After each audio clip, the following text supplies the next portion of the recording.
nipples get hard. I'm excited. Kicking off the new season here. Are you me right now? Dana White's house is like Neverland for hillbillies. Let's go on an adventure. Let me tell you something.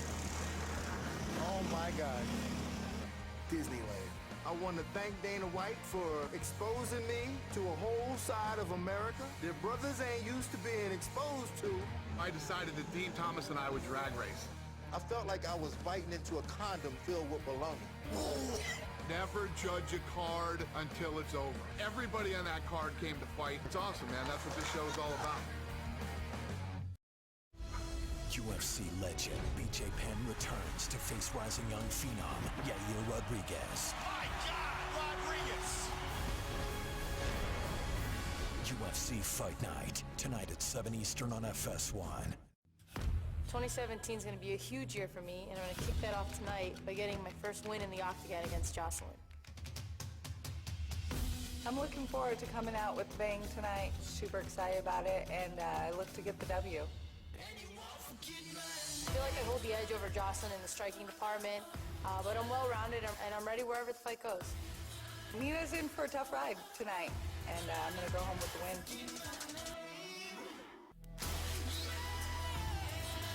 I want to make a huge statement tonight in my fight against Jocelyn to prove that I'm here and I'm here to stay.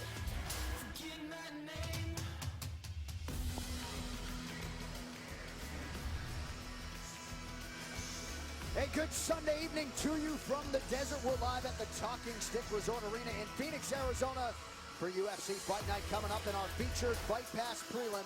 A big spot for strawweights Jocelyn Jones-Lybarger and Nina Ansaroff. Well, some of you may know the Association of Boxing Commissions has made some modifications to the unified rules of MMA for 2017. So among the notable changes that go into effect tonight, they have redefined what constitutes a grounded opponent. So a single hand down is now considered a standing fighter.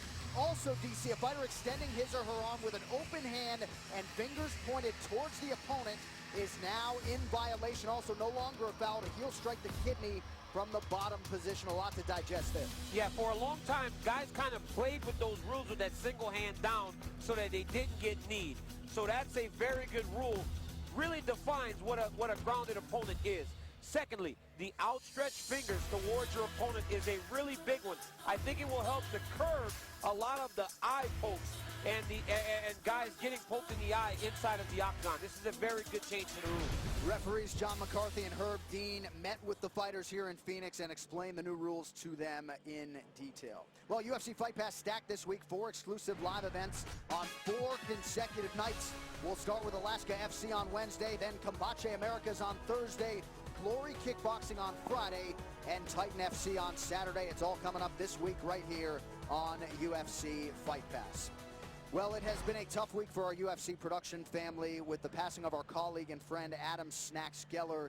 We also acknowledge our outstanding longtime director Anthony Giordano. He is dealing with a personal family tragedy this week. AG, appreciate you being here with us in Phoenix, my man, tonight, as we will try to uplift the moods of many on our crew and beyond with a night of great UFC action.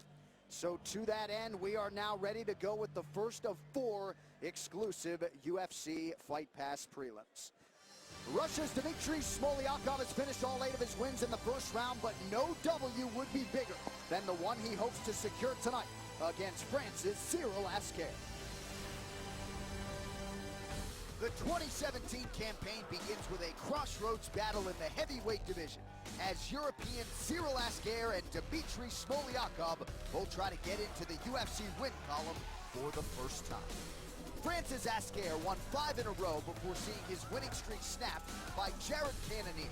But this athletic big man is a resilient fighter, determined to prove he belongs in the big show. After a career of blasting out opponents in a single round, Russia's Smolyakov was forced into the second round against Louis Onhi. But that experience should serve him well as he takes this next step in his UFC career. Coming up next, Cyril Silverback Asker takes on Dmitry, the lifeguard Smolyakov.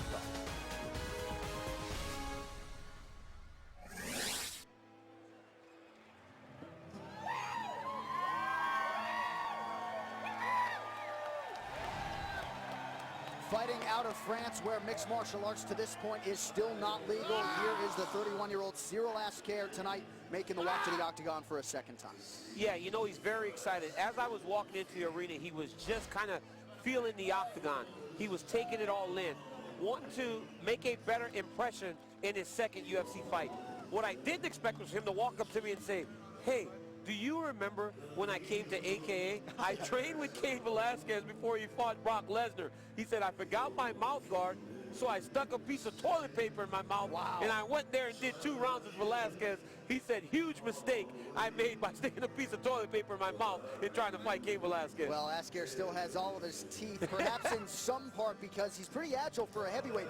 You may look at him and think it's a frame that would be a light heavyweight frame, but he's got some agility, he's got some good hands, good chin, Brazilian Jiu-Jitsu, brown belt, finishing instincts and ability as well. So Asker brings a lot to the table. He is very fast for a heavyweight.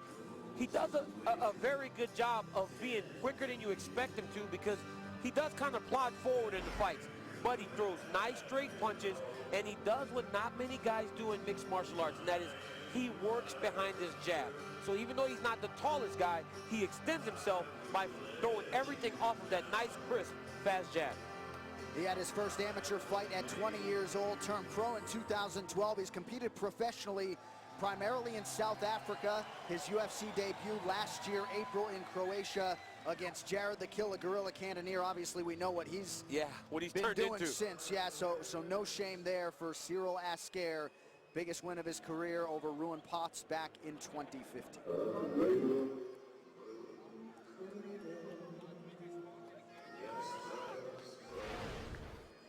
Also making his second UFC appearance tonight, the 34-year-old, born in Belarus, now fighting out of Russia, Dmitry the Lifeguard Smolyakov.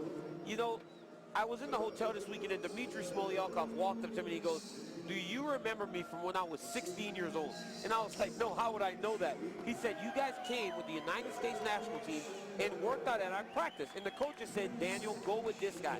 I had no idea who he was. I said he was too small because he was only 80 kilos at the time, and he was a kid. Right. He was like 15. Now, Dmitry told me that we had a very good training session once I went in there and wrestled him.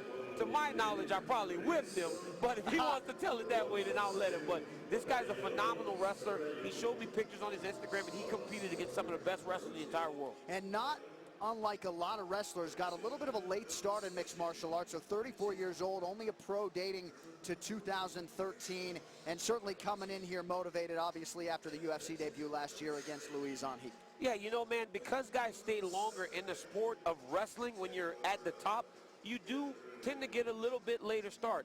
Randy Couture's one guy that started very late. I started very late, and Dimitri's dealing with the same things. Now, he has to get forward and use his weight in order to pressure Asker, because if he doesn't, Asker will be a little bit faster. I think he's a little bit better in the stand-up because his combinations are tighter and his punches are a lot faster than Dimitri's. You see for Smolyakov, all 8 wins in the first round. Nice mix, of course, of knockouts and submissions. Hard guy to take down. Very good hands. Master of sport and freestyle wrestling in Russia. That's heady stuff. Freestyle wrestling, Russian champion as well. And he's trained with the likes of Mamed Khalidov, a middleweight who hasn't been in the UFC, but certainly a name that the avid fans know all too well. Even trained with our strawweight champion, Joanna Jacek, at times in the past. So yeah, this guy's well-traveled, you know, not only in wrestling, but also in mixed martial arts. So in a short period of time, he has seeked out help. He seeked out ways to improve and round out his overall skill set. In the first fight, he wasn't able to get takedowns against Henrique, so he had to stand more than he probably would have liked to. And he did pretty good for himself. His cardio kind of failed him last time. Hopefully he worked on that as he moves in to his second UFC fight. All right, with that backdrop, let's get to the tail of the tape for this heavyweight opener tonight in Phoenix. Dmitry Smolyakov, 34 years old. Cyril Asker, 31 as of Christmas Eve. Smolyakov, 2 inches taller. He weighed in 257 pounds, 248 for Asker, both fighters with a reach of 74 inches. Now for the official introductions, here's Bruce Buffer. Ladies and gentlemen, this fight is 3 rounds in the UFC heavyweight division. Introducing first, fighting out of the blue corner, a mixed martial artist holding a professional record, 7 wins, 2 losses. He stands 6 feet tall, weighing in at 248 pounds. Fighting out of Avignon, France, Cyril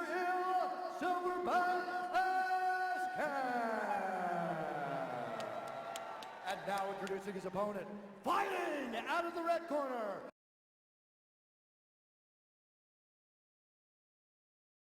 A mixed martial artist, holding a professional.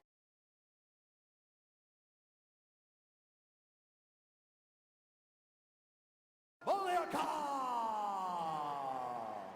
And when the action begins, our referee in charge, Al Guided.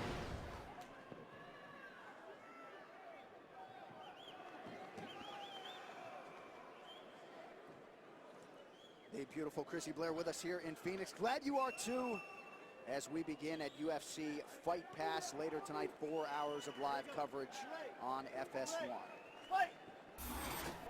Cyril Asker takes the center of the octagon. He's in the black trunks. Smoliakov, the much bigger man in red. Let's see how quick Smoliakov starts looking to try and secure that takedown.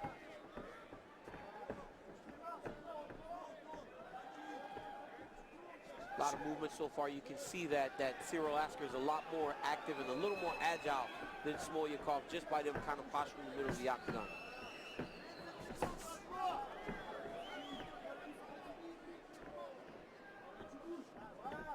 Asker trying to work his way into range, landed the right hand there. Good counter by Smoliakov. Second UFC appearance for both guys.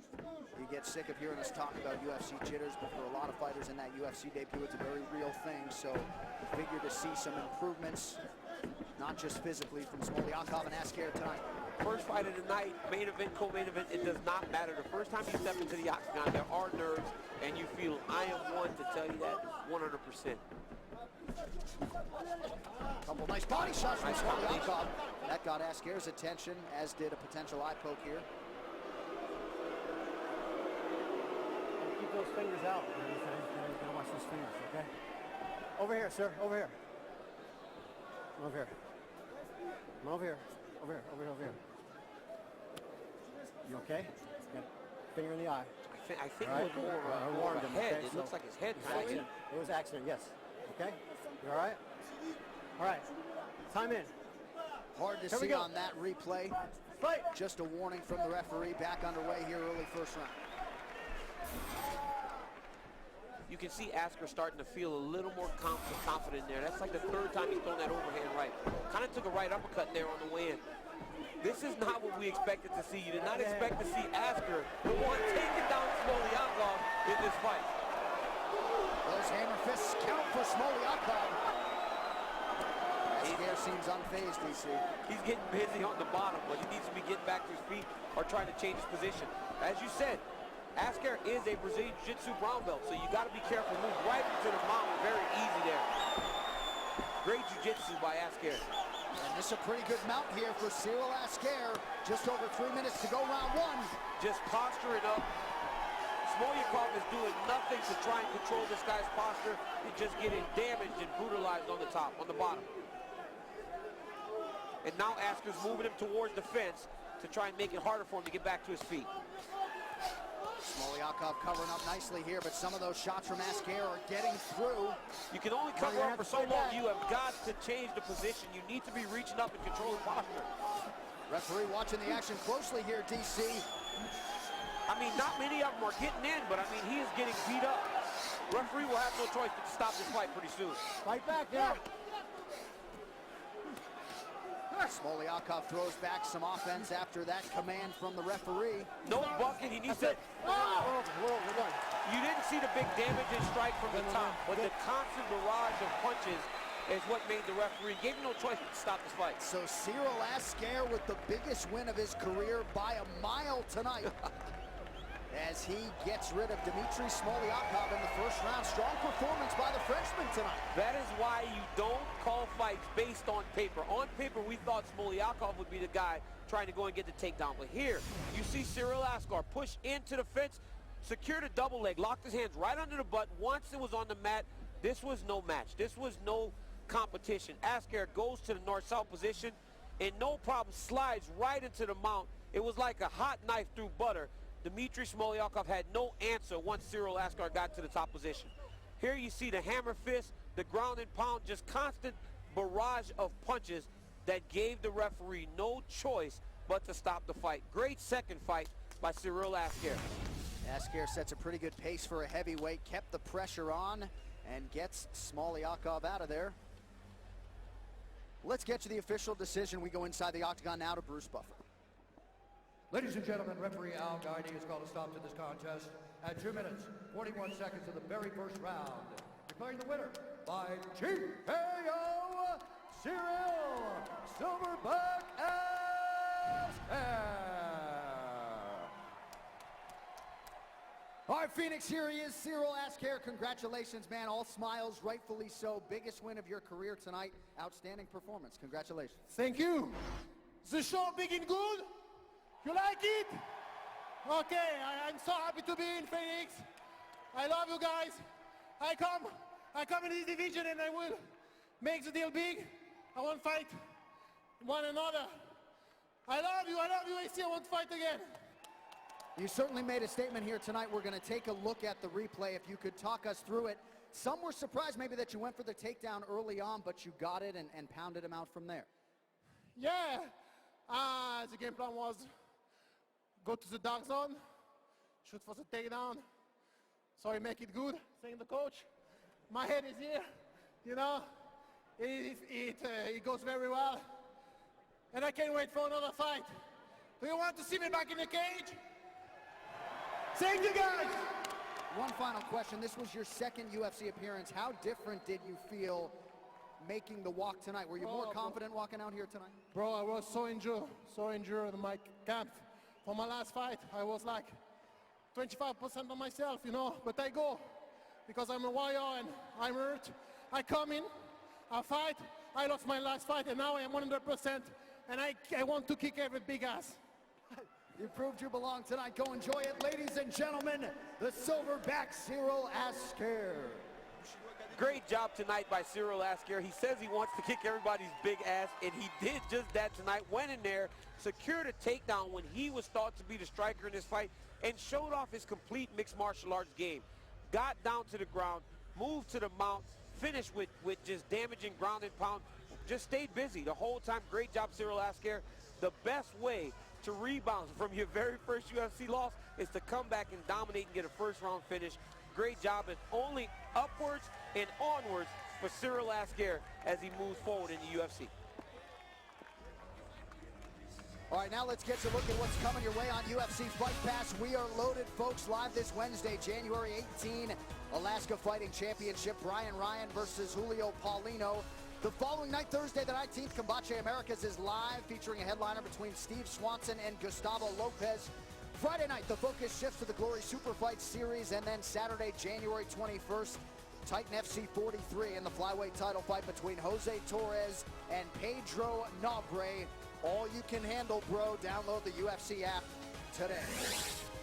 Well, the YouTube hit Dana White Looking for a Fight might just be the best show on the web. It has also paved the way for several UFC newcomers over the past year.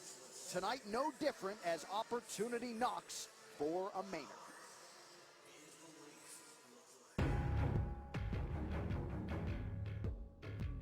So there's a local kid from Bangor here named Devin Powell. He's got balls just to wear those shorts. Nice kicks. He's not in an easy fight. Like the guy he fought. It's time, huh? You're in your prime right now. 81, 28. Hour and over, man. I'm interested. Yeah? Yeah, I'm interested. So you'll hear from me. Okay. All right.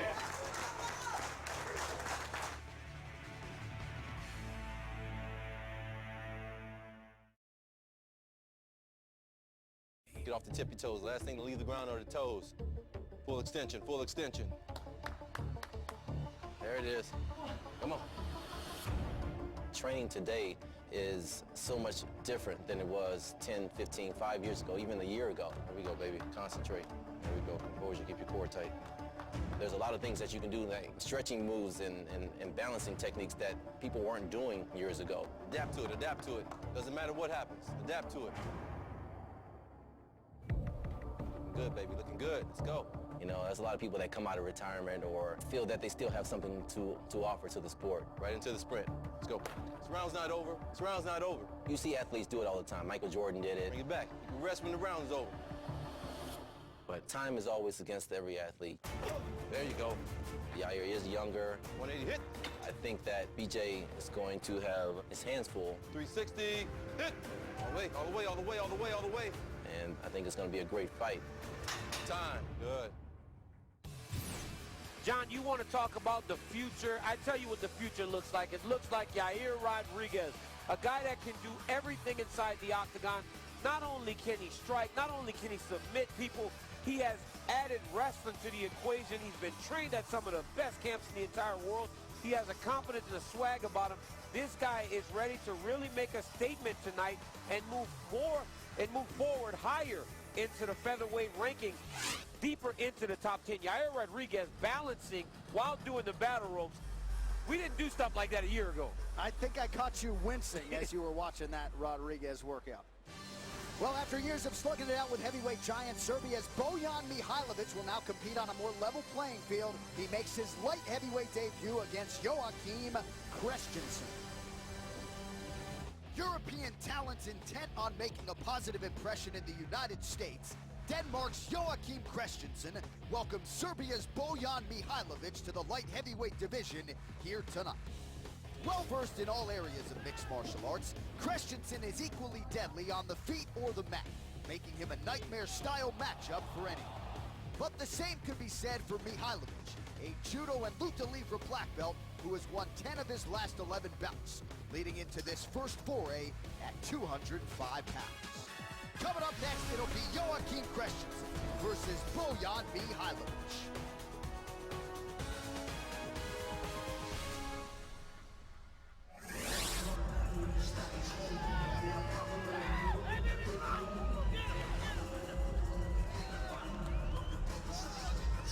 So here's the 38-year-old Joachim Christensen, comes in tonight having won 5 of 6, and seems like every time this guy makes the walk, DC, you get the call. I told him last night outside the hotel, if he doesn't get the job done tonight, I will refuse to call any more of his fights. I do not want to be a bad luck charm for this guy. Joachim Christensen, for a guy that's very tall, he does a great job of fighting when the fight is in close. He has a really good jab, and he does his best work when he's throwing in combination.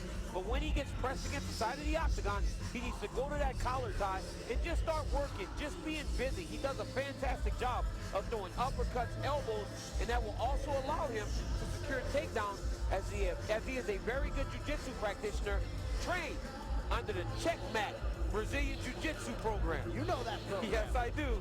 5 wins by submission for Joachim Christensen, coming in another 4 by knockout or TKO. And as we mentioned the last time he fought, unlike maybe some other guys you see come into the UFC, there's no denying just how strong the competition was for Christensen outside the UFC.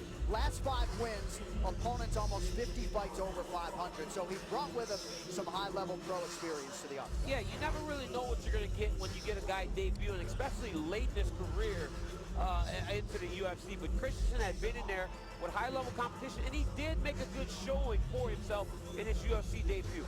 But he did kind of tire a little bit. He's a big guy for the weight class. Christensen, former social worker and Army guy, started training in 2003. Tonight, UFC appearance number 2.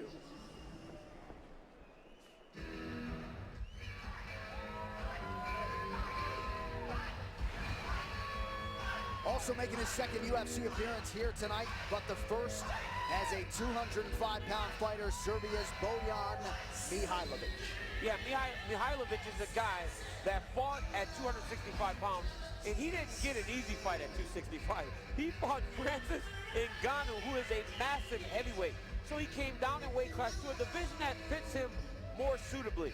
Another guy that did that, Jared Cannonier, went down to 205 and he has been spectacular. We will see how Bojan actually handles the new weight class. This is a guy that spent 13 years in Europe and did not lose for over a decade. I mean, that is unbelievable. He's a Brazilian Jiu-Jitsu brown belt. He's a judo black belt. He's a Serbian national champion of Brazilian Jiu-Jitsu. Also, he's a black belt in luta livre. This is a guy that travels around the world to get skills and bring it back to home country to try and help guys shore up holes in their game. His UFC debut against Francis Ngannou lasted just 94 seconds. That was up at heavyweight back in July. You may recall he protested the stoppage that night, but you see the frame on Mihajlovic, more well-suited for 205 pounds. 4 wins by knockout or TKO, another 2 by way of submission. So just 2 wins by submission, despite the obvious Brazilian Jiu-Jitsu credentials. You mentioned multi-time Serbian national champion. Started Brazilian Jiu-Jitsu all the way back in 2003. That was the same year he turned pro in mixed martial arts. And this is really a plus athlete, lifelong athlete, karate, basketball. We know a lot of Serbians have gone on to have decorated careers in the NBA, wrestling, boxing, so does a little bit of everything well. His brother Demir, some of you may be familiar with, one of the best welterweight fighters in Europe. Mihajlovic trying to make it 11 wins in his last 12 tonight here in Phoenix. I think when you watch Mihajlovic and he's able to fight in the forms of fighting that he is comfortable in, you will see that this is a guy that is well-versed in all forms of grappling. He can just flat out grapple, and he will need this tonight in this fight against Christian.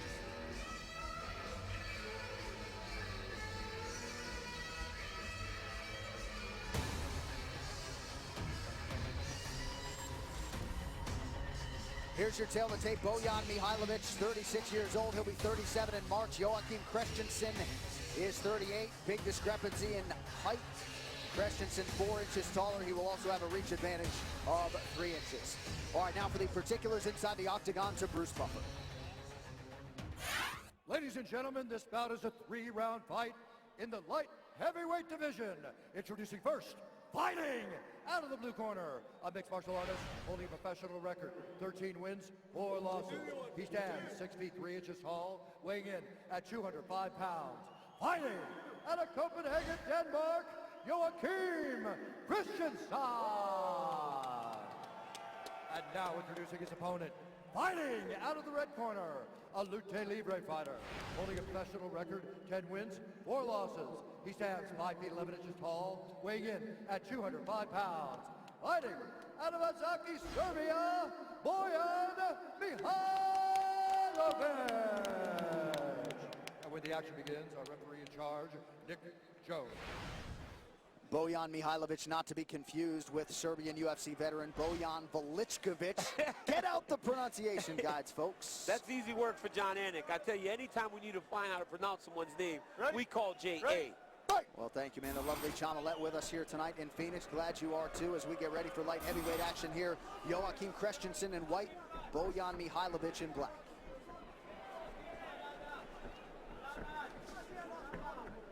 Christensen does a great job of actually backing up and then kind of blitzing his opponents with combinations. You see now he's kind of trying to counter as Mihajlovic actually moves into range.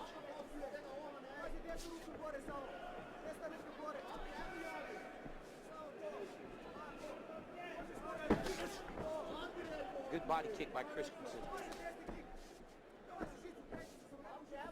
Some stance switches here in the early going from Mihajlovic. Attacks the body there. He's fighting with that left hand very, very low, trying to hide behind the shoulder. Great check.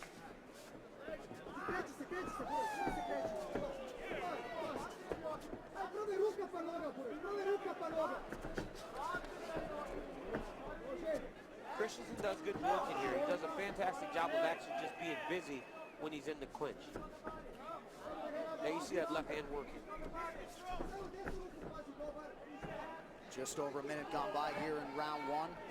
Second UFC appearance for both fighters tonight. Beautiful on the counter for Christensen.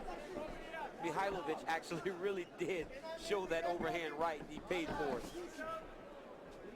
He needs to tighten up those punches a little bit. He's kind of winging everything. And not really setting much up again. A nice counter by Christensen. Then he got touched by the left from Mihajlovic. But that was actually set up. He threw the leg kick and then the right hand and then followed with the left hook. That's why he was able to land. Nice body kick. Yep, that one got through underneath the elbow of Mihajlovic. Looked like a little slip there. We'll see if Christensen can take advantage. Now operating inside the closed guard of Mihajlovic. Throwing body shots here. Not much behind them. Just working, just trying to stay busy there.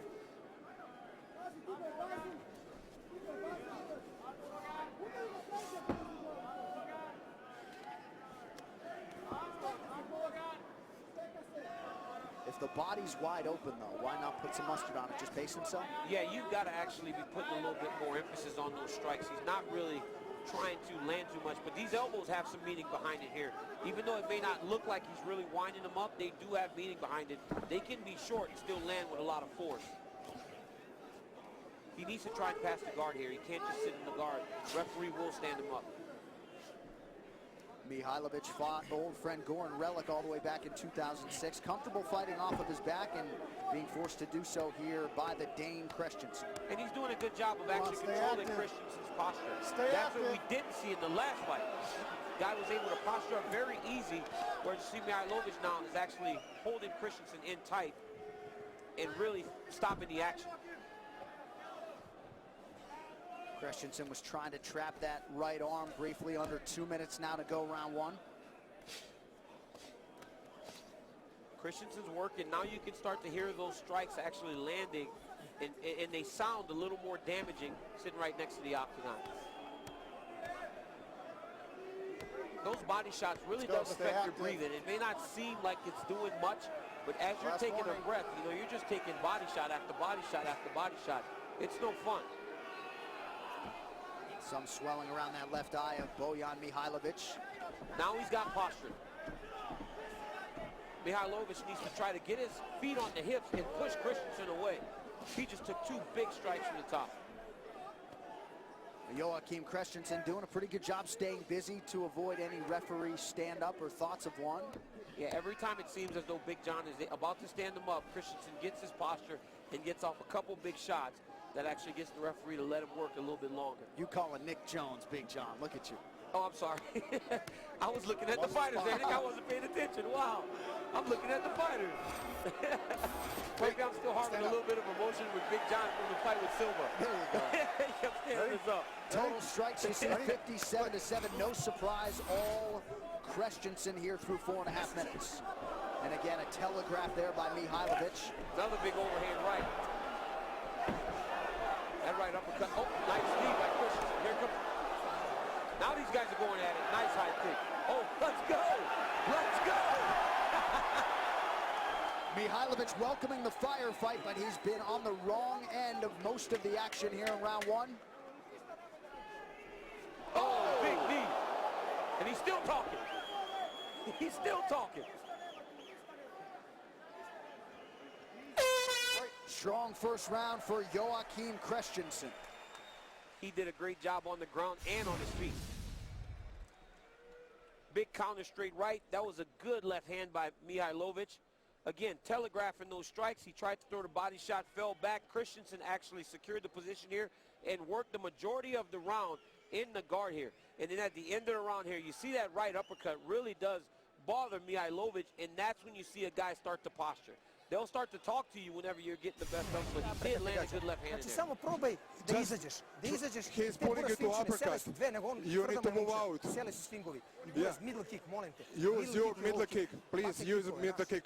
Slobodno. Ja se derem noge, znaš. I'm telling to you, legs. Use your legs. Use the middle kicks. Da, stavimo led, obavezno. Yeah, put him some eyes. Put him some eyes. Trlje, non stop. Yeah. On Saturday, January 28th, UFC Fight Night gets started on UFC Fight Pass, and the featured bout, SBG-trained knockout specialist John Phillips, set to enter the octagon for the first time against another skilled striker, Brazil's Marcos Rogério Peizão de Lima. The UFC action from Denver gets started on Fight Pass 3:30 p.m. Eastern on Saturday, January 28th.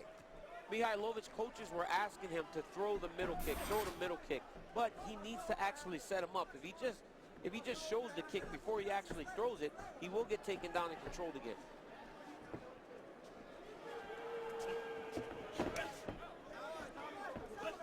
Inside leg kick is there for Mihajlovic.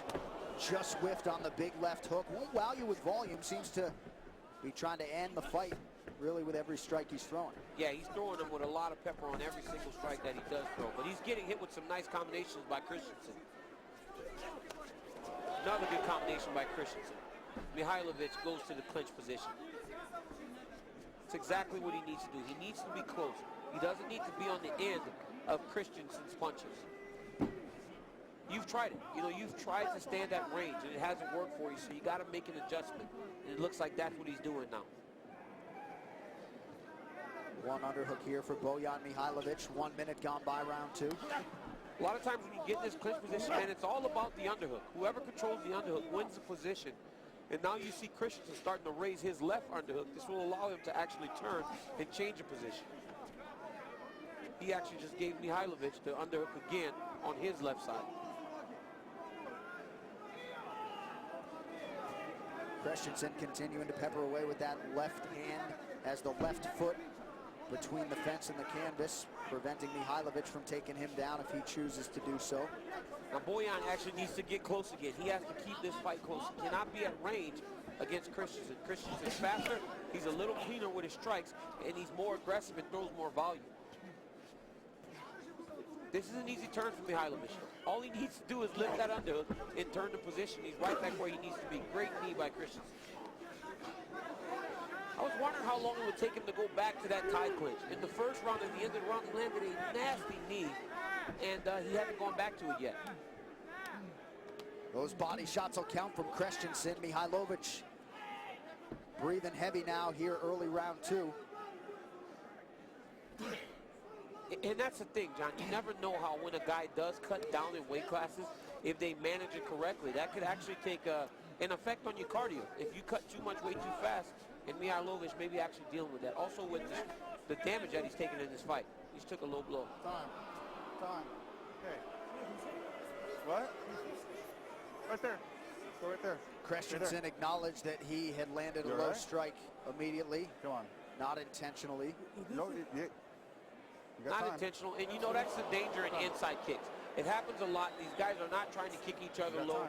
When you are throwing inside kicks, there is a risk in the kick maybe trailing up a little too high and being an illegal strike. Oftentimes when we see a fighter absorb a low blow, they don't take those full 5 minutes.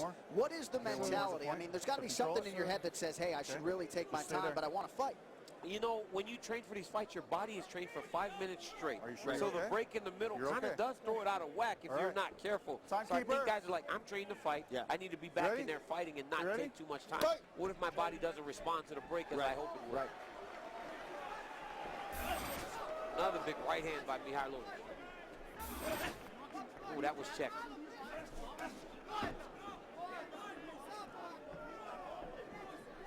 Mihajlovic less flat-footed now than he was earlier in the fight, continues to give Christensen different looks. Joaquin working the body nicely there. It really feels like anytime anything of any substance lands against Mihajlovic, he starts to say, come on, let's fight, let's fight, let's fight. And that's a tell. He's telling the guy that, you know what, that one actually stung a little bit. He's looser now, he's more relaxed. And you see when he gets more relaxed, he starts to throw his punches. Christensen's the one that initiates the clinch. And it would seem to me that Bojan Mihajlovic doesn't want anything to do with the canvas now. There seemed to be an opportunity for a reactive takedown there and wanted nothing to do with it. He's content to actually stand and be in this ugly, dirty fight. Nice right hand by Mihajlovic. Under 90 seconds now to go here in our middle round. Christensen's cardio is holding up a lot better for him in this fight than it did in the last fight. And he still looks pretty fresh in the second round. Nice stick and move there by Mihajlovic, landing the leg kick and then getting out of harm's way. He really does carry his hands low, huh? Nice right uppercut lands. Now here comes Bojan telling them, let's go. You see every single time. Let's go. That hurt you a little bit. There you go, Bojan pushing him into the fence, putting him where he can slow him down. Christensen, Scandinavian and European champion in Shishudo.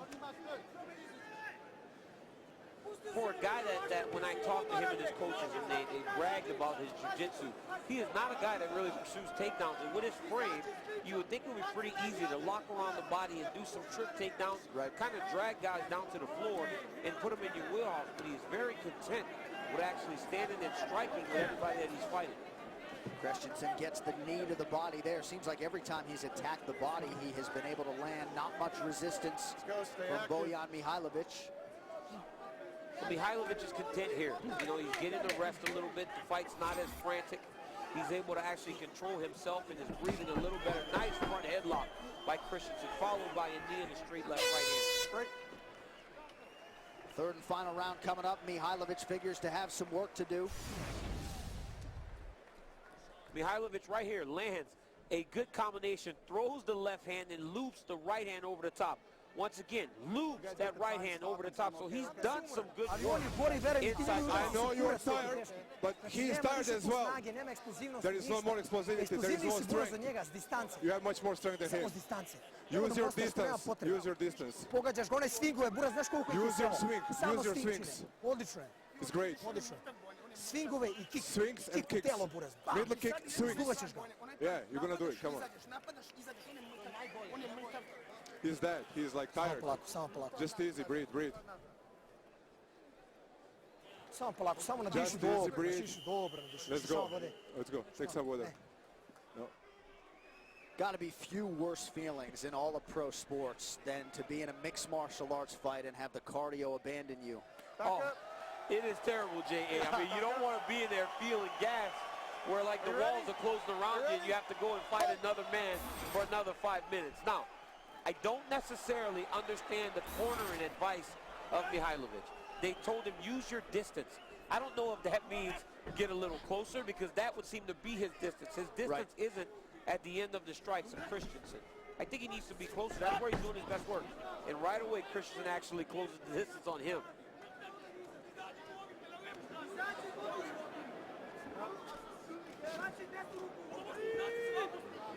I think he's figured out that he can wear on Bojan. He can wear on him by using his height, using his frame to kind of wear him down and really empty the gas tank.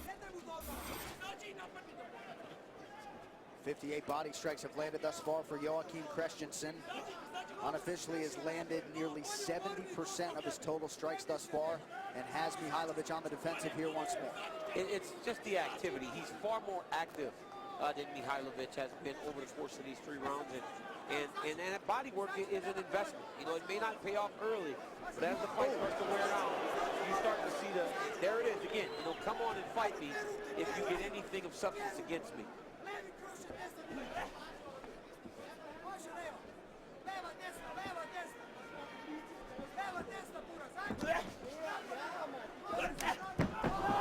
Good kick by Mihajlovic. Christensen closes the distance. Mihajlovic now presses forward, but out of range with that left hand. He switches stance every single time. He switches stance, going backwards and forward.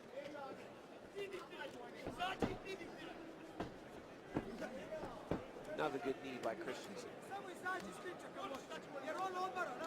So a workmanlike effort for Denmark's Joachim Christensen, the 38-year-old making his second UFC appearance tonight.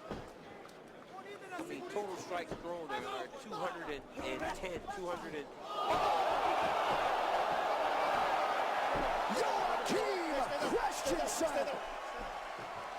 What a moment for the Copenhagen native. Maybe I'm good luck. Maybe I'm good luck this time, right? I hope this guy's not trying to fight me. Yeah, you want nothing to do with him, so... You don't know what's going on here. Is he saying, thank you, DC, or I want to fight? I think he's saying... I'm at work here today, Joachim. I don't want to fight anybody. So Joachim Christensen, the pace in the fight had lulled a little bit, and Christensen gets Bojan Mihajlovic out of there in the 3rd round. Take a look. You see it. Here comes that right uppercut. It had landed on multiple occasions in the fight, and the corner of Mihajlovic actually said he's trying to get you with the uppercut. You got to be on guard. Got to pay attention, and this one landed. From that collar tie, every time he would collar tie Mihajlovic, he was actually throwing the right uppercut. That time it landed clean, put him out. And then look, he comes over the cage, and he starts telling me, thank you, DC. I figured hopefully he's not saying I want to fight. I hope he's saying, you know what, maybe you're not a bad luck charm to me like you believe. All right, Bruce Buffer with the official decision. Ladies and gentlemen, referee Nick Jones has called a stop to this contest at 2 minutes, 5 seconds of round number 3. Declaring the winner by TKO, Joachim Christensen.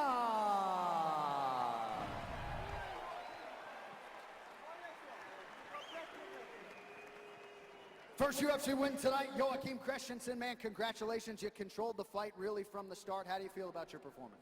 I feel okay, but I know that Bojan is a tough guy, so I had problems starting to get my jab moving. My corner kept saying, get that move jab, that jab moving. But I was a little unsure because I know he has a hard overhand and good judo trips, so I had to take my precautions. But otherwise I'm okay. How did it feel coming in here for a second time? Obviously, you got the UFC debut out of the way last year. Did you feel different making the walk tonight? Yeah, there was a lot more pressure on me this time because I knew I had to perform. The last fight with my brother Rodríguez was a tough fight. He ended up good. This time it was me who ended up good. So I'm really happy right now. Thank you, everybody. I love you all.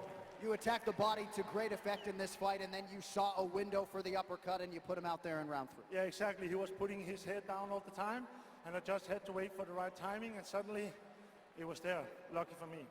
So now you're on your way towards getting Daniel Cormier's belt, man. Congratulations. Oh, no, I was just saying hello to Daniel. He's checkmate like me, so we have the same professor, so I'm so happy that he's commentating me right now. Thank you, Daniel. Thank you. I know they're celebrating in Denmark and beyond. Go enjoy it, ladies and gentlemen. How about it? Joachim Christensen. My man, Joachim Christensen, giving the boy a shout-out. Joachim, I appreciate it. Great job, guys. Look, he did a fantastic job tonight fighting where he needed to fight. That right-hand uppercut landed over and over again, and it was just a matter of landing it at the very perfect time. He did, and he put Bojan Miolovic out of the fight. And then what does he do? He comes over, everything else aside, there's no room for worrying about what's happening here. This is just two checkmate guys sharing a moment. I had a moment with Joachim Christensen, and I'm glad to ride his coattail tonight as we got past Bojan Miolovic. Live Glory Kickboxing returns to Fight Pass this Friday as World Featherweight Champion Robin Van Roosmalen takes on number 4 ranked challenger Matt Embry in Los Angeles. That's the Glory Super Fight Series, 10:30 p.m. Eastern. It is this Friday. You can only see it on UFC Fight Pass. All right, next out of the chute will be the heavyweights, and it is a big spot for a pair of big men tonight as plus athlete Chase Sherman takes on another one and former college basketball standout Walt the Big Ticket Harris.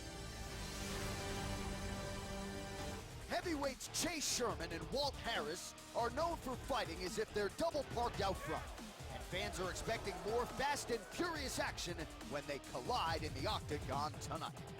Mississippi Sherman is a former college football player who has ended each of his 9 MMA wins by knockout. And while he'll be seeking a 10th finish here, he'll figure to have a tough road to get there against the Big Ticket Harris, another plus athlete and knockout artist who has ended every one of his pro wins in the first round. Coming up next, Chase the Vanilla Gorilla Sherman meets Walt the Big Ticket Harris.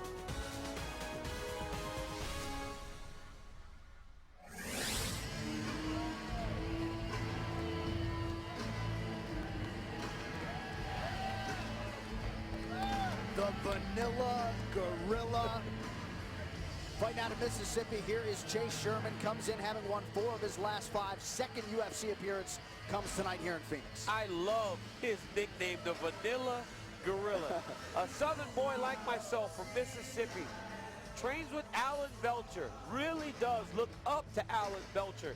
Not only does he try and emulate his fight style, he wants his appearance to actually be like Alan. Cuts his fight shorts along the seam, tries to fight behind that jab as Alan does. This is a guy that found a great mentor, and he wants to make him proud. He asked, can I come train with you guys?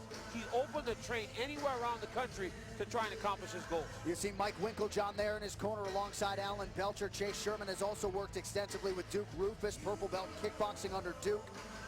UFC debut against Justin Ledet was back in August of 2016. It was the first time he had gone the distance as a pro. So his first 10 pro fights all ended in round 1. And Chase told us he learned a lot of valuable lessons that night, namely just how to go about being patient and pacing himself if a fight potentially does go the full 15. Well, when you fight in Utah and you fight at elevation and you got the fight on 1 month's notice, and you go out there and you go the distance, especially at the pace that he went at in his very last fight, there are a lot of positives that come from it. He showed how tough and durable he is in that fight because he took Ledet's best shot over and over again and continued to press forward.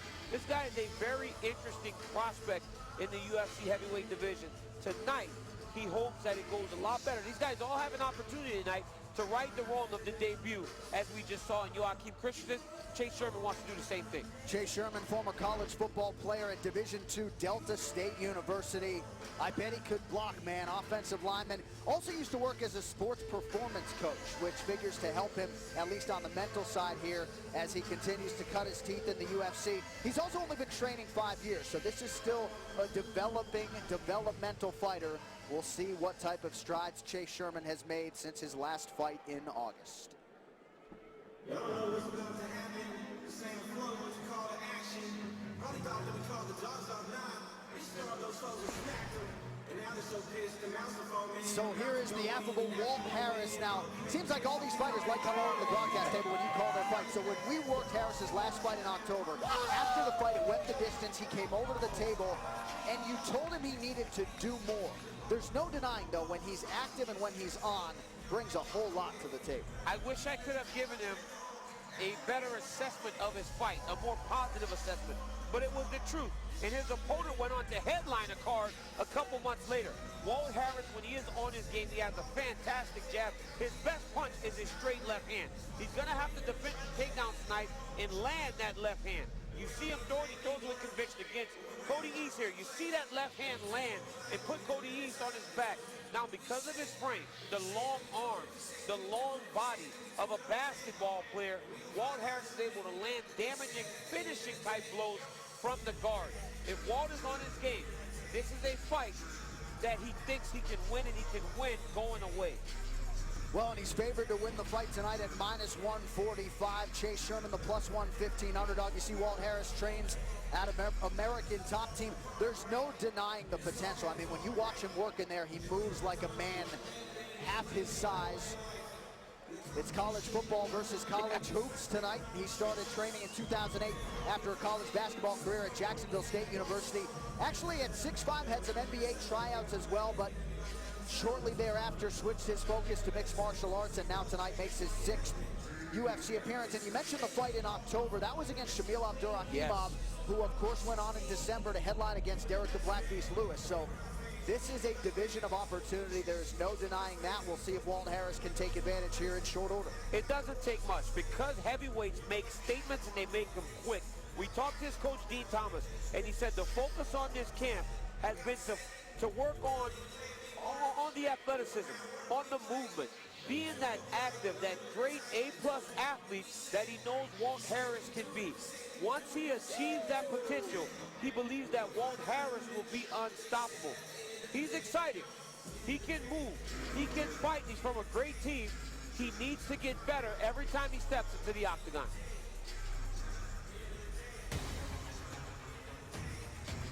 All right, the heavyweights have entered the octagon. Let's get to the tail of the tape. Walt Harris, 33. The Vanilla Gorilla Chase Sherman is 27. Harris 1 inch taller. He weighed in 254 pounds. 246 for Sherman, who will have a 1 inch reach advantage. Now inside the octagon to Bruce Buffer. Ladies and gentlemen, this fight is 3 rounds in the UFC heavyweight division. Introducing first, fighting out of the blue corner, a mixed martial artist holding a professional record, 9 wins, 2 losses. He stands 6 feet 4 inches tall, weighing in at 246 pounds. Fighting out of the Iberville, Mississippi, Chase the Vanilla Gorilla Sherman. And now introducing his opponent, fighting out of the red corner. This man is a freestyle fighter holding a professional record, 8 wins, 5 losses. He stands 6 feet 5 inches tall, weighing in at 254 pounds. Fighting out of Coconut Creek, Florida, by way of Birmingham, Alabama, Walt the Big Ticket Harris. And when the action begins, our referee in charge, Al Guiney. Al Guiney, our referee. We very much appreciate the early arriving crowd here in this MMA hotbed, Phoenix, Arizona. Speaking of hot, there's Chrissy Blair for you. All right, heavyweights ready to go. I love the Boston voice, Anik. I love it. Walt the Big Ticket Harris taking on Chase Sherman. On paper, pretty evenly matched here. Slight lean in terms of the experience for the Big Ticket Walt Harris. He's in the white trunks, Chase Sherman in blue. This is going to be 2 of the better athletes you'll see in the heavyweight division. 2 of the faster, the quicker, more active heavyweights you'll see in this division. You see Chase Sherman, he looks better physically, than he did in his first fight because he got a full training camp for this one. Walt Harris, a decorated amateur boxer, as he avoids that head kick attempt from Chase Sherman. Alabama and Georgia Golden Gloves champion.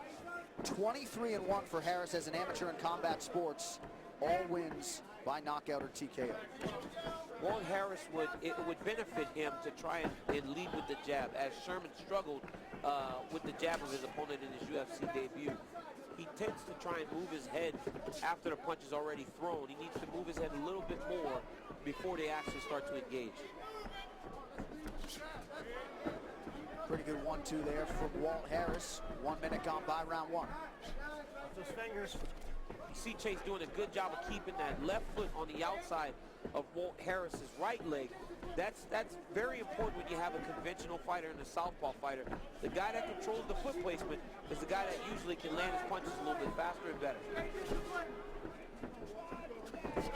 Oh, beautiful body kick. Yeah, lands flush for the big ticket. That is one of Walt's best weapons, man. That straight left hand and that big left body kick.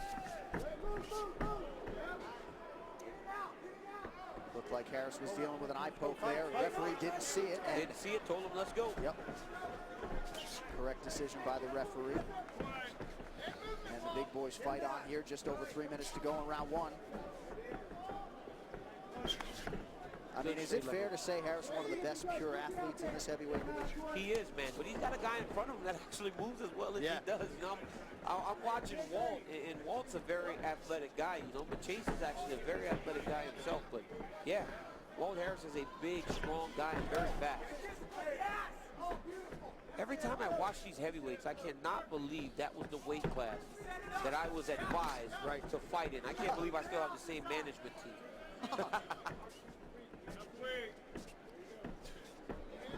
Dana White Looking for a Fight is back. The new episode available now. It's free on YouTube. Don't miss it as Dana, Matt, and Dean head to Maine. It's Dana White Looking for a Fight, Season 2's first episode, available now on YouTube. Walt Harris landing a right hand. There it is. Walt Harris is now starting to get off, landing some good straight punches, and he's got hurt. Now, you will never question the toughness of Chase Sherman as he stood up to punches like this in his UFC debut. Walt needs to press here, though. Yeah, we saw Sherman's. Time. Stay right here, stay right here. Sherman's chin certainly held up against Justin Ledet, and just when Harris was starting to take control of this fight, a wayward groin strike pauses the action. Referee saw that one. We heard it. They just got good from balls. Yeah, got a couple minutes. So take your time, let me know when you're ready. Good? Accidental strike, you hate to see it, and you know, honestly, man, it's a very tough time for that to happen to Walt Harris, considering that he was really starting to gain some momentum as the fight was playing on. Yeah, Harris brought the knee up and then connected with the left foot. Chase Sherman will have 5 minutes. I do not know.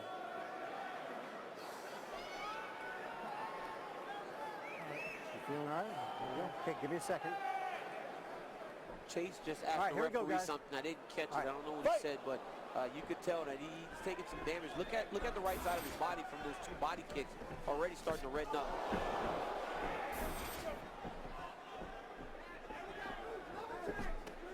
Nice high kick.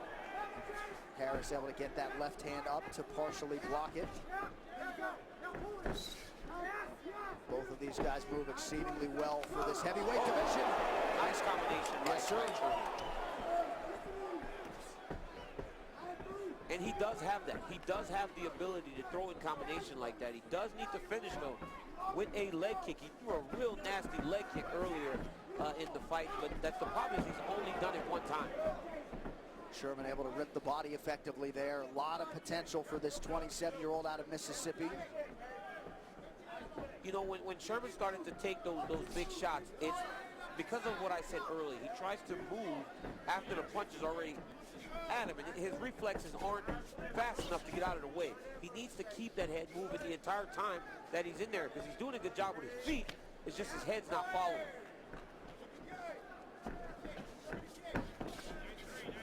Harris just out of range with that combination. We go under a minute to go in round one. Another one of those nice outside leg kicks by Sherman. Yep, Sherman's working that lead leg of Harris here late in round one. If there was a complaint from the Abdul Rahimov fight, it was that Walt just wasn't busy enough. He didn't do enough. This fight, he's actually stringing his combinations together a lot better than he did in that last fight. And it seems like Chase Sherman has recovered pretty well. Yeah, you know, I mean, even though the low shot actually hurts, the combination by Walt. Even though the low shot hurts, it does give you a chance to recover. He really did need that. He was hurt bad. Walt Harris moving well tonight. Yeah, he's fighting good tonight. Sherman counters. Again. Walt goes, my bad, bro, my bad. You see this big left body kick by Walt Harris. You catch the toes. That hurts even more than whenever you catch the full shin. Then you see Walt Harris there throw that right hand, and as Chase Sherman is backing out, he keeps his hands low, gets caught with a right hook. Then once again, nice 1-2 by Walt Harris, just really being more active tonight, and he's having a lot more success. When you're going forward, you're looking good. Your nines and blues are hitting all day long in your greens. The problem is you step back in front of him afterwards. Stay on his flank. You got it? Yes, sir. You're breaking his body down, stay on his flank. More leg kicks. Sir. Yes, sir. Yeah, when you're staying outside, you own him. Stay disciplined on moving. Yep, speed. Do not stand still in front of him. In and out. You got it, Chase? In and out. You win this fight. Let's go. Good advice by the corner of Chase Sherman. You know, they believe that he's having his most success whenever he's the guy that's actually going first and really controlling the pace and the range of the fight. Wait for me, guys. Now, all right, here we you go. can feel as though some things went well in that round, but you can't be delusional to think that Chase won that round. Maybe they're believing that as the fight wears on, this type of game plan will actually pay off. The southpaw Walt Harris is in white. Chase Sherman, the orthodox fighter, in blue.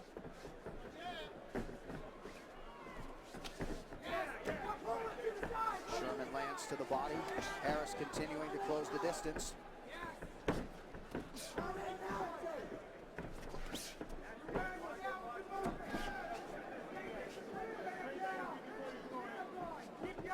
Harris keeping his eyes fixed on the target. Now changes levels. And again, it looked like... I don't know if he's trying to throw a kick there or if he's trying to throw a knee, but because of the angle, it's constantly landing a little low. Harris appears to have the speed advantage that has helped him defensively tonight. Chase Sherman really is still moving really well on the outside, but Walt is very patient, he's very calm, and when the time is right, he does a good job of actually just attacking without just one strike, but in combination. And you hear the warning from the referee about the fingers again. That is probably the most significant of the rule changes, arguably. Harris throwing hands now.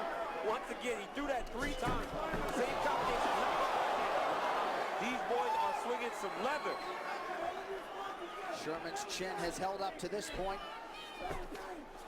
You know, Walt Harris, when he knocked out Cody East, it was that type of situation where it became a firefight. And in that firefight, he was the one that landed the big shot. Another good body kick, jumping body kick by Walt Harris, showing off that athleticism.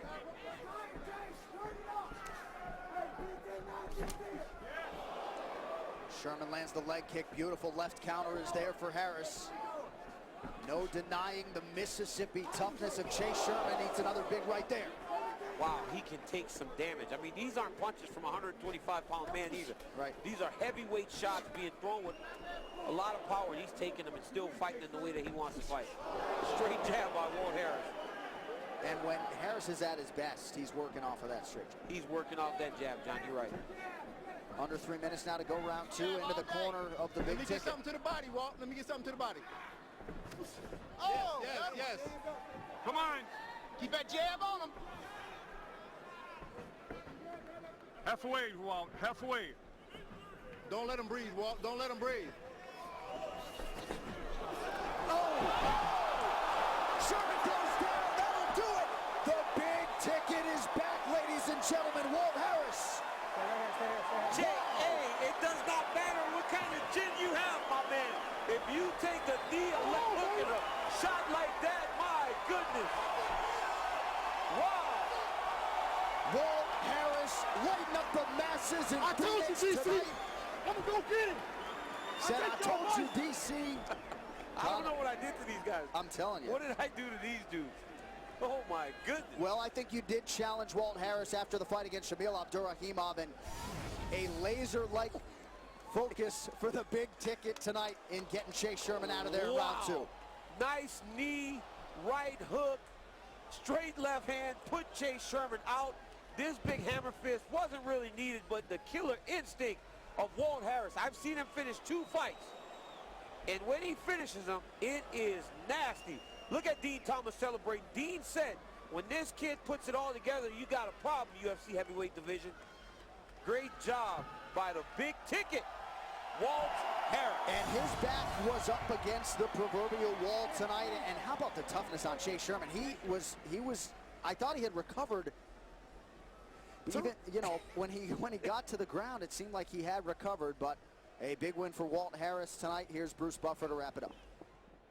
Ladies and gentlemen, referee Al Guiney has called a stop to this contest at 2 minutes, 41 seconds of round number 2, declaring the winner by knockout, Walt the Big Chicken Harris. All right, here he is, folks, the big ticket, Walt Harris. You lit up this arena here tonight. I mean, there was a look of focus in your eyes tonight that I'm not sure I've ever seen before. Congrats, man, on a huge win tonight. Thank you, sir. First off, I want to say happy anniversary to my wife.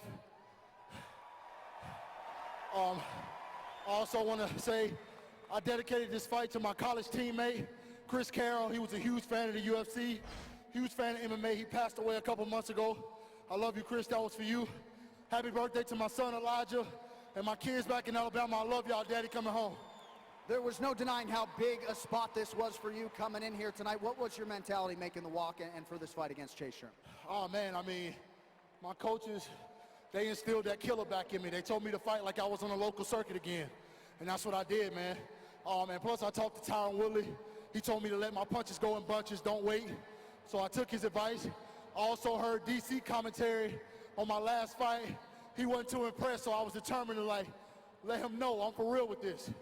So I know you're able to look at that finishing sequence here in the arena. Your thoughts on how you eventually got Chase Sherman out of there? Oh, I knew it was just a matter of time. He kept leaving his head right on the line after we exchanged. And if you watch my fights, you know I don't mind exchanging with anybody. If you get caught on that line, you're going to sleep. You see what happens, so. No denying your potential. You've set yourself up for another big fight. Hey, shout out to you, man. Hey, thank you. Ladies and gentlemen, let's hear it. Your winner, Walt the Big Ticket Harris. Look at the excitement of Walt Harris. It's infectious. Listen, I was not disappointed in you, Walt. I was just saying, go out, make a statement, man. When you have an opportunity, get it done. And tonight, he went out there and made it his statement. I mean, I'm almost at a loss for words.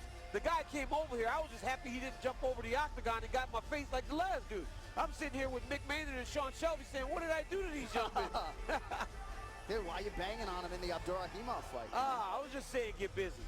Huge moment for Walt Harris. Tonight, coming up next, we will get to our featured UFC Fight Pass prelim. Jocelyn Jones-Lybarger trains right here out of the MMA lab in Arizona.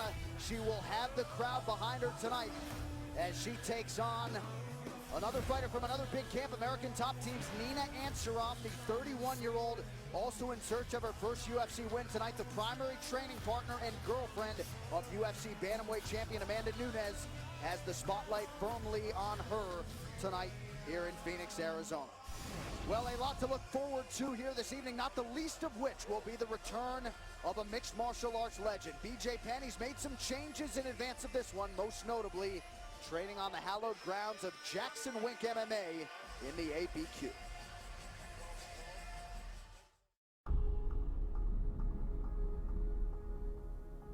As part of his comeback, B J Penn has spent time training at the world-famous Jackson Wink Academy. The Albuquerque training camp is home to some of the best mixed martial artists the sport has ever seen, and has produced UFC champions on a regular basis. So what I want BJ to do is he's moving around. If I'm cutting him off, I want to, bam, hit him this way. He goes this way. Boom, I want to hit him this way. And then I want you guys to run him into the wall. You know, BJ, I think, was looking for something different, you know, to get back in this thing, and he found Greg Jackson. Keep your head moving on the outside. When you're stepping in, that's when you move your head. That's how you do it. Jackson, I know, just because we've always been in different corners, you know. These two future Hall of Famers in the prime of their careers. These guys are once-in-a-lifetime athletes. Remember before the GSP fight, he came to shake my hand, and I'm like, I can't shake your hand. You want the other guy to win. He looks at me, he goes, fair enough. You won that round very well. Listen to me. Strike with him a little bit, unpredictable. Then take him down. I never forget that because this goes to show how fair he is, how honest he is. I knew he was going to give me an honest shot if I came in here. Good, keep that pressure up, BJ. Keep that pressure up. Pressure's the key. BJ called me up and said, hey, might want to make a comeback. Would I be interested in helping? And I said, yes. Cut him off, BJ, and find the boom, then run to the wall. I told him, yeah, I'm coming to the rec shop and go get the belt. Pressure, pressure, pressure. How cool is that he wants to keep fighting and at a high level, at the highest level, and better his game, and it has excited our team having him around. Me and this guy, we probably wouldn't get along, but because of mixed martial arts, I love him. One guy on offense, don't run around, just keep your eyes open. Go, guys, one guy offense, one defense. Let's hit it. With the head so you can't get hit by that jab. There you go. And I think he's got a few more good fights in him. He's just got to change some things up, and getting different ideas, different looks, I think is a very positive thing. That's it, roll in, push back that cage, let's go. Nice, BJ, move your head, get your hands up, move your head, keep your hands up. The more you can pull in innovations and people to help out, the stronger you'll be. Eyes open on defense. Think about potential counters. It's when you're afraid of change or innovation that you try to keep that stuff at an arm's length. Move, move, move, move, move.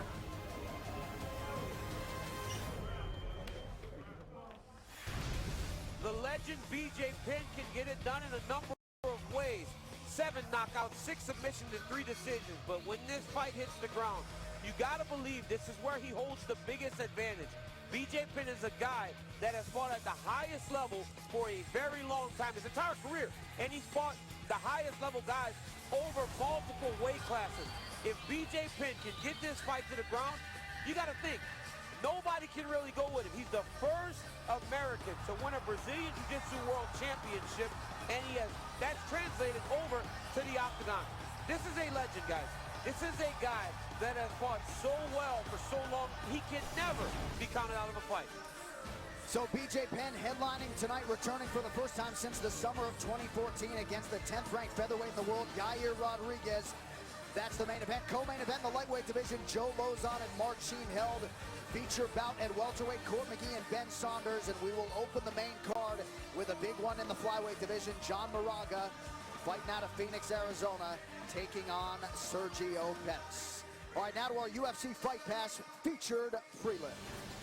Jones-Lybarger believes Taekwondo black belt Nina Ansaroff will stand and trade with her tonight, and that is music to the ears of the Arizona-based strawweight. Strawweight veterans intent on making their presence felt in the UFC. Nina Ansaroff and Jones-Lybarger begin 2017 with nothing but winning on their minds. 2017 is going to be a huge year for me, and I'm going to kick that off tonight by getting my first win in the octagon against Jocelyn.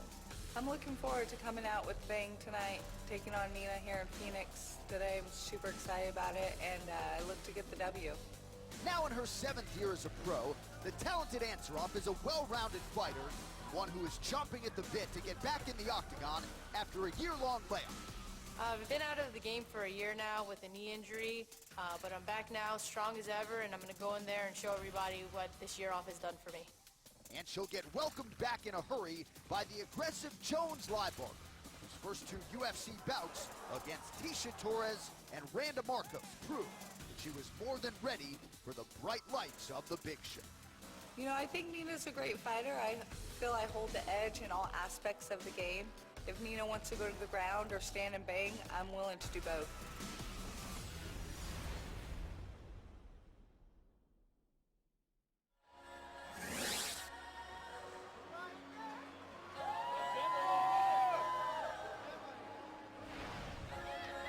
With her girlfriend, UFC Bantamweight champion Amanda Nunes and Kami Barzini firmly in her corner, here is Nina Ansaroff, born and raised in Weston, Florida, fighting out of American Top Team and looking to get on track tonight against Jocelyn Jones-Lybarger. Yes, and she needs to avoid the firefight. She does not have to fight in a brawl. She does tend to do that, but she's a very good counter striker, and she's a very good combination striker. When every time Justine Kish would attack her, she would land these beautiful counters, and she actually hurt her at the end of those counter combinations. UFC Fight Pass featured. Every time Lybarger presses her, and she needs to avoid the firefight. You don't need to be in there being brave and showing bravado. Fight what you're the best at. We had a chance to talk to Nina this weekend, and the weight cut has been a factor for her in her UFC career. You remember she was supposed to face Rose Namajunas at UFC 187. That was May of 2015. She missed weight, then she got the flu, so the fight was taken off the card, but she really feels like she has now mastered that part of the equation. She liked the early morning weigh-in, and according to really everybody American top team that you talked to, she's ready to go tonight and make a statement. Yeah, we talked to Dean Thomas, and he said she's the only girl that can actually go with Amanda Nunes without getting just completely bulldozed. Right. He said that her skills allow her to actually be in there and spar Amanda and fight Amanda without getting really outclassed.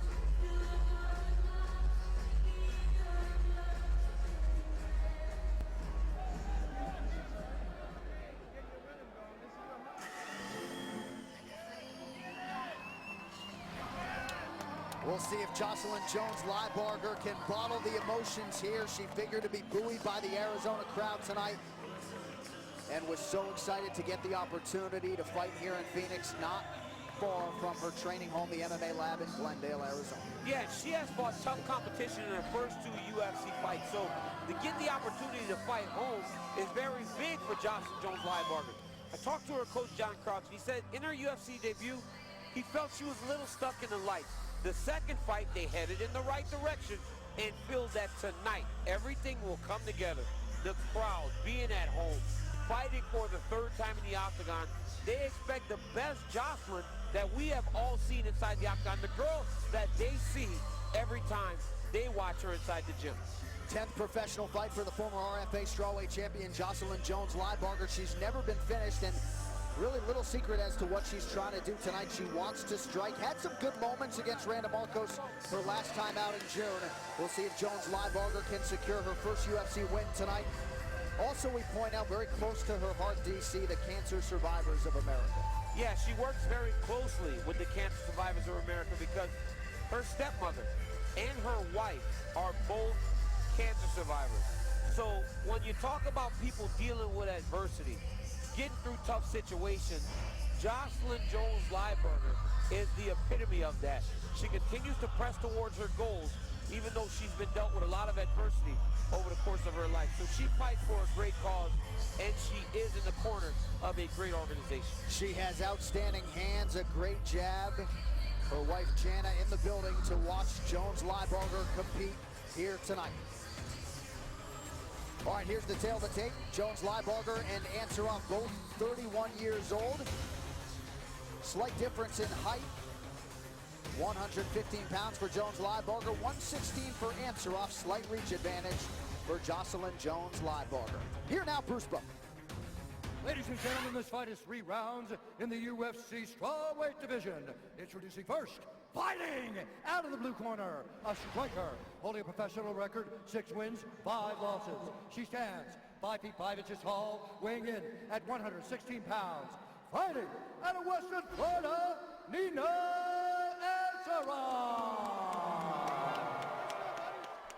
And now introducing her opponent, fighting out of the red corner, a mixed martial artist holding professional record, 6 wins, 3 losses. She stands 5 feet 7 and 1/2 inches tall, weighing in at 115 pounds. Fighting out of Glendale, Arizona, Jocelyn Jones-Lybarger. When the action begins, our referee in charge, Nick Jones. Nick Jones, 3rd man in the octagon for this one. The beautiful Jamalette with us in Phoenix, Arizona. This the featured UFC Fight Pass prelim. Nina Ansaroff and Jocelyn Jones-Lybarger. And with that touch of the gloves, we are underway. Jones-Lybarger is in blue, Ansaroff is in black. Body kick is there for Ansaroff early.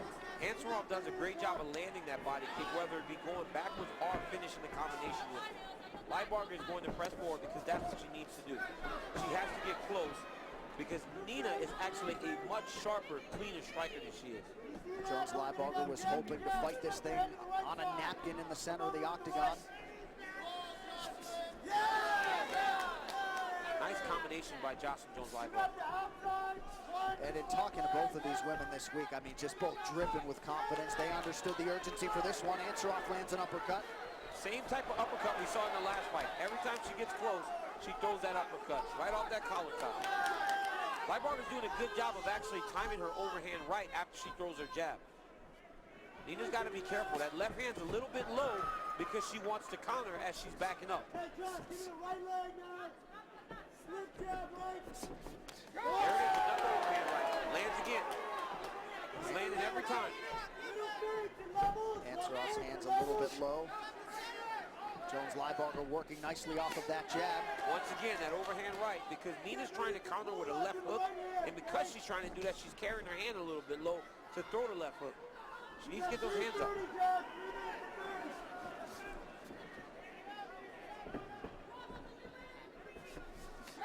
Just shorten up that right hook and give me a step 3 to follow. Step 3 after the double switch. Just push in there, push in there.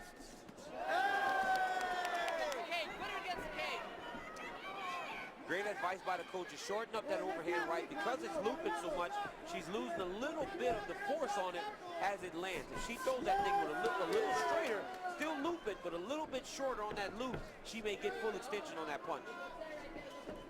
And at least to this point, Ansaroff's power has not earned the respect of Jones-Lybarger, who is more than content to hang in that pocket and trade punches. You see when they're at distance and when they're just kind of standing and striking, the jab of Ansaroff works, the outside leg kick works. You see she's a cleaner striker. She needs to stay away from Jocelyn. Jocelyn is having success whenever she makes Ansaroff have to fight her in more of a dirty type fight.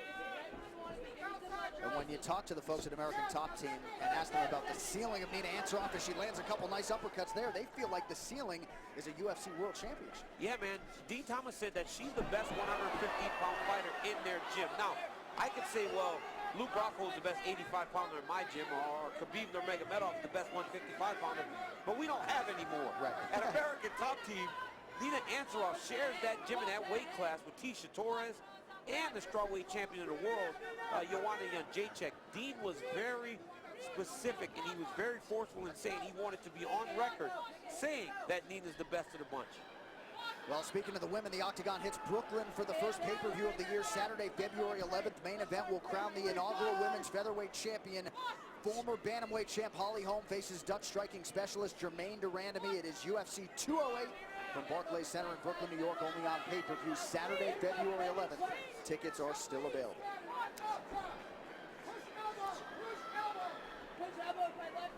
Under a minute and a half to go here in round one.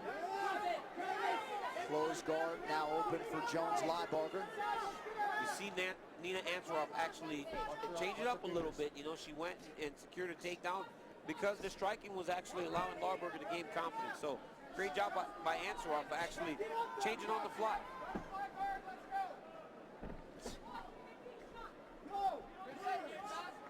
You see Lybarger starting to switch those hips a little bit. Ansaroff has to be very careful because if she leaves that arm behind, she can actually attack an arm bar.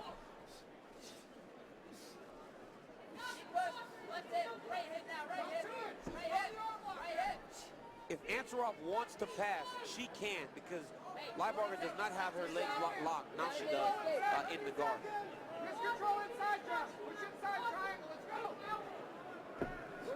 You see Lybarger attacking those hands. She is trying to set up an arm bar here.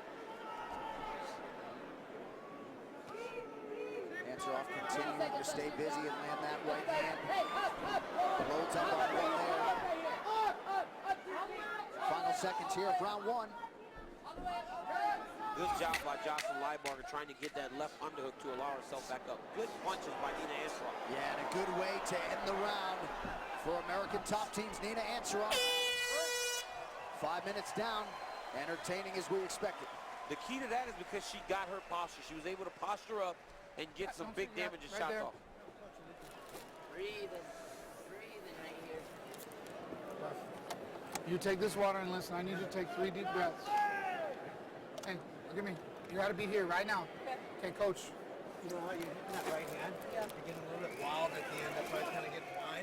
Step in with your double jab. And after you hit that right hand, you want to step through. Step through. You know what I'm talking about? Yeah. Okay. You're hitting it every single time. You're finding your rhythm now, okay? Top of my head. Set up more, and then we're going to shove the hand with that. She already sweet, you see? Get it, this.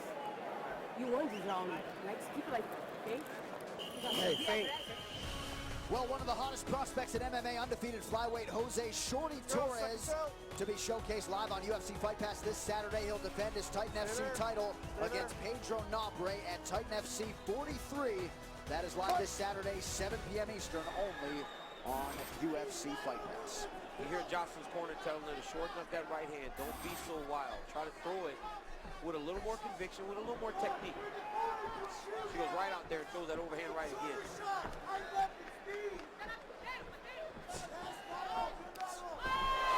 Nice leg kick by Ansaroff.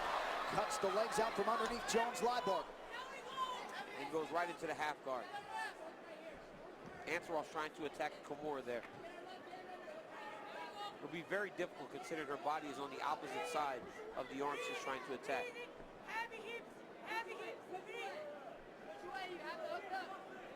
Strong start for Nina Ansaroff tonight. Significant strikes doubling up on Jocelyn Jones-Lybarger. 34-17 through about 6 minutes.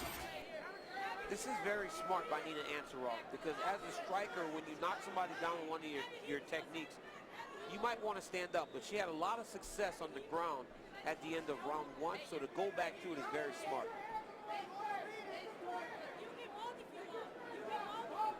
Nina Ansaroff can use her left hand to push down Jocelyn's right leg and go to the three-quarter mount. Then she'd be able to get some really good damage off from the top position. Yep, Jones-Lybarger doing a pretty good job trapping that right leg to prevent it. Right here, she's almost in the three-quarter mount. Oh, now she gets both hooks in. Now she's in great position. Not a good spot for Jocelyn Jones-Lybarger, who, as we mentioned, has never been finished. Nina Ansaroff on her back here. Nina Ansaroff was trying to stretch her out, but now she's attacking the neck. Got to fight hands here if you're Jones-Lybarger, right? Yes, you got to fight hands, and you've got to try to change his position a little bit. You cannot just stay here. Hard to see from our vantage point if Ansaroff is under the chin. She doesn't appear to be. And she's high. If Jocelyn Jones-Lybarger can somehow get to a tripod position, she can almost just shake her off the front and come out the backside.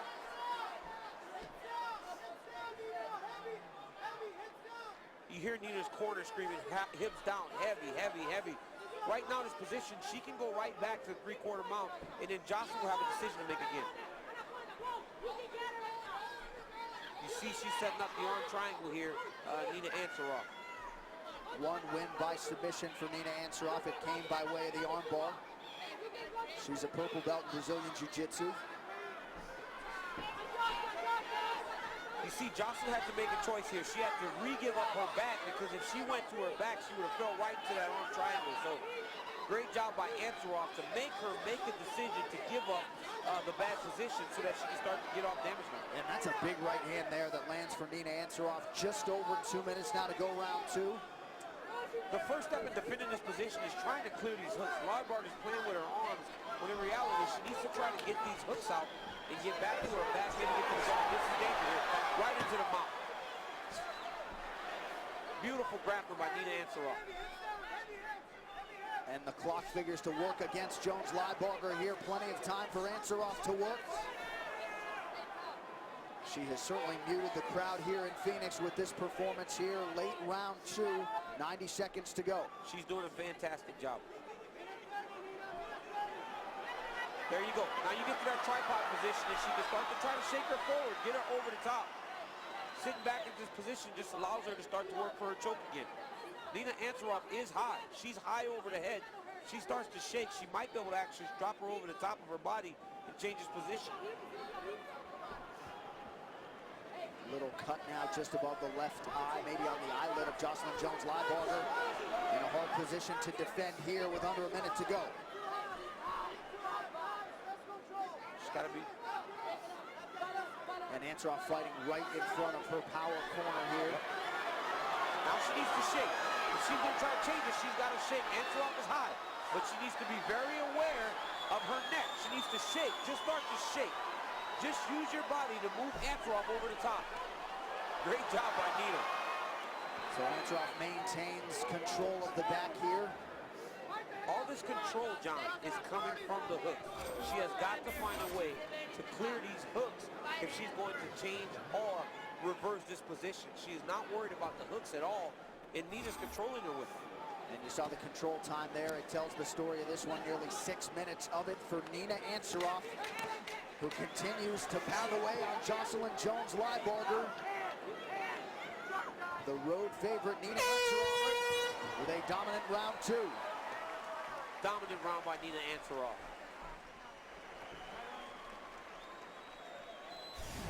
You see at the start of the round, Nina Ansaroff throws a nice leg kick. Lybarger falls down. Nina takes the top position, and from here, it's all Nina Ansaroff. 3/4 mount. Starts to get big damage off, and from here, ground and pound just continues. Jocelyn Jones-Lybarger actually managed to move Nina into Not a enough position right where now. she You could need to go fucking put your heart out there, finish. throw your hands, be smart, but don't just sit there and play defense. Let's go win this fight. We're down 2 rounds, Jocelyn. Move your goddamn feet and throw your hands, you hear me? Hey, this is our career right here. This is your fight. This is yours to win. You gotta want more. Come on now, kid. Don't let this go by. Whatever happens, let's fight our heart out in this round, you hear me? Come on now. Ready? Yeah. Come on. Let's go. Really everything you would like to hear from a chief corner when a fighter is down on the coast. You know what, John? Same thought. Be honest with him. Tell him the truth. Very refreshing to see a coach get in her face and say, look, you got to cowboy up and go get it done. That was a little plug for my college, great Oklahoma State University. But you got to go and get it done. You don't sugarcoat it for your fighter. You tell him the truth, and maybe it'll make her go out there with some urgency. The unshakable confidence of Nina Ansaroff on display tonight. We'll see if Jones-Lybarger can rally in front of her hometown fans. Out of range with that right hand. She's now switching stances to try and throw the left hand over the top instead of the right hand. Just 20! 25! 25! The speed difference is so obvious. You know, Nina Ansaroff is so much faster than Jocelyn Jones-Lybarger. Well, later tonight, it's the return of a UFC superstar. Hall of Famer B J Penn is back. He is ready to face Mexican phenom Yair Rodraguez. UFC Fight Night, Rodríguez v. Penn tonight on FS1, or you can watch it live on Fox Sports Go. Nice uppercut by Nina Ansaroff. Good job, Jocelyn Jones-Lybarger. Change something. Do something different. Attempt a takedown. Maybe the hands will drop and you can land that overhand right over the top, but you have to give her a different look. See some of the damage on that lower lead leg of Jones-Lybarger. She lands a right hand there. She's pressing, you know that, and I think that's from the corner. The corner saying, you know, you got to get urgent. Go and get it done, kid. Go fight, and she's fighting. But Nina Ansaroff, again, is just the cleaner striker of the two, and her punches are straight, whereas Jocelyn's kind of winging hers over the top. Jones-Lybarger has had to work hard defensively here tonight, but seems to have plenty left in the tank here early round 3. At the very least, you could say she's been the aggressor here through about a minute and a half. Yeah, she has. And you know what? As a coach, when you go back and you watch the fight, you say, you know what? My athlete listened to me. My athlete went and tried to do what I asked, and I can work with that. It's whenever your athlete packs it in when you tell him to do something is the issue. And Jocelyn is trying to do it. Of course, there goes the big right hand. But another leg kick, John, you alluded to that. You said the damage on the lower leg, and now you get kicked in that same spot, your leg gives in on it. Yep.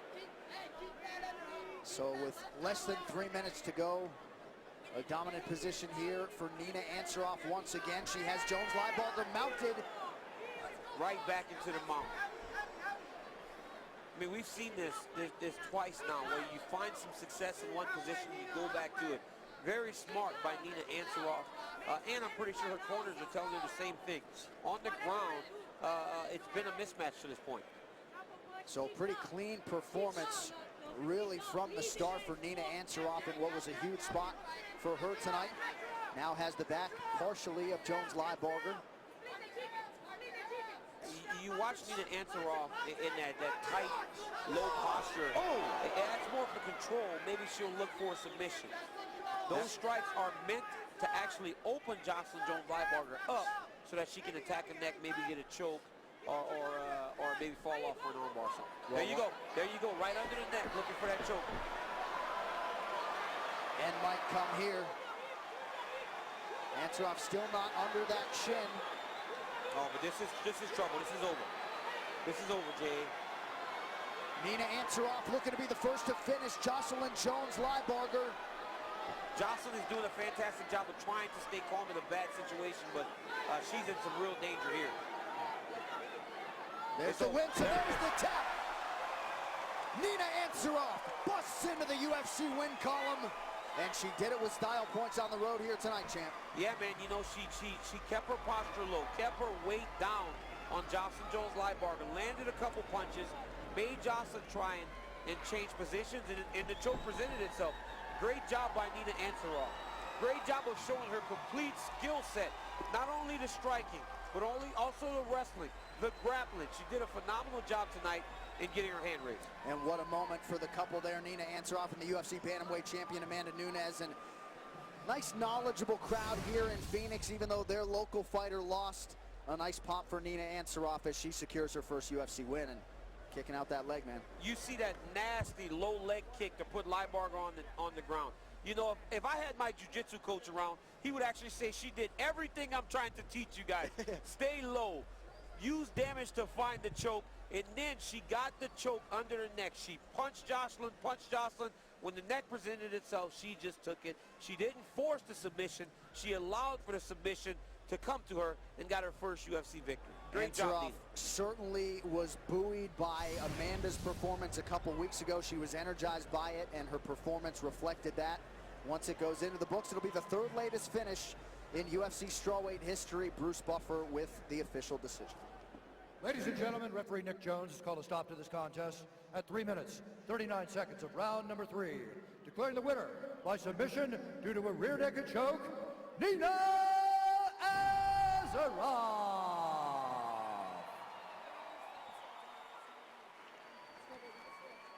All right, Phoenix, here with your winner, Nina Ansaroff. Man, were you confident coming in here tonight. You were a woman on a mission, and you delivered. How does it feel to be the first to finish Jocelyn Jones-Lybarger and get your first UFC win? Feels amazing. I mean, I had the toughest past 2 years I have. Injuries, sickness, bunch of things going on. I'm just so happy I could finally get that first win. What was different for you here tonight or during fight week that resulted in this type of dominant performance really start to finish? I just saw my girlfriend knock out Ronda Rousey. That's what it was. Well, tonight it was your turn to shine, and you certainly maximized the moment. We're going to take a look at the finish. You had an obvious grappling advantage, and you certainly made use of it tonight. Thank you so much. I want to continue to grow and climb my way to the top in this division. Any idea who you'd like to see next after the big win tonight? It don't matter, anybody. Congratulations. Go enjoy it with the team. Ladies and gentlemen, your winner, Nina Ansaroff. Nina Ansaroff with a great performance, buoyed by her girlfriend and champion Amanda Nunes' great performance against Ronda Rousey. What an unbelievable fight by Nina Ansaroff. Watching that fight, you see why people in the gym say she is a handful. She waited on this choke, eventually got it, and is now the first person to finish Jocelyn Jones-Lybarger. Great job, Nina Ansaroff. So Nina Ansaroff has now won 6 of her last 8. What a moment for the power couple, Amanda Nunes and Nina Ansaroff here tonight. So the prelims continue, top of the hour on FS1. Included among them, we'll have a matchup of promising lightweight newcomers, Devin Powell and Drakkar Klose. That is your featured prelim. Also on tap, a couple of guys based right here in Arizona in the bantamweight division, Frankie Saenz and Augusto Tanquinho Mendez. Also in the heavyweight division, Oleksiy Oliynyk and Victor Pesta. And at 155 pounds, Tony Martin taking on Alex White. All live from this Talking Stick Resort Arena in Phoenix. Once the prelims are done, that'll give way to the main card. FS1 UFC Fight Night, Rodríguez versus Penn. That's your main event. In the co-headliner, Joe Lozon and Mark Sheen held. Also tonight, Court McGee and Ben Saunders. And the main card opener in the flyweight division, a couple of ranked guys there, John Moraga and Sergio Pettis. Thanks for watching the UFC Fight Pass prelims. We will see you shortly on FS1. Watch the UFC's biggest names rising stars and fan favorites. On the featured bout of the UFC Fight Pass early prelims. No matter where the fight goes down, UFC Fight Pass is the only place to see every moment of the UFC Fight Pass early prelims. Wow! My goodness! Start your 7-day free trial now.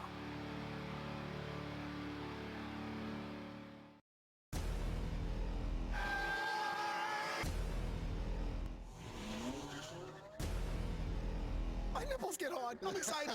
Kicking off the new season here. Are you me right now? Dana White's house is like Neverland for hillbillies. Let's go on an adventure. Let me tell you something. Oh my God. Disneyland. I want to thank Dana White for exposing me to a whole side of America that brothers ain't used to being exposed to. I decided that Dean Thomas and I would drag race. I felt like I was biting into a condom filled with bologna. Never judge a card until it's over. Everybody on that card came to fight. It's awesome, man. That's what this show is all about. UFC legend Би Джей Пенна returns to face rising young phenom Yair Roдрiguez. My God, Rodríguez! UFC Fight Night, tonight at 7 Eastern on FS1.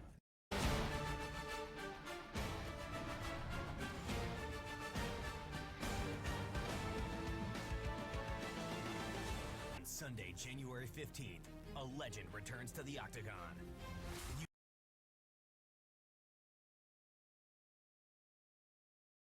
Big heart, and to have the ability to retire and enjoy the good life, but instead you still have that competitive drive, that says a lot about him. When people used to ask me, do you think B J Penn should fight again? I say 100% B J Penn should fight again. BJ's a true fighter.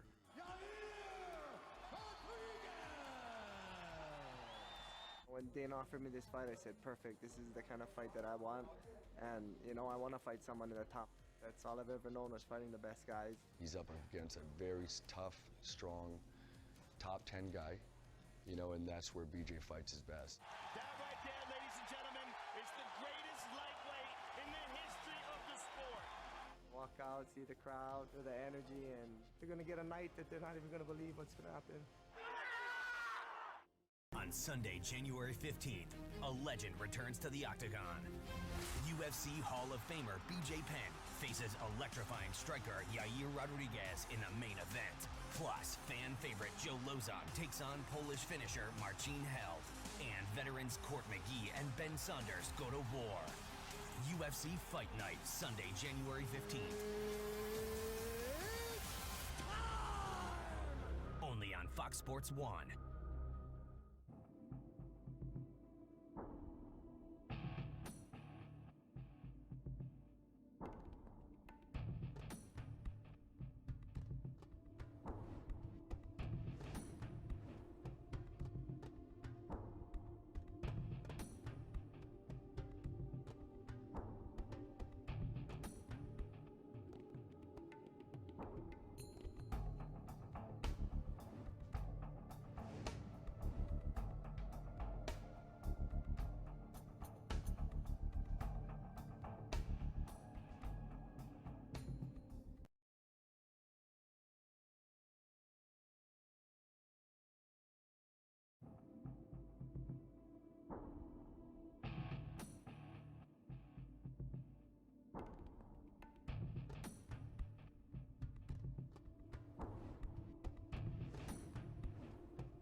UFC, the world leader in MMA.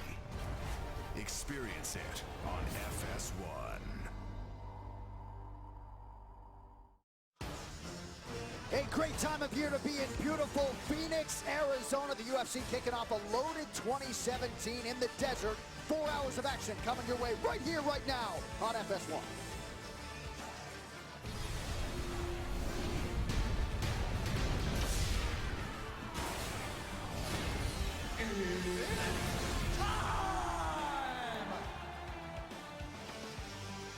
We are here at the home of the NBA's Phoenix Suns, the Talking Stick Resort Arena in downtown Phoenix. The Octagon touching down here in Arizona for the second time overall and first since 2014. And with that, we welcome you live inside the Talking Stick as we present the FS1 UFC Fight Night prelims. Sponsored by Budweiser, this Bud's for you. Closed captioning is available for tonight's telecast, and if you'd like to hear the broadcast in Spanish, there is a simulcast on Fox Deportes. All right, let's get you the rules of the Octagon. 3 judges score the bout. The bout duration is 3 5-minute rounds. For championship fights and all UFC main events, we go 5 5-minute rounds. A 10-point must-scoring system is in effect. Round winner gets 10 points, his or her opponent 9 or fewer. And scoring is based on effective striking and grappling, followed by aggression, and then Octagon control in that order. Also tonight, some changes to the unified rules of mixed martial arts will go into effect. The ABC has redefined what constitutes a grounded opponent, so now a single hand down is considered a standing fighter. Also a fighter extending his or her arm with an open hand and fingers pointed towards the opponent is now committing a foul. Also of note, it is no longer a foul to heel strike the kidney from the bottom position. The fighters have been made aware. I'm John Hannon, thrilled to be working tonight with the UFC light heavyweight champion of the world, Daniel Cormier in DC. We'll get started here shortly with a pair of all-action lightweights, Alex White and Tony Martin. We will get your keys to victory for both guys. First for Tony Martin as he makes the walk here. Tony Martin, first and foremost, needs to establish his jab. He has a reach advantage in this fight. He needs to make this fight where he's comfortable.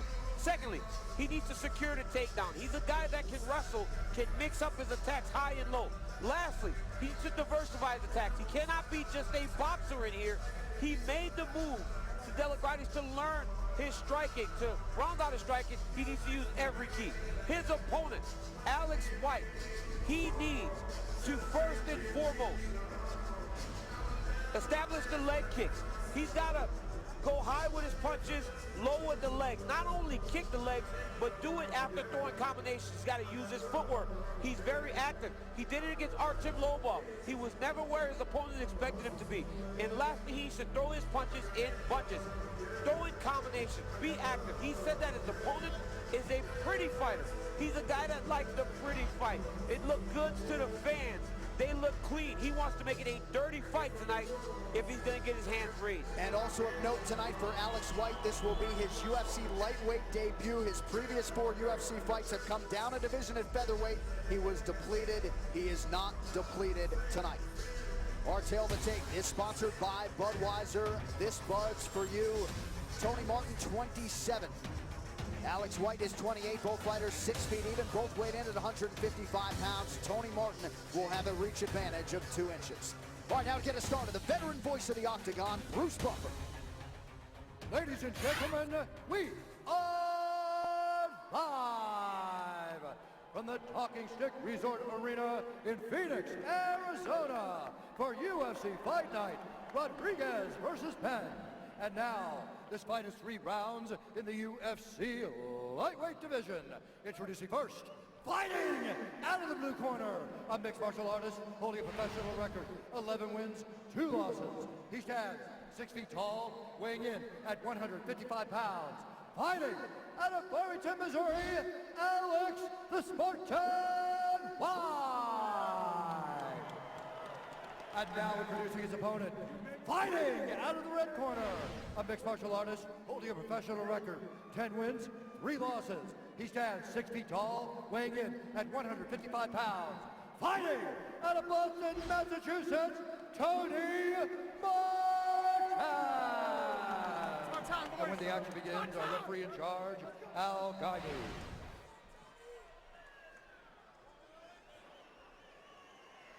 The beautiful Chrissy Blair is with us for the FS1 UFC Fight Night prelims. Thank you all for joining us live from Phoenix. John Millette with Chrissy tonight. You ready? Tony Martin. You ready? Let's fight. Huge frame for this lightweight division. Same can be said for Alex White. Tony Martin's in the black trunks. Alex White is in blue. And he ate an early right hand from Tony Martin. Tony Martin is doing a fantastic job of mixing it up. Not only throwing punches, but a nice, beautiful head kick that followed. Good start for Tony Martin. Yeah, and he was quick to laud the durability of Alex White, but he believes he's better everywhere. Said he fully expects to have a finish, and he's in hot pursuit of that initiative early. And this is where he's good. He's good in the wrestling situations, the situations where he can use his frame to wear on his opponents and really grind on them. He's a forward pressure fighter, so he'll be in Alex White's face the entire time. Martin has control of the body here. Time. His cup broke. He just said his cup broke. So Tony Martin dealing with a broken cup. His equipment broke. You got a backup or what? How's that work? You know, they tell us bring 2 mouth guards. I don't know what the protocol is for this situation here. You got to think somebody's got. Well, got to think somebody has an extra cup. We'll see how this plays out. Just when you thought you'd seen everything. I mean, we've been around the game for a long time, and I'm not sure I've ever seen anything like this. Let's go. We got to get going, guys. We got it. We got something to replace. All right, guys, go. All right. All right. So an equipment malfunction, they're giving Tony Martin some time to get things right. Good job by the tonight with the UFC cups. They tie in the back, so he took the string out and they just kind of put him in the briefs. All right, here we go. Back underway here, Tony Martin trying to make it 3 wins in his last 4. Alex White also coming in off a win over Artem Lobov back in February of 2016. These guys are going at it, man. Look at this work by Alex White in the clinch. That's what he said. He said he believes that Tony Martin is a pretty fighter. He wants to make this fight dirty. Martin's a very good wrestler. Alex White anticipated defending takedowns, and so far he's doing a great job of it. Alex White replacing Eric Koch on about a month's notice here tonight against Tony Martin. Tony Martin now in a high crotch situation. Needs to run that high crotch off the fence. There you go. High crotch off the fence in order to get to the finish. Get his body to the opposite side, no guillotine choke. Now he's got a half Nelson to get Alex White to his back. Great grappling and wrestling by Tony Martin. Yeah, White in no position to finish this guillotine here, but that is a go-to choke for him. Just over 3 minutes now to go round 1. See Tony Martin attacking a Kimura almost, but White immediately recognizes it, locks his hand and starts to buck his hips to defend his submission.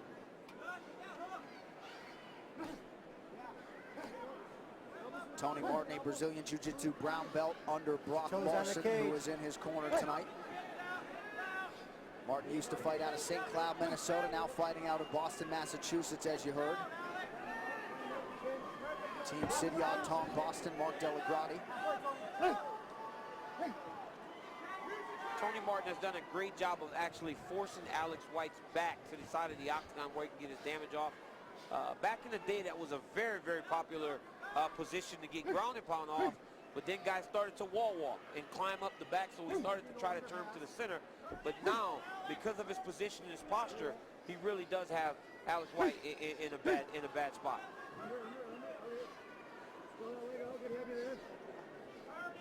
Just over 2 minutes to go here in round 1. Layoff of just about a year for Tony Martin coming in here tonight, but off to a very fast start against the underdog Alex White. And he's attacking that Kimura lock again. You know, this is the second time he's gone to it. Very easy pass to the 3/4 mount once again if he wants it, but it seems as though this Kimura is in his game plan. 80% of Tony Martin's 10 career wins have come by submission.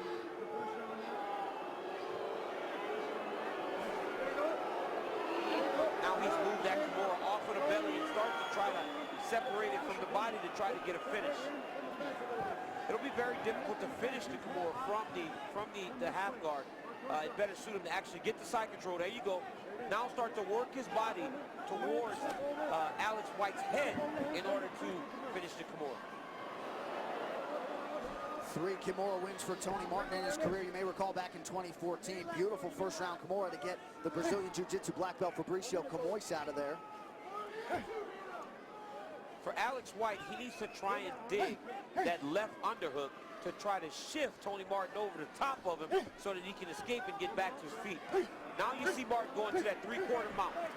Now I keep saying three-quarter mount because it's not a full mount. His foot is not on the opposite side of the body. He keeps it in the middle. Now knee on belly to get his damage off. Total strikes, no surprise. All Tony Martin through 4.5 minutes. Now working inside the closed guard of Alex the Spartan White.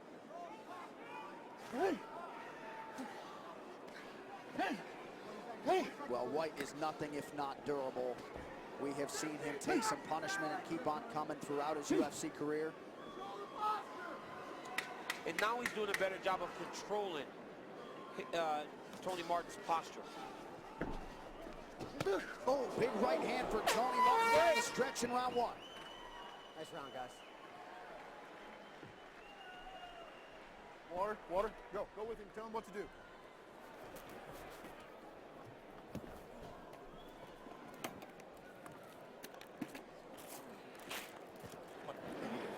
Get your hips out, turn into it.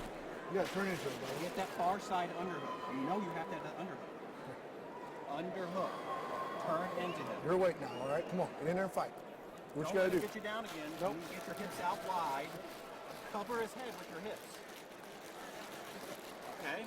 Cover his head with your hips.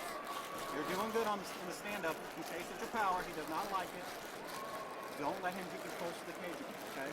Okay. So if you get down again, turn into him, okay? Do not turn away from him. Get the far side underhook, turn into him. You hear me? All right, Alex. Come on, man. Go do your thing.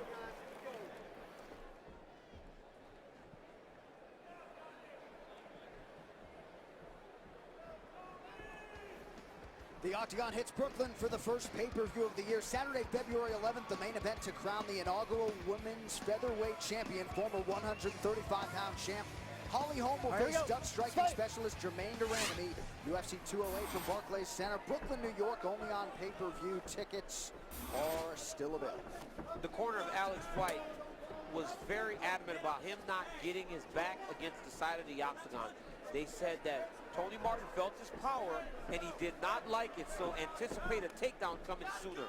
And once he gets taken down, if he does, make sure to attack that. Oh, nice right hand.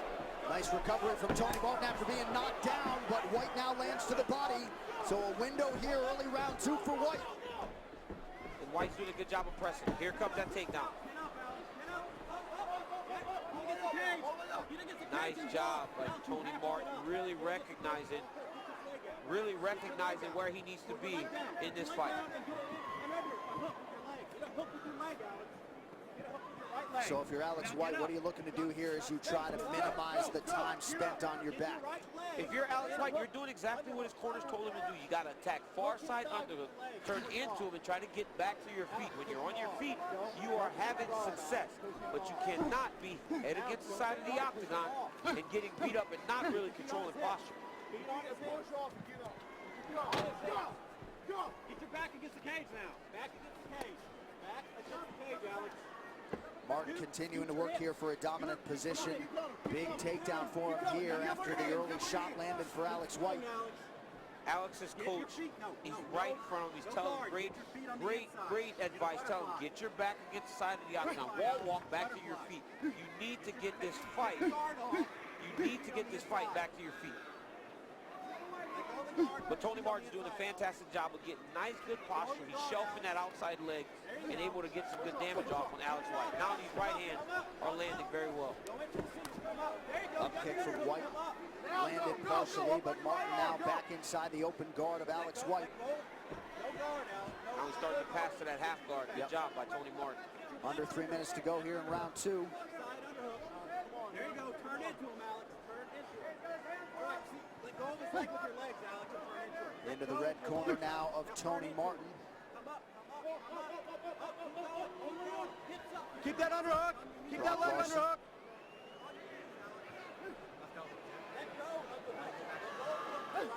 Three to 6 or 3 to 9. Go.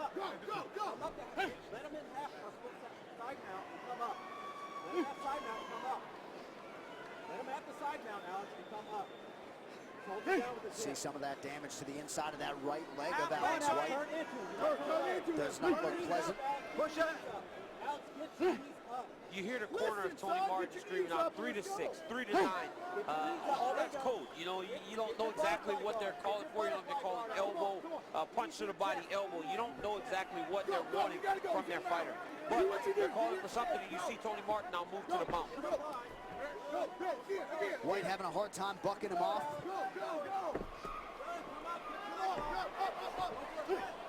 Tony Martin showing you his grappling credentials tonight. That's a great job by Alex White. You did not see this in the fight we had earlier. He did the opponent, the guy on the bottom, did not buck. Alex White was able to buck Tony Martin, drive his feet off the fence, and able to just change the position. Being mounted is the worst position in fighting. You have to find a way to actually change it. And Alex White did that. Now he is the one on top with the takedown and the reversal.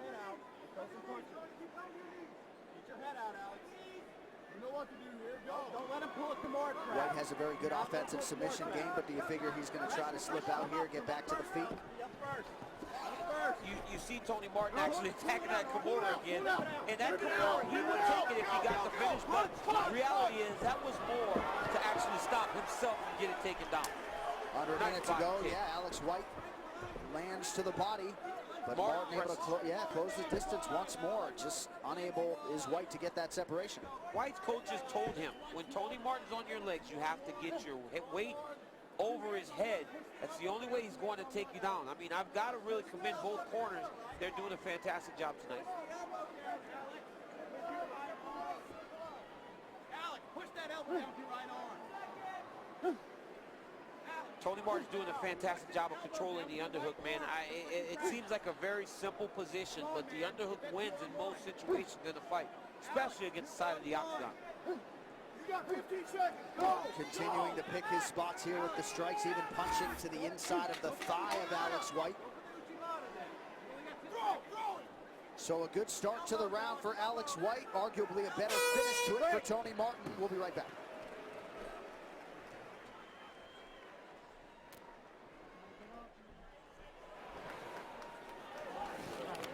How's the nuts? Good? Take a deep breath, kiddo. Take a deep breath.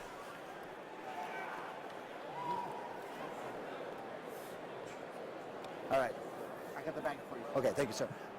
You're doing good. Okay, so he's down 2 rounds. Yep. He's going to come on. He's going to try to lay something down, whether it's going to be spinning or whatever. So we want to make sure we're playing 2 rounds because he got the takedowns. You want to win this fight? You got 5 minutes to win it. When you land one, be ready to circle. Yep. Okay? You got 5 minutes to win this fight. Be Okay. ready to circle. Now That's all you got. Alex, remember, look at me. Look at me. Push the elbow down. 2-on-1. Push the elbow down. Okay. Turn into him. Don't turn away from him. Push the elbow down. 2-on-1. Take his back. Okay. Come on. You want to win? Then win.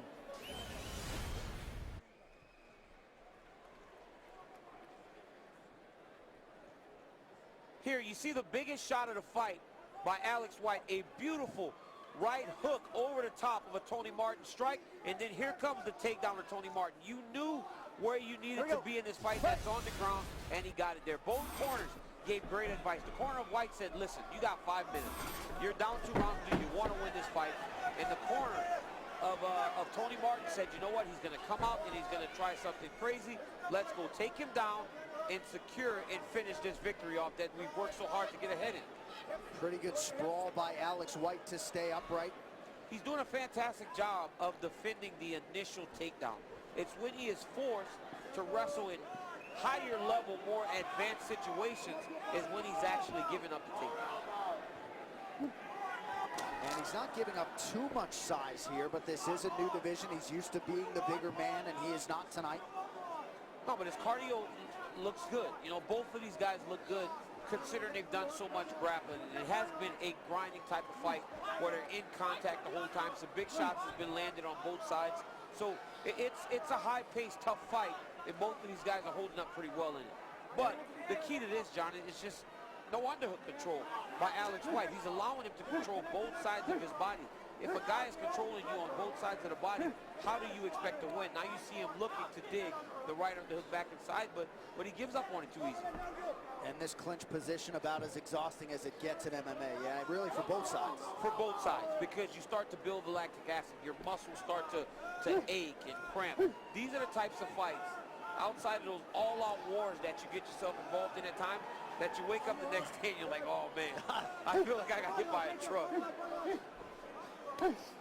Because watching from the outside, you know, you say, well, the punches don't seem to be landing that hard. That elbow had no space to land, but they hurt, man. They're damaging strikes. You see the clinch control time north of 3 minutes for Tony Martin, and he's been busy to maintain it.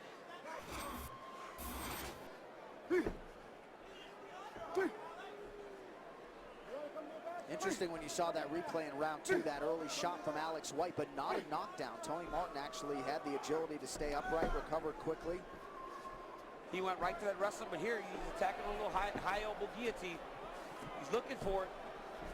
Oh, another good right hook by Alex White. Back to the center of the octagon here, just over 2.5 minutes to go, round 3 as Martin lands. Something's bothering Tony Martin right here. Something happened in that last exchange that he did not like, right back to that clinch. John, I know what it feels like to get hit with a shot and say, okay, let's clinch a little bit to slow things down for a second. But for Alex White, he could ill afford to be back in this position. Tony Martin's where he needs to be. He needs to get to the end of the fight. Alex White is a very tough, durable guy, not presenting many opportunities to finish the fight anymore, so he needs to be in control. Valuable seconds continue to tick off the round 3 clock for Alex White, under 2 minutes to go. Tony Martin maintaining that one underhook. Not much resistance here from White. Yeah, in that exchange earlier, you know, looking at my camera here, it was a little bit of an eye poke that Tony Martin took. His coach actually went crazy. It was a pinky, but referee didn't see it, and Alex White rightfully jumped right on it. Crowd getting a little bit restless here, but Tony Martin really doing what he should be doing, path of least resistance. He's been able to control Alex White here. It is not his job to actually allow Alex White off the fence. Right. Alex White needs to dig an underhook or get back into space. He has to get back into space. Let's go, guys. There you go. So a little quick movement. Cause an action. Just cause an action to create space to try and get away. Every time Tony Martin starts to feel as though he's losing Alex White, he is doing a fantastic job of slightly changing position, either shooting to a shot or backing out and then re-attacking underhook. Here, there's no takedown there. That takedown was to get Alex White's hands down just to get back up to his underhook. He's outsmarting him a bit here, John. All Tony Martin tonight, less than 30 seconds to go. We'll see if Alex White can come up with a late rally here. Strong showing for the Illinois native Tony Martin tonight. Tony Martin said that when he got a full camp, he's a tough out for anybody. He's showing it tonight. His cardio looks fantastic. The pace looks fantastic, and he's been in control, I feel, the entire time. And in fairness to Alex White, he did not have a full training camp. Replaced Eric Koch about 4 weeks ago, but a dominant effort for Tony Martin here tonight. Just turned 27. A lot of potential for Tony Martin. Let's get to the move of the fight. It is sponsored by Metro PCS. Switch to Metro PCS and get a fast nationwide 4G LTE network for only $30, period. It was the takedown to Tony Martin. Here you see him get on a single leg, run the pike, put Alex White on his back, and from there, it was all Martin. And again, double leg takedown. Run him right over the head, put him down, and starts to control. And at the end of the round, passes the feet, throws a big right hand that lands right at the end of the round. Great performance by Tony Martin. All right, what do you think will be the best move of the night? Tweet and let us know at #MetroMove and tune into the FS1 UFC Fight Night post-fight show after the fights for the winning move. Sorry about Official that. Decision forthcoming. Hey, happy birthday, Jamie Alvarez.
Wow, live from the Valley of the Sun, Phoenix, Arizona. It's the FS1 UFC Fight Night prelim, sponsored by Budweiser.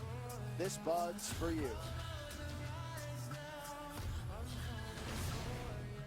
All right, back now inside the arena. Here's Bruce Buffer with the official decision. 3 rounds, we go to the judges' scorecards for decision. All 3 judges score this contest 30-27 for the winner by unanimous decision, Tony Martin. So Tony Martin, your winner by unanimous decision. He's won 3 of his last 4 in the UFC. He came over to the table, said he wasn't thrilled with his performance, but it was nothing if not dominant, man. Yeah, he dominated the whole fight. He fought exactly where he wanted to fight. You know, it just shows you that guys are expecting so much more out of themselves when they step inside of the octagon that a win just isn't enough. But if you ask me, Tony Martin did a phenomenal job tonight. Won every second of that fight. Dominant performance. All right, coming up next, we'll transition to the heavyweights as Oleksiy competes in his 62nd professional fight against the Czech Republic's Victor Pesta. And later tonight, the spotlight shines on Mexican superstar Yair Rodraguez, known as an electric striker. He is much more than that and understands that wrestling is the great equalizer.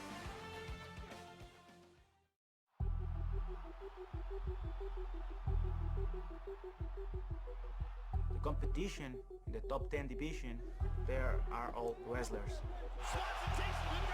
The wrestling, I can be on my way to be the best in the world too. Rodríguez showing up his grappling ability. It doesn't matter how good of a striker you're at. If you can't defend a takedown, dude, your striking doesn't mean nothing. So that's where we work here. You know, our wrestling to our striking to our wrestling. He's got great timing and great footwork. When you're quick like that and you're explosive and your technique is as good as his, it's easy to be able to throw your punches and be able to open up your takedown. Every time that I wake up, this is my work. This is all what I do. This is what I love to do. I'm here to be the champion. I'm here to be the best fighter in the world. That's my goal.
Back live in Phoenix, Arizona, so the heavyweights will be next, but coming up soon in our featured prelim, it'll be the UFC debut of New Englander Devin Powell. So how did he get here? Well, back in August in Bangor, Maine, with some very important eyes watching, Powell took advantage.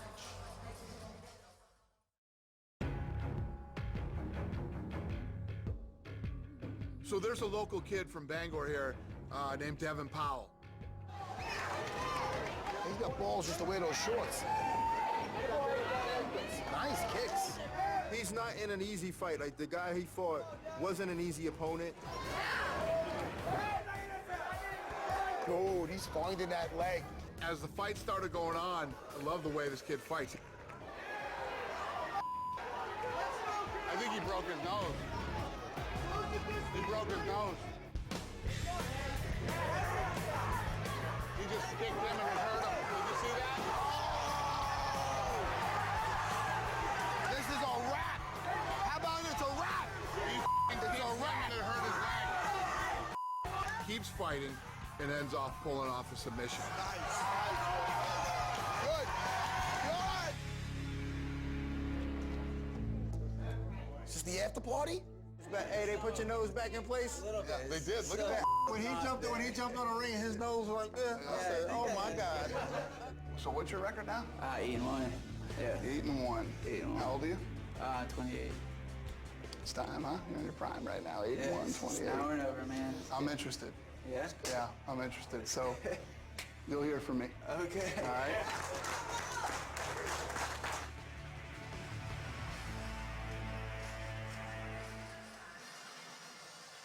What a moment for Devin Powell. The best part was when Dana White said, answer your phone.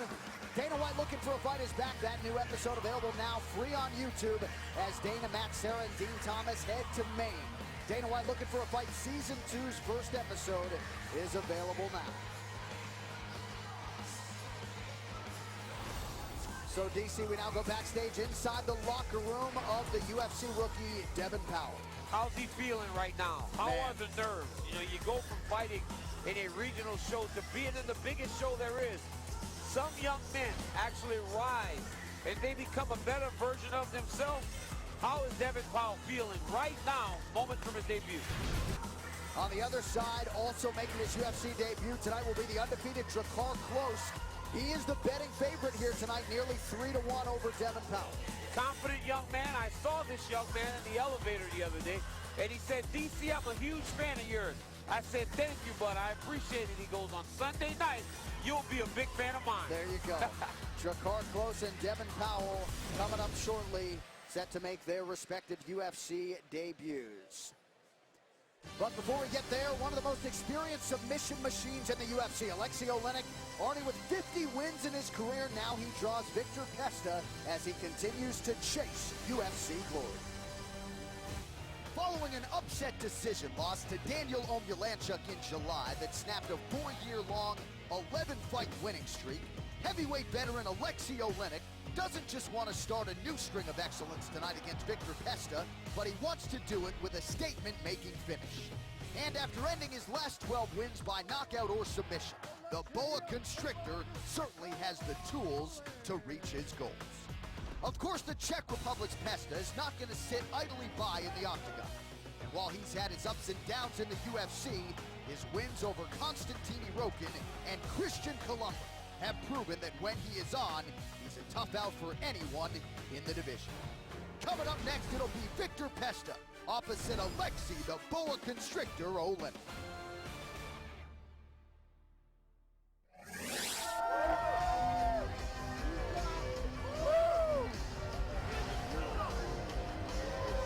Training out of the Black Zillions in South Florida, here's the Czech Republic's Victor Pesta making the walk for his 5th UFC appearance here tonight. Yeah, you know, man, this young man used to train with Alexander Gustafsson out at the All-Stars camp in Sweden, and he said Alex is his hero. He said, but when he got to the UFC, he had to move to bigger gyms. So he went to Alliance, where Alex used to train too. But then he went to the Black Zillions. This is a young man, he's massive, a big guy for heavyweight, very raw. But there's a lot of work that can be done with this young man. It's like a blank canvas And this team that he's with will help to evolve him as he moves forward in his career. 6 first-round finishes and 4 knockouts, 3 submissions for Victor Pesta. You see, the only Czech-born fighter on the active UFC roster.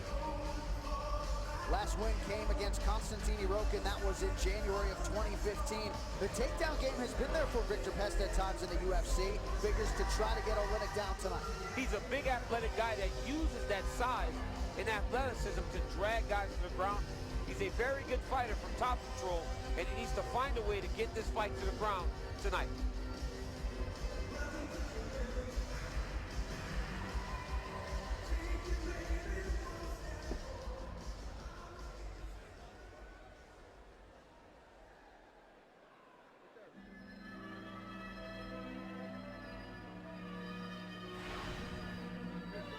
So here's the boa constrictor, Oleksiy Oliynyk. 62nd professional fight. He's won 50 of them, 2-1 in the UFC, as he makes his 4th UFC appearance tonight. I mean, this guy, he may be the most decorated submission fighter in the UFC based on pure volume. Yeah. He has almost 40 submissions to his name. Now, he spent a lot of the time in his career in Russia, tapping out almost all of his opposition. But he got to the UFC because he used a scarf hold headlock over Mirko Krokop in 2013. This man is a veteran in the most serious terms. He's been in there with everybody. 60 fights, John. 60 fights as he steps to the octagon again. How about the fact that he's finished his last 12 wins, 45 MMA finishes. I mean, he has stepped in a cage or octagon or ring and finished someone in mixed martial arts 45 times. Last fight out against Daniel Oleksiy last summer on the wrong end of a majority decision, but that came after a 599-day layoff, myriad knee surgeries for Oleksiy Oliynyk, and that was after he knocked out Jared Rochal cold in November of 2014. So now getting back into a regular training regimen. We'll see if the results are there for Oleksiy Oliynyk tonight. We asked him, what do you think of your opponent, Victor Pesta? He goes, he's a strong young man with good physical genes, a good wrestler. He should be motivated to fight me. Like that. I like that.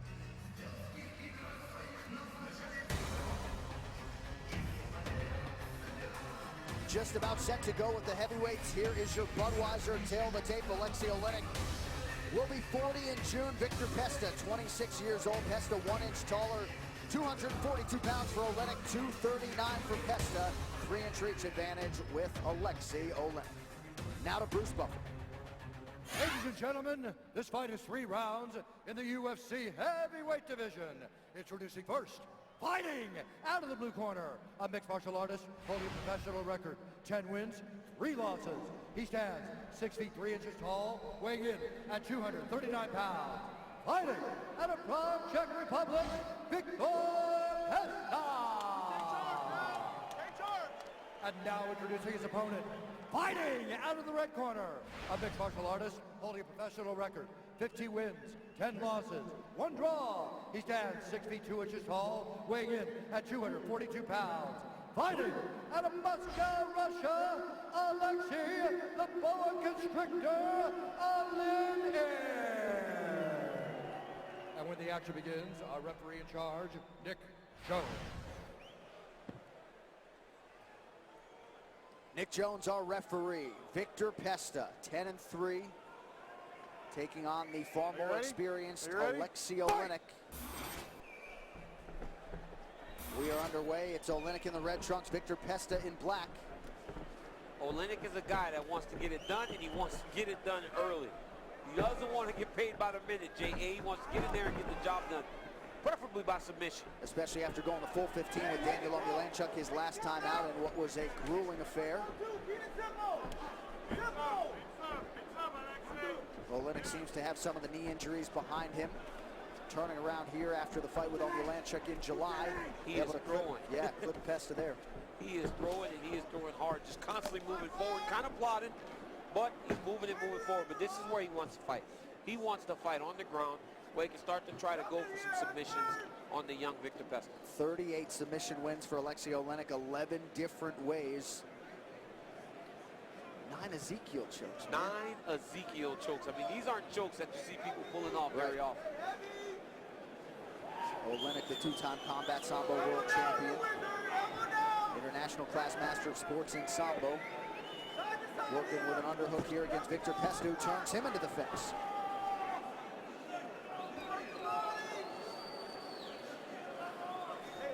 Oliynyk controlling the head here. Pesta with a body lock. Well, he's got a choke in there. He's actually trying to choke him from the bottom here. Yeah, Oliynyk leads the league in submission attempts. Any opportunity to grab a limb or a neck or a choke. Yep. He will give up position in order to attempt a submission too, which at times cost him fights. But he's doing a really good job of attacking the underhook to try to get back up to his feet. Nice cradle by Victor Pesta. This is more of a control position, more of a traditional wrestling position where you can run a guy over to his hips and keep him down more than actually get damage off. Under 3 minutes here to go round one. Victor Pesta, slight underdog tonight if you're curious.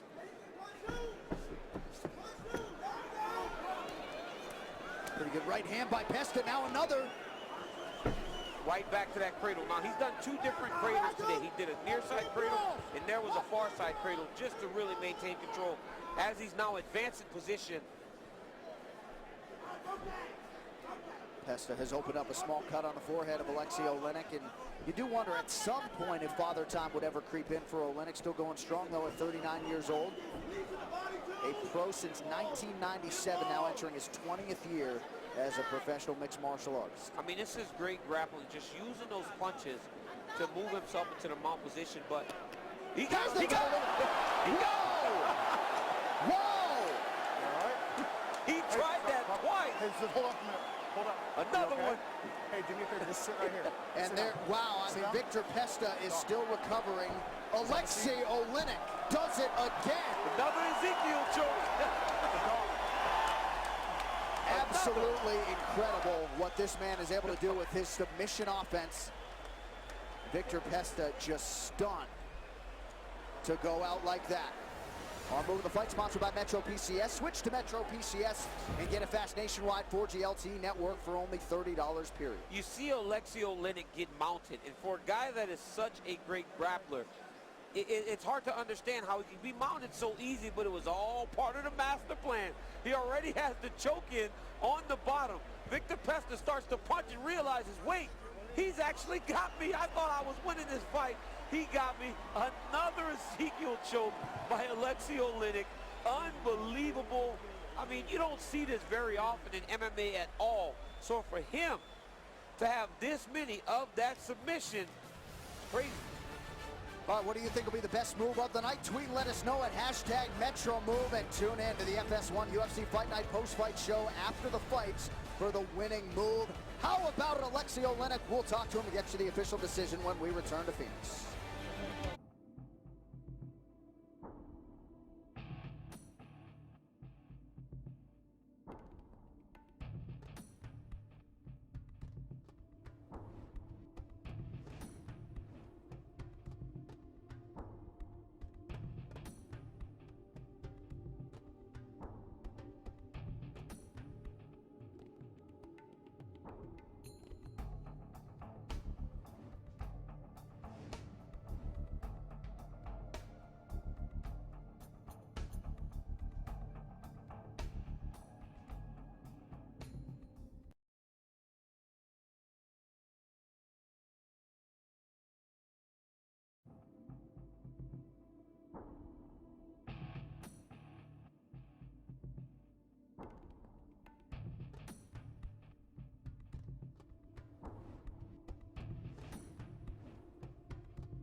Tempe, Arizona, not far from Arizona State University. What a bar scene down there, champ. Near ASU. We are in Phoenix, not far from there for the FS1 UFC Fight Night prelims. What a performance from Oleksiy Oliynyk. Here's Bruce Buffer to wrap it up. Ladies and gentlemen, referee Nick Jones called a stop to this contest at 2 minutes, 57 seconds of round number 1. Declaring the winner by submission due to an Ezekiel choke, Oleksiy, the boa constrictor, Oliynyk.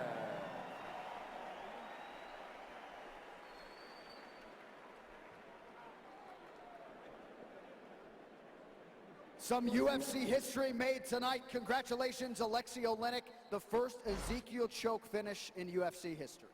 Он вас поздравляет с первым удушающим приемом Ezekiel в UFC. This first? I don't know. Thank you all fans. I was thanked for God for this win, for my wife and my team, American top team. All guys or brothers, thank you very much. This our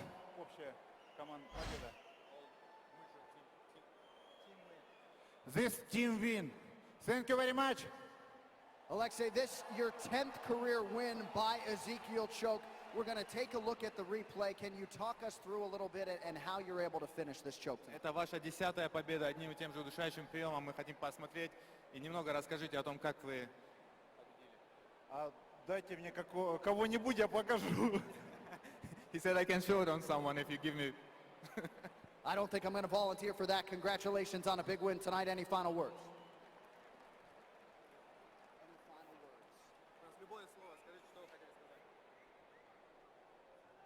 Меня переполняют чувства. Я просто всем благодарен. Огромное спасибо всем зрителям, которые здесь смотрят. Я надеюсь, вам нравится наш турнир. Огромное спасибо. He said, thank you very much.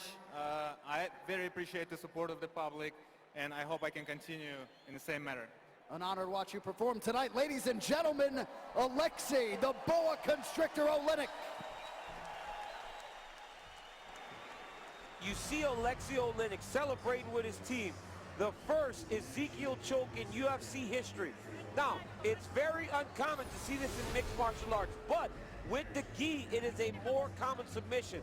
Oleksiy Oliynyk here, his right hand, if they were wearing a gi top, would normally pull the gi lapel, and then the other hand would slide under the neck. Well, this time, you see the right hand coming across, almost like a rear naked choke block, but the left hand goes under the neck. We thought he was stalling, but the whole time he was setting up this choke.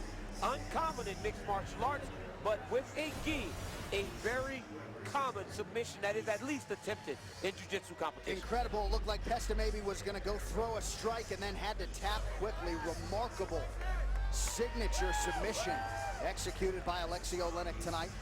I was not going to volunteer to be put into one there inside the octagon. Here's what's coming up on UFC Fight Pass live this Wednesday, January 18th, the Alaska Fighting Championship.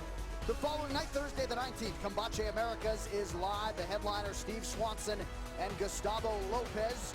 Friday night, Glory Super Fight Series, 10:30 p.m. Eastern, and then Saturday, January 21st, Titan FC 43 and the Flyweight Championship fight. Download the UFC app today.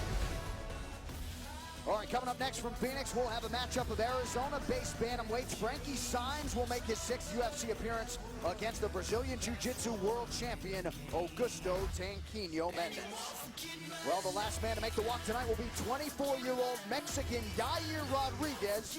And heading into this one, confidence is high across Team Rodríguez. I think Yair, he moves really well. I think it's going to be very hard to stop him. And the thing about Yair is I know some people think like, oh yeah, that's a kid that just knows stand up. And don't fool you, because he is not just a stand-up guy. He's got a lot of ground and he's very dangerous. Yair is a great icon for the sport, and he just does it justice by bringing 110% to every workout, being innovative with his moves. He amazes me, even as a coach. He's such a dynamic fighter, such a new fighter. He's crazy, man. Whenever he's fighting, he's crazy. He has no control, and that's how he likes to fight. You know, he likes to be super excitement for people.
Later tonight, don't miss a complete recap of all the action in Phoenix on our post-fight show immediately following the main event on FS1, or watch it live on Fox Sports Go.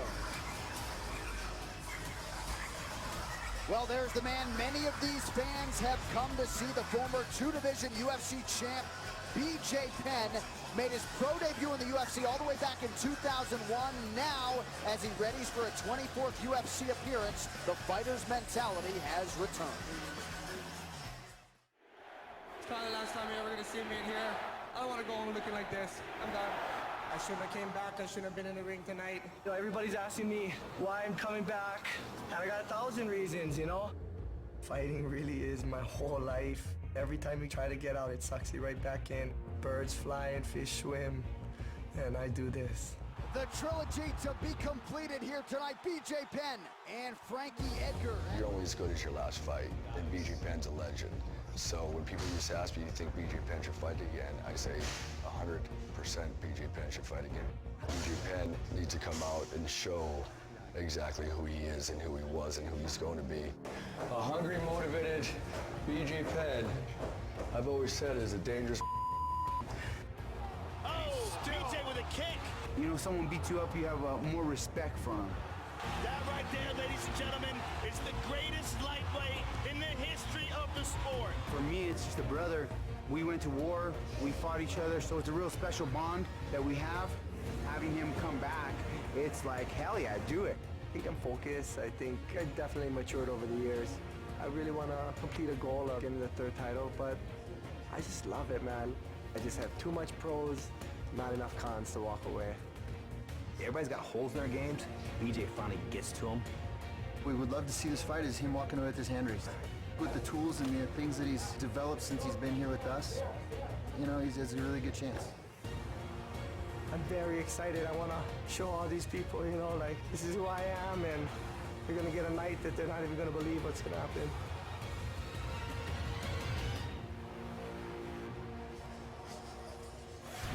One of the most beloved and accomplished fighters in UFC history, B J Penn enters this fight, DC, 5th all-time in terms of total minutes spent inside the octagon tonight, can pass both Diego Sanchez and George St. Pierre. Now, after his last fight in 2014, a lot of people thought we had seen the last of him. Clearly, the motivation to fight is back.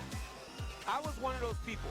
I thought we had saw the last of him, and honestly, I was kind of happy. I didn't like the way that he fought, but now that he's back, watching his interviews, listening to him, he's saying all the right things, and the opportunity to watch a legend fight means so much to me. Now, B J Penn has gone out, joined Jackson, gone back to Perillo. He is doing the right things at a late stage in his career to try and challenge for a championship fight. The steps start tonight with Yair Rodriguez. B J Penn under the lights against Yair Roдрiguez, our UFC Fight Night main event. Here is the total main card, all of which can be seen following these prelims right here on FS1. So that main card follows us 10 p.m. Eastern. Now, though, we continue with live prelim action from Phoenix, Arizona. And in this MMA hotbed, 2 of the state's finest reps have been Augusto Mendez and Frankie Saenz tonight. They meet to determine local bragging rights and much more. A native of Rio de Janeiro who is proud to represent his adopted home of Arizona tonight, crowd fighting star Augusto Mendez is more than ready to step into battle against one of the state's finest exports in Frankie Saenz. Owner of 4 pro wins by submission, Jiu-Jitsu black belt Mendez will put his mat attack on display against the Phoenix native Saenz, a hardened and respected bantamweight contender who has already notched UFC wins over Nolan Tickman, Yuri Alcantara, and Serwan Kakai, which gives him a lot of confidence heading into tonight's pivotal matchup. Coming up next, Augusto Tanquinho Mendez faces Frankie Saenz.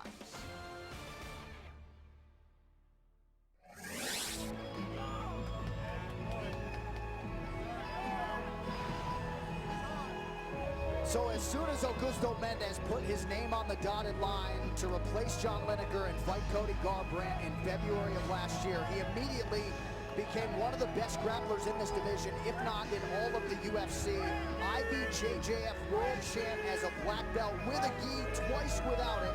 Heady stuff for Augusto Tanquinho Mendez. You talk about background, you talk about where he ranks in terms of jiu-jitsu guys in mixed martial arts? Well, we talked to his coach, John Crouch.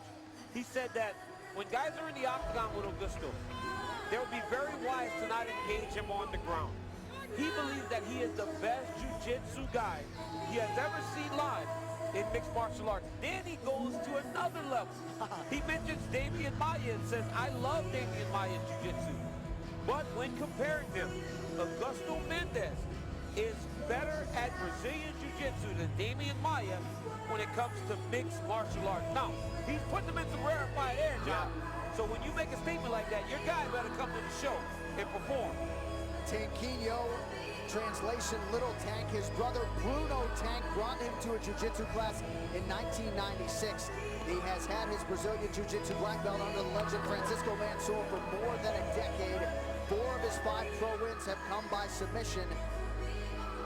And now with a full training camp, the well-rounded Frankie Saenz, good test for Mendez's return. When you talk to some of the best jiu-jitsu guys around the world, coaches, clinicians, and you mention Augusto Mendez, they get excited. They go, he is a bad boy.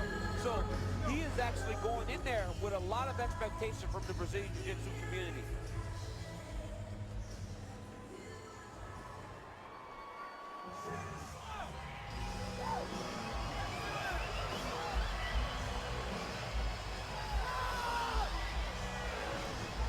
Born in Phoenix, fighting out of nearby Scottsdale, Arizona, here is the hardened 36-year-old wrestler, Frankie Saenz. Frankie Saenz. I call him the protector. He has 4 sisters. Now, if you're chasing one of those sisters and you got to go to the house, you find out her brother's not only a wrestler and a very good one at that, but a mixed martial arts fighter. You know that you got a scrap on your hand trying to take him out on a date. Frankie Saenz. 34-0 as a senior in high school, 28-0 as a junior. Finished his prep career, John, 125 wins to only 6 losses. And if you need to become a better wrestler, how about you train with Henry Cejudo all the time? We saw the improvements Henry made the last time when he fought Joseph Benavidez. Maybe Saenz will show those types of improvements tonight himself. You see there, former NCAA Division I wrestler at Arizona State, also wrestled at the University of Northern Colorado, wrestling coach now. And he said of Augusto Mendez, I understand he's a master on the ground, a lot of respect for his gym, the MMA lab, but this is not a jiu-jitsu match, and Saenz seems confident wherever this fight may go tonight.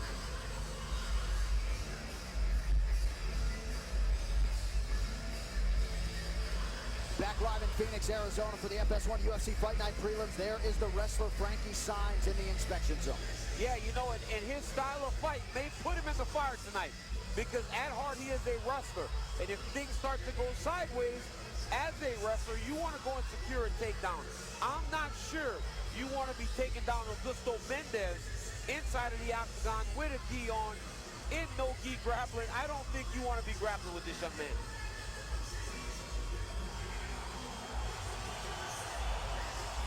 Our tale of the tape is sponsored by Budweiser. This Bud's for you. Frankie Saenz, 36 years old. Augusto Mendez is 33. Both men 5 feet 6 inches. Both weighed in 135 pounds. Frankie Saenz with a 1-inch reach advantage. All right, now for the particulars inside the octagon to Bruce Buffer. Ladies and gentlemen, this fight is 3 rounds in the UFC Bantamweight division. Introducing first, fighting out of the blue corner, a mixed martial artist holding a professional record. 5 wins, 1 loss. He stands 5 feet 6 inches tall, weighing in at 155 pounds. Fighting out of Glendale, Arizona, by way of Rio de Janeiro, Brazil, Augusto Tanquinho Mendez.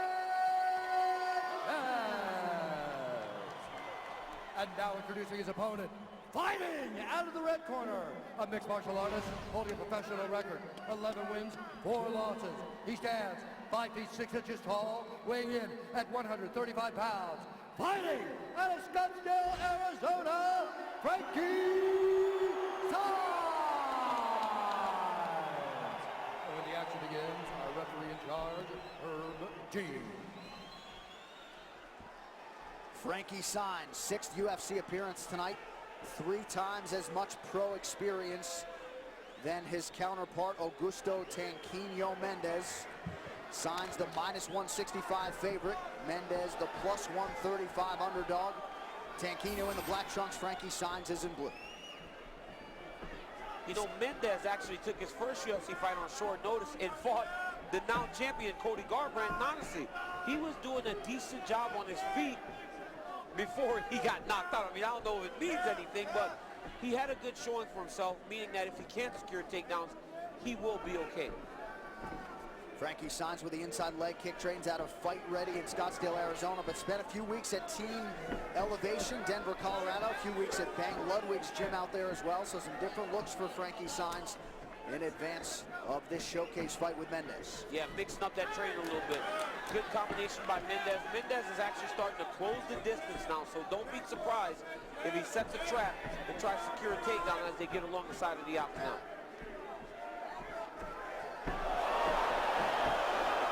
Out of range with that flying knee. Mendez able to sniff it out. That technique shows that he's still kind of going off the crowd. You know, the crowd is really moving him to try things that he doesn't normally try. You know, and Mendez is doing a very good job of just staying real solid. Now he drives him to the side of the octagon. Underhook, nice inside out trip. Great reaction by Frankie Sainz. Nice job by Tanquino to clip Sainz with a left hand out of the break. Good check. But I mean, even those little things, when you see a jiu-jitsu guy who is comfortable on his feet, then he checking kicks, he's securing takedowns, you know, he's getting more comfortable inside of the octagon in the second appearance. Nice job by Sainz. Yep, work the body, then comes up top with the right hand. Mix up that target. That's the type of thing you get with the guys that train with Bang Ludwig, man. They mix up that target. They're not single strike guys. What a fight week it's been here in Phoenix, where they love their mixed martial arts. Sainz a picture of focus all week, and off to a good start tonight against Mendez. 2 minutes have gone by here, round one. Nice kick. You noticed before he was getting those kick checks, so what did he do? He brought out the kick by faking the first kick and then throwing the second one. So he brought out the check a little bit and then landed a beautiful low leg kick. Nice combination by Mendez.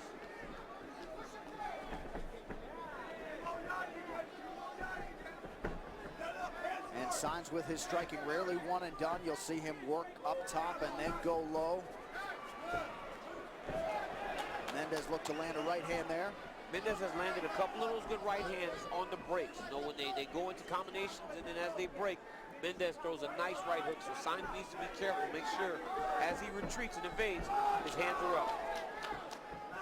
Augusto Mendez, former IBJJF world champion, as a black belt with a gi, twice with no gi.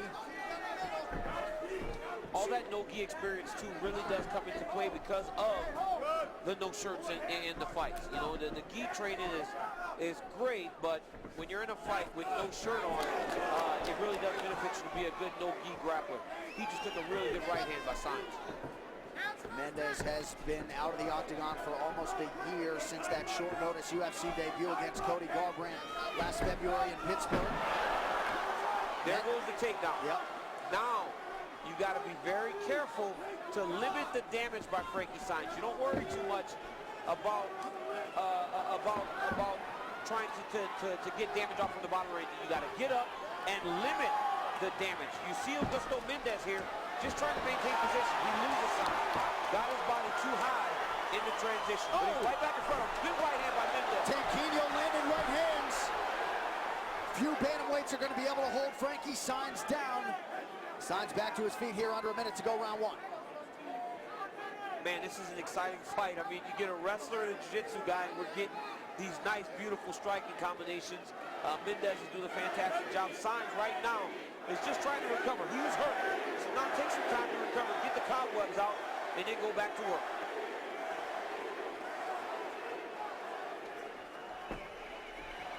Tied clinch by Frankie Sainz. Nice knee to the body. Good work inside by Mendez. Yep, good uppercut by Mendez right in front of his power corner. John Crouch, Benson Henderson, Yatsin Meza. And a cut in and around that left eye of Frankie Sainz. Both of these guys are landing some brutal leg kicks to the body, to the bottom. That one was heavy from the 36-year-old Frankie Sainz. Now outstanding first round by a couple of Arizona-based bantamweights, Mendez and Saenz. Round 2 after this.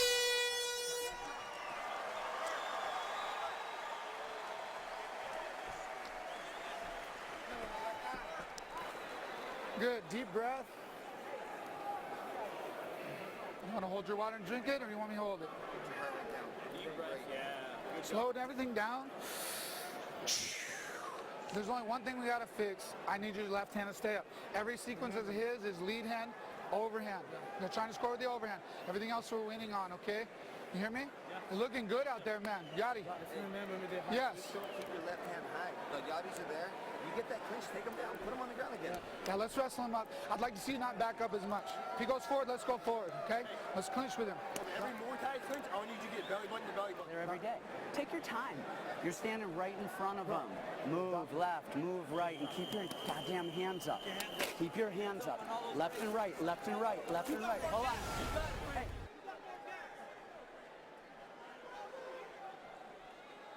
You see Augusto Mendez land a beautiful right hook and then follow with another right hook, straight left hand, and then just flurries on Frankie Saenz. Right inside here, I thought he was going to get a takedown with the inside trip, but Saenz did a great job of pulling to the side of the octagon and knocking the cobwebs off. Both corners implored their fighter, keep your hands up. Frankie Saenz's coach said, we need you to move forward, as did Toquinho's coach. Don't back up so much. Make sure you pressure him and use more wrestling. We need him on the ground. Nice job by the cut man, too, in the corner of Frankie Saenz. Oh! That one buckled the knee of Frankie Saenz. Augusto Mendez continues to apply pressure. His corner also told him if the takedown is there, take it. I mean, he really did hurt Frankie Saenz with a beautiful little check left hook as Saenz was starting to pressure. You see, you kind of notice the ebbs and flows of the fight. When Mendez forces the pressure forward, then Saenz wants to return pressure forward. Mendez stepped off the line, landed a nice check left hook, and really did put Saenz on his heels. The Frankie Saenz corner talked a lot about lateral movement. They want Saenz to get his head off of that center line. Mendez takes him down. Nicely timed knee, but when you throw that knee, you run the risk of getting taken down. Frankie Saenz is doing a phenomenal job of getting to the octagon to work his way back up to his feet. Well, Mendez may have been on the wrong end of the experience equation, but giving Frankie Saenz all he can handle here. Mendez is doing a great job of securing takedowns, but he's not able to control knees. So Frankie Saenz is able. Oh! Beautiful! Inside. Wow! Crowd in Arizona just waiting to pop for both these guys. Holy smokes, what an elbow. Saenz trying to split that guard of Augusto Mendez.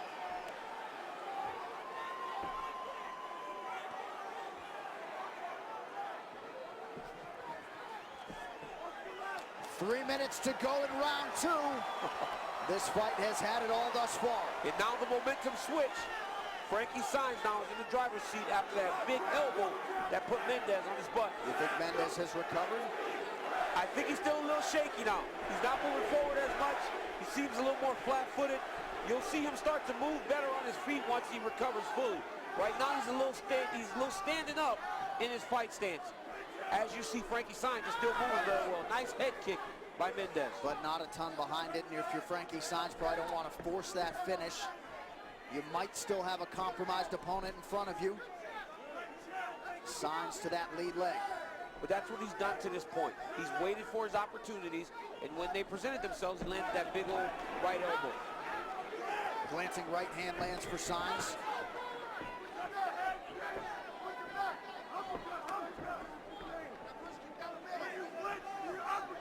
Mendez still a little bit deliberate with his movement, his breathing. After that seminal blow courtesy of the Saenz elbow earlier in the round. Saenz lands in the pocket again, works the body. He has really got to keep his hands up on these exchanges though.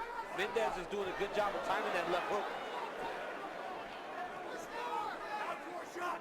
Clearly both of these guys want to put on a show here, fighting near their training homes in Arizona. 90 seconds now to go in round 2. Now you see it. You see Mendez start to get himself. but now he's flat-footed again. You saw when he started to get his way about himself again, he was bouncing, he was moving. But now again, right back flat-footed because he got struck with a very damaging strike again by Sainz. Sainz able to get that left hand up there, lands a right hand. Mendez, though, still throwing offense back his way. What a fight. They asked Mendez. Mendez's corner said, please keep your left hand up. And because of that left hand being low, he's taking some big damaging shots. Well, just about all you can ask for from Frankie Sainz after some difficult moments in round one. Big response here, round two. Yes. Great job by both guys so far. And unofficially, Mendez 2 for 7 on his takedown attempts. Sainz has yet to take a shot in that department. This is a very close fight. We may have a tied fight going into the third round.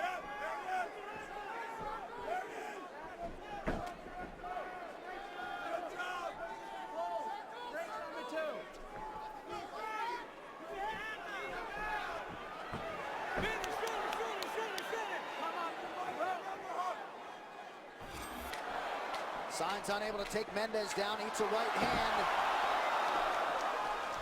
High-octane action continues after this.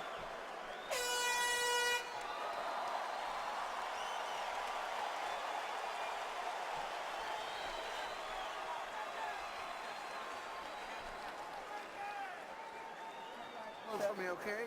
Hey, nice deep Hold it. You told your water. Deep breath. Listen, everything he lands is a 2. You just catch him with our hand down, and you just keep your hand up. I want to take him down this round. We need to wrestle him up, okay? I need one in the middle of the ring and wins us the fight. You hear me? You hear me? Let's go. You got plenty of gas, Yachty.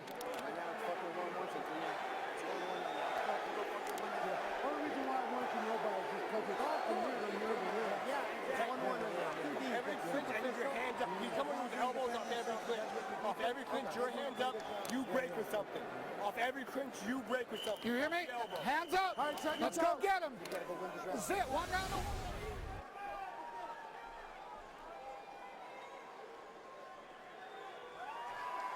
You see early in the round, Mendez lands a beautiful check left hook, hurt Sainz. Then Sainz from the clinch lands a nice right hand, puts Mendez on his butt. And then when Mendez finally started to recover, Frankie Sainz lands another right hand over the top and puts him on his bicycle again at the end of the round. Great fight so far by both guys. While many of you were in commercial break, Mendez's chief corner, John Crouch, said you need to wrestle Sainz. We need to take down, ideally, in the center of the octagon. They believe that could win him the fight. Of course, easier said than done against the wrestler Frankie Sainz.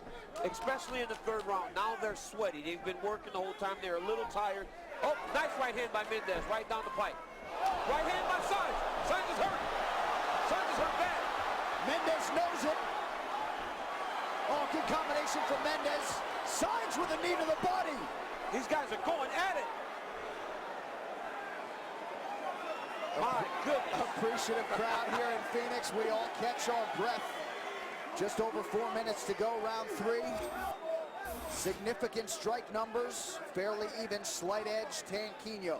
There's a lot of time left in this round, and Mendez really did go all out for that finish there. So let's see what he has left to really close the show.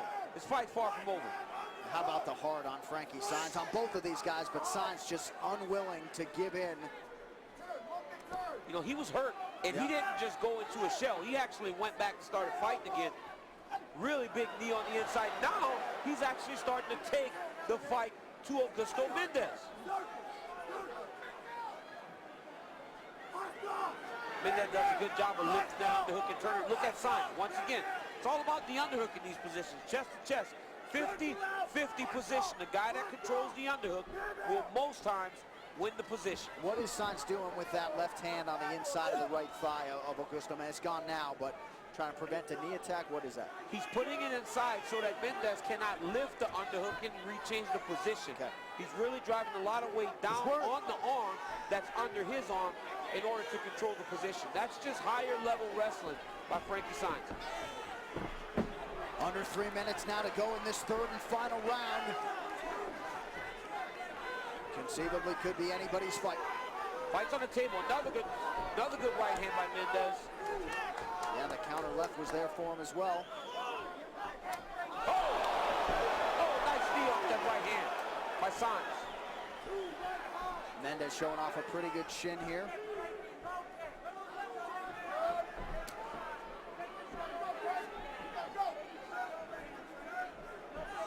Mendez is doing a good job of actually being a little straighter with his punches, and now you see him landing right on the tip of the chin of Saenz. You cannot wing punches whenever your opponent is being more precise and he's being more efficient with his strikes. You've got to match him, otherwise his straight punches will get there first. Again, another right hand landed on the chin of Saenz. Yep, cross was there for Mendez. Saenz is just throwing everything with fight-ending intentions, man. Now here's a double leg by Mendez. Yep. Saenz is doing a phenomenal job of getting back to his feet before Mendez can secure the position. Watch the inside trip here. Underhook, change position.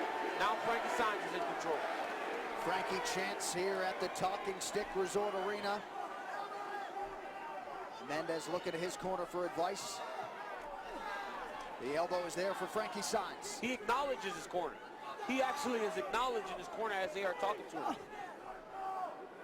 He may have mouthed time left in the fight to his corner when they were yelling at him. Saenz appears to be the fresher fighter here, late round 3.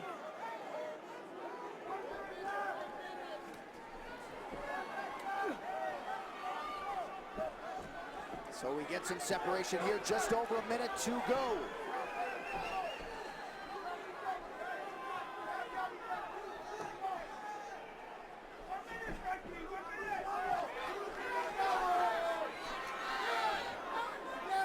Pressing forward is Augusto Mendez, trying to land that straight right hand down the middle. Another left hook off the combination. Inside leg kick by Saenz. Saenz appears to be in outstanding shape for this fight tonight. Plenty left in the tank. Another double leg takedown. Great timing by Augusto Mendez. And again, Frankie switches his hips, get back to his feet. He's going to move his head back on the inside so that he can defend. Now Frankie's going to start to work to get the underhook, and once he gets the underhook, he will turn Augusto Mendez. There you go, got that underhook, switch the position. Now he can either break or he can try to get his takedown. So Saenz thought about the late takedown, back to the center of the octagon. Final seconds of what has been an outstanding battle between a couple of Arizona-based bantamweights, Augusto Mendez and Frankie Saenz. What a fight. The official decision when we return to Phoenix, Arizona.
Tomorrow, get set for a full day of Big East basketball on FS1. 10 teams, 5 games, 1 day, featuring a marquee matchup between number 3 Villanova and Seton Hall. Full day of Big East basketball tips off tomorrow at noon Eastern, only on FS1.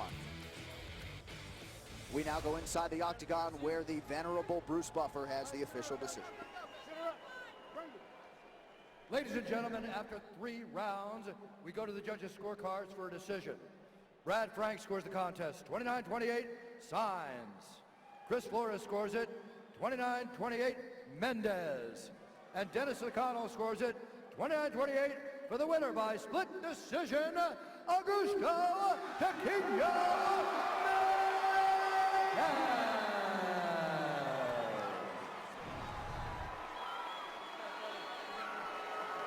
What a great fight by two great fighters tonight. Augusto Tequino Mendez. Congratulations, man, on the biggest win of your career. Great performance tonight, man. Thank you, thank you. First of all, I want to say all the glory go to my Lord, Jesus Christ. Thank you. You heard him on the feet. You attempted 9 takedowns, unofficially landed 3 of them. Did anything surprise you about this fight with Frankie Saenz tonight? I knew Frankie's so tough. You know, I have been watching him fighting in the UFC and a couple of the fights before. I was prepared. Last time I was here, I had 5 days notice. I guess the current Batman world champion, you know. This time, I had a full camp to prepare myself. And especially being here in Arizona, where I had academy, I had my teammates, my friends. So thank you, Arizona. Thank you, Phoenix. In that second round, he did stun you, but you seemed to recover well. How hurt were you in that second round?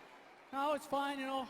Of course, he hurt me, but I got a lot more hurt on the academy. I trained with a lot of beasts on the lab, you know. And I knew it, when I come here, I will represent them and do my best.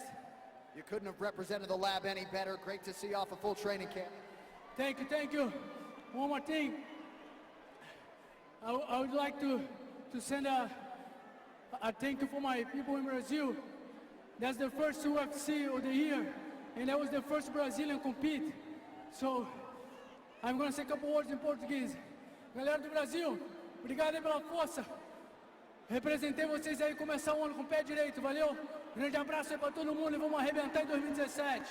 Can you do that in English, what you just said? Yeah, just say, guys, in Brazil, I just opened the window for New Year for everybody in Brazil. You know, let's represent the Brazilian people with a lot of respect here for the Americans. He's my second home right now. So, a lot of respect for you guys, and wish you good luck for people in Brazil. Obrigado, nicely done tonight. Ladies and gentlemen, there he is, Augusto Tequino Mendez. Augusto Tequino Mendez making good on his first full camp and second fight in the UFC. I'm already receiving texts from the jiu-jitsu guys like, I am impressed. Tequino is a real MMA fighter, not just a jiu-jitsu guy anymore. Great job, young man.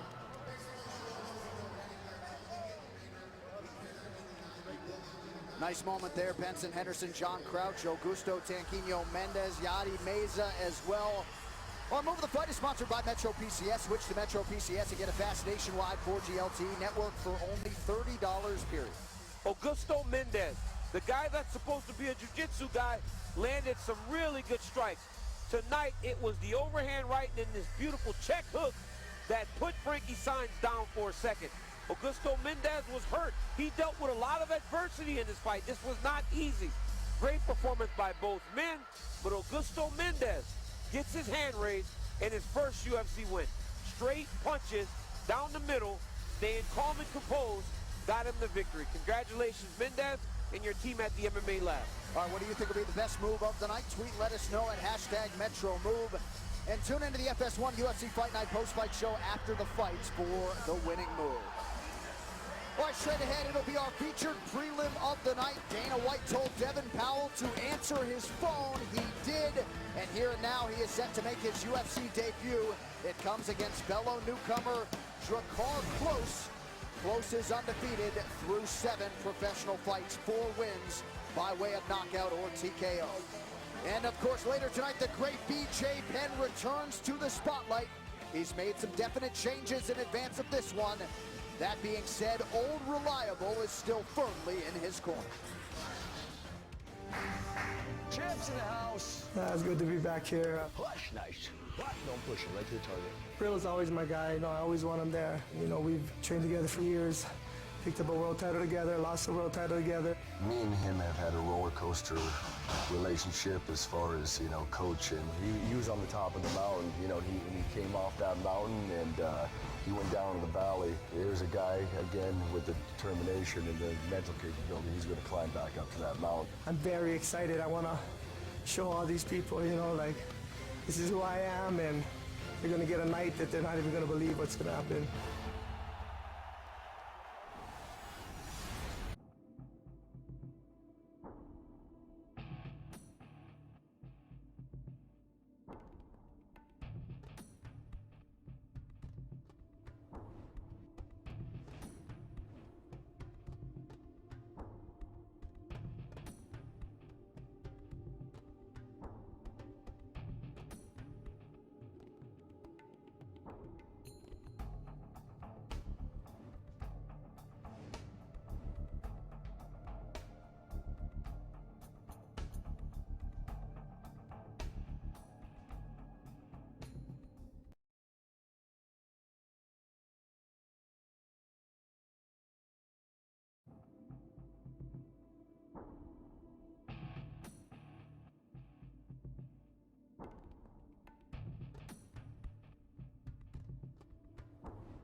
On February 11th, former UFC bantamweight champion Holly Holm looks to make history again as she faces former kickboxing star Germaine Durandamy for the first ever women's featherweight title. Plus, the legend Anderson Silva returns to the octagon against Derek Brunson. And top contender Jacare Souza battles powerhouse Tim Boetsch.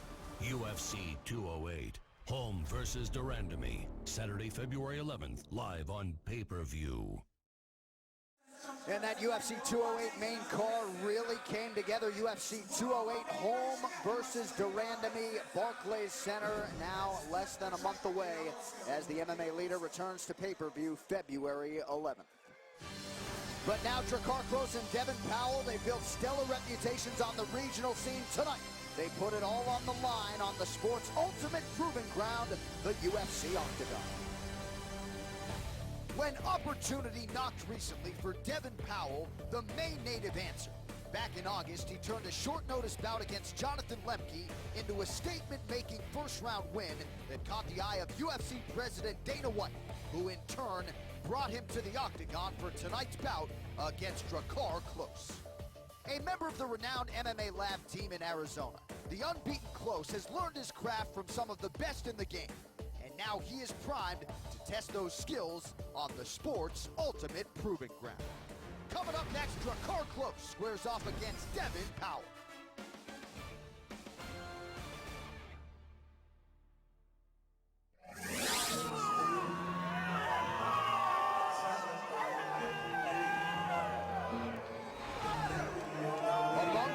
Favorites on the fight card tonight, and according to a lot of experts, rightfully so, the very highly touted Drakkar, don't call him Noir, Klose making his UFC debut.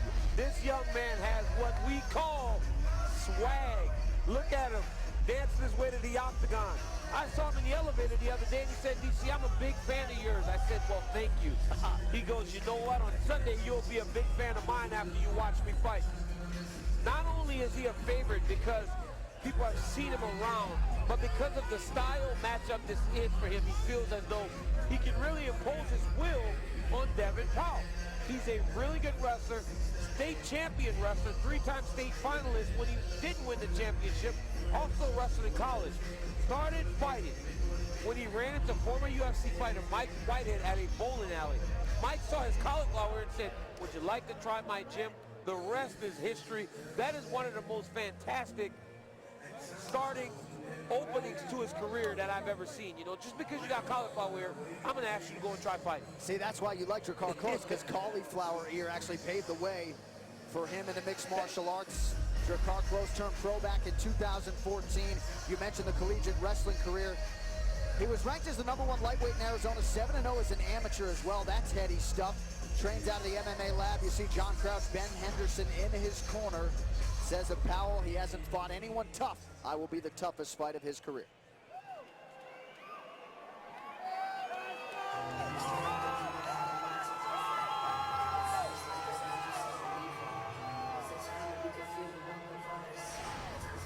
South Berwick, Maine is on the MMA mat, ladies and gentlemen. Devin Powell has won 6 in a row. He was discovered, as many of you know by now, on Dana White looking for a fight. Here is Powell making the walk to the big show for the first time. Dana told him, keep your phone close. I'll be calling you. And he did, because he got this call only 3 weeks ago. When opportunity knocks, when it rises, you've got to be willing to step up to the plate. This young man has a huge opportunity in front of him. When you are found on Dana White's reality show, it can lead to huge things. Look at what it did for Sage Northcutt so fast, and now Mickey Gall. Huge opportunity for Devin Powell, but also a really big opportunity for Drakkar Klose. Interesting clash of styles here. Devin Powell, Brazilian Jiu-Jitsu black belt, opened his own academy 3 years ago. Also the head Brazilian Jiu-Jitsu instructor for St. John's Prep in Danvers, Massachusetts. Told us he was working at a passport center, wanted to do something exciting. He found martial arts. That was about 10 years ago. Went on to become the NEF lightweight champion. And about 3 weeks ago, the call came in, as you mentioned. Devin Powell set to make his UFC debut tonight. All 5 of his finishes have come in round 1. When a guy is a fighter working at a passport center doing anything monotonous, it's just not enough for you. So Devin Powell is where he needs to be.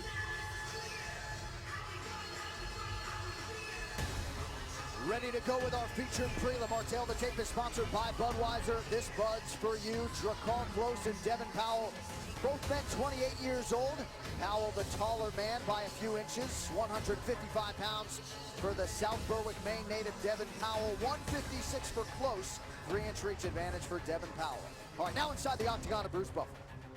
Ladies and gentlemen, this fight is 3 rounds in the UFC lightweight division. Introducing first, fighting out of the blue corner, a Valley Judo fighter holding a professional record, 6 wins, no losses, 1 draw. He stands 5 feet 9 inches tall, weighing in at 156 pounds.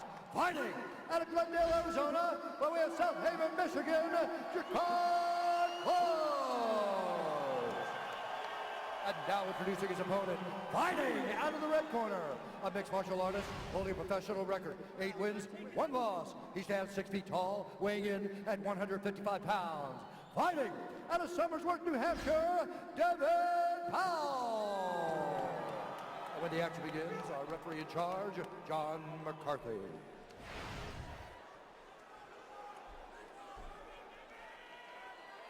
John Millette. Thank you very much. Ready to go here, round 1. We mentioned for Devin Powell about 3 weeks notice, but it's actually Drakkar Klose who is replacing an injured Jordan Rinaldi here tonight. So abbreviated training camp for both guys. Devin Powell and Drakkar Klose have now begun their UFC careers. Powell is in black, Klose closing the distance in blue. Powell moving in on him here already. You wonder how these young men handle the bright lights of the UFC. And Drakkar Klose actually goes in there, and it's like he's shot out of a gun, ready to go and ready to fight. If he stands on one leg, foot sweeping backwards. If he stands on one leg, foot sweeping backwards.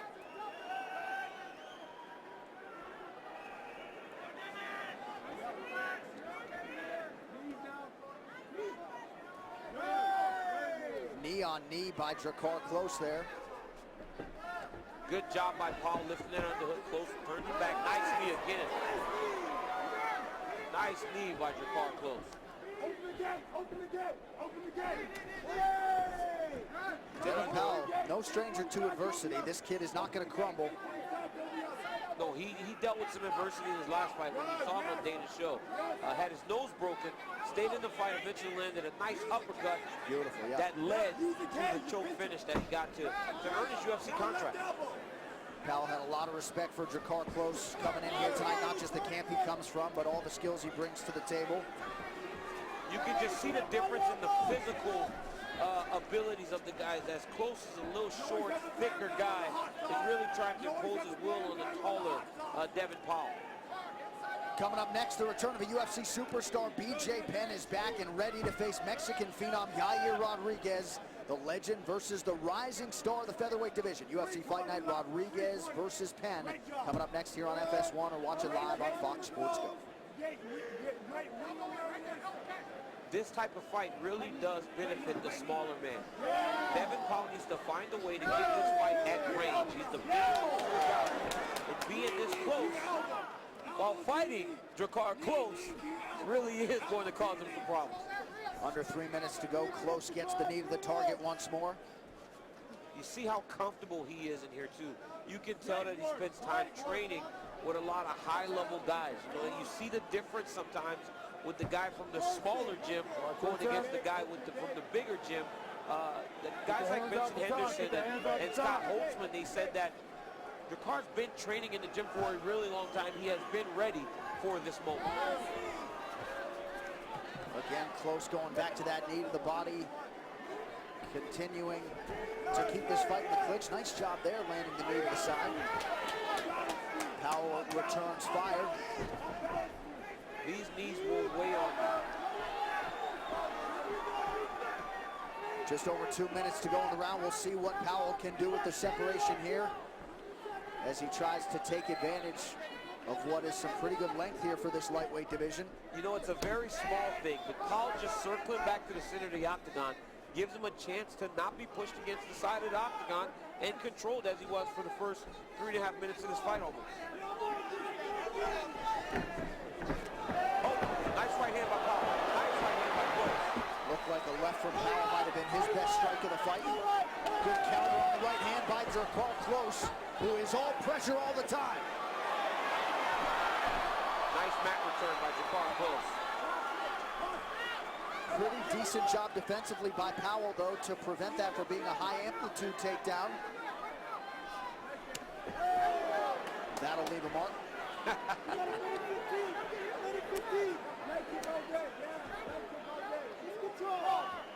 Grab the heel, kick the leg. Yes. Anytime you want to throw by, you can throw the legs by. Remember, pull the You got 1 minute, Drakkar, just control. Remember, pull the heels backward if you do throw by. Good job. Great job, Drakkar. Throw that overhand when he's down. Back it up. Let's get it up. Great job. Great job by Klose, just staying busy, getting some damage off and really not engaging Powell in the area where he feels most comfortable. 30 seconds to go in round one of a possible 3. Powell continues to circle away from that power right of Klose, who expresses his frustration. Big right hand from Drakkar Klose, who just doesn't seem to think Devin Powell's on his level. No, you can tell in his approach, too. He really is trying to take it to him.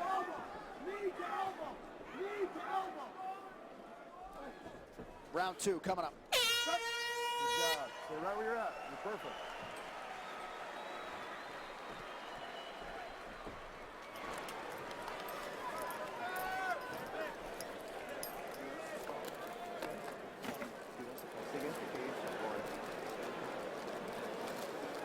He's pressing, man, but he's in trouble now. If you're only gonna pick up. Get your hands going in the center of the ring. So don't let him have that underhook against the cage.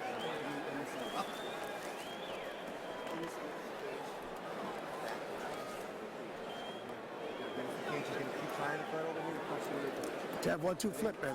Right, take this out. Active with your hands. Hey. Hey, he's gonna be here. Let's not wait. Go too fast. Just take your time, run your clinch, work yourself. He has nothing for you if you be careful. This is our fight. We're gonna finish him. Against the cage, I want to see your knees, up your elbows.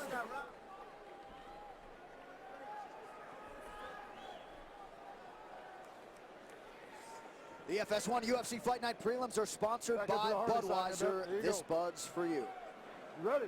We got to hear the corners, Devin Powell, Drakkar Klose. Any major takeaways for you on either side? Confident Devin Powell corner, actually. They said, now you will start to build. He's in trouble. The corner of Drakkar Klose said, just stay patient. We'll get him out of there. Don't go too fast. Set your traps. Eventually we'll get him. Looked like maybe a knee to the body there landed for Drakkar Klose, but this is the book on Powell. Powell, he's not fazed by pressure. He handles it well, and he has gotten plenty of it from Drakkar Klose, who continues to land and close the distance. This is one thing that the Powell corner said, do not allow him to control the underhook. There you go, Drakkar. And that's why he's able to control you along the side of the octagon. Don't allow him to get the underhook. Fight him on the outside, use your length, and now we start to build towards the third round. Very clean performance thus far for Drakkar Klose, landing nearly 75% of his total strike attempts. A lot of the action in this fight is taking place in this clinch, where it's a grueling type of fight, a fight where you're really wearing on each other. I think it would really benefit Devin Powell to maybe start attacking the neck a little bit, trying to jump front headlock, and discourage Klose from fighting him from so tight. You know, the space is too tight. Oh, nice right hand by Klose. And Powell once again able to eat it, eats an uppercut there. And Klose mixing his strikes up beautifully, works the body. Now's the time for Drakkar to understand that he may have Devin hurt, and he needs to find some space to get the next shot off that can finish the fight for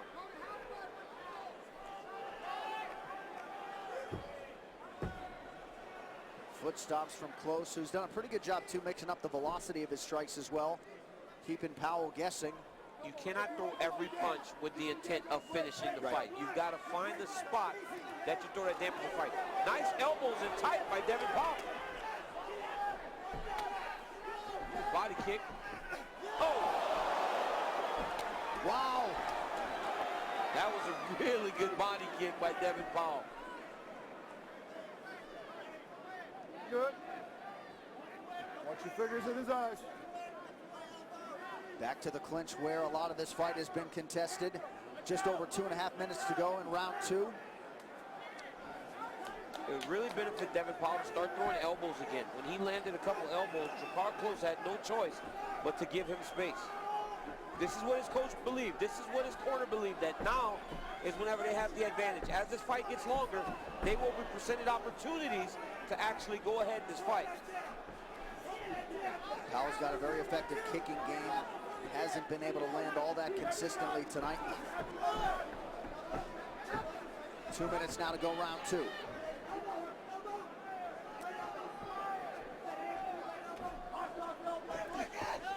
Nice crossing elbow is there for Powell. Another good elbow by Powell.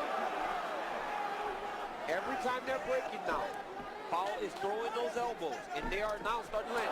Nice Superman punch followed by the left body kick by Drakkar Klose. Powell showing off an outstanding chin tonight, and oh! Big knee from Klose appeared to get through.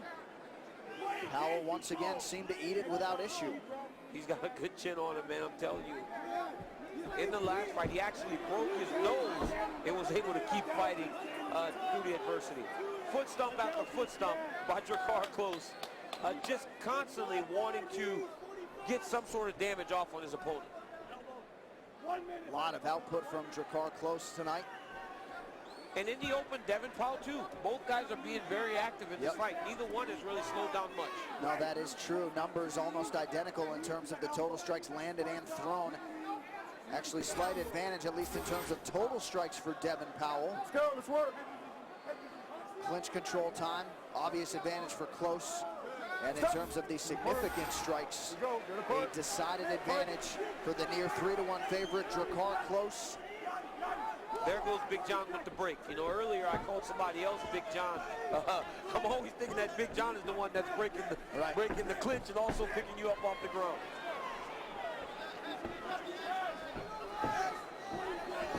Pretty good head movement from Powell there, but once again, Close able to close the distance. Nice double leg takedown by Drakkar. Way to finish the round, leave an impression in the judges' minds as you head to the corner. Going up, get it up, back it up, let's go. End of the round. Right there, baby. Cross the way. Mouthpiece. Here's your water. Do me a favor, I need 2 of those deep breaths. Coach, here's the water. I want him to hold it. This is where we have heart rate here. Hey, we're just hitting our second wind right now, right? This is where you got fresh in your rounds. So I'm going to take a deep breath and just keep that energy. His only offense are high kicks. Do you see it? Yes, sir. So we just got to keep our hands up and then counter him back. Okay? All he's Coach. is a high kick, low kick, or a right Explosion, he's tired after that. He's tired. Let those hands go. Devin, no backsliding, right? This is where we are. Yeah. Nope.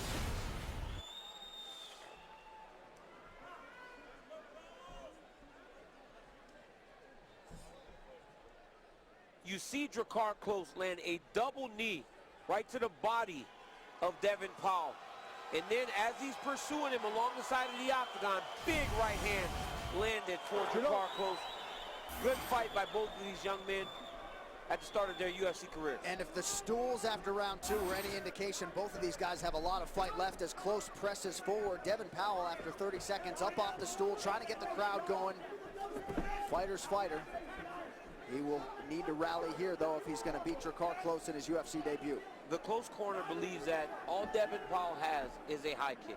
He only wants to throw high kick after high kick, hoping that it lands and gives an opportunity. They feel confident. They feel like Drakkar is actually just starting to find his groove in this fight.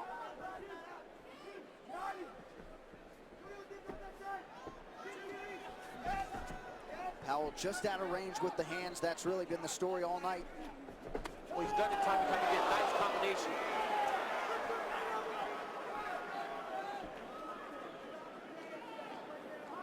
Back to the familiar clinch position. One underhook for Drakkar Close. Goes back to that foot stomp again. And then the elbow, and another elbow. And finally some blood on the face of Devin Powell.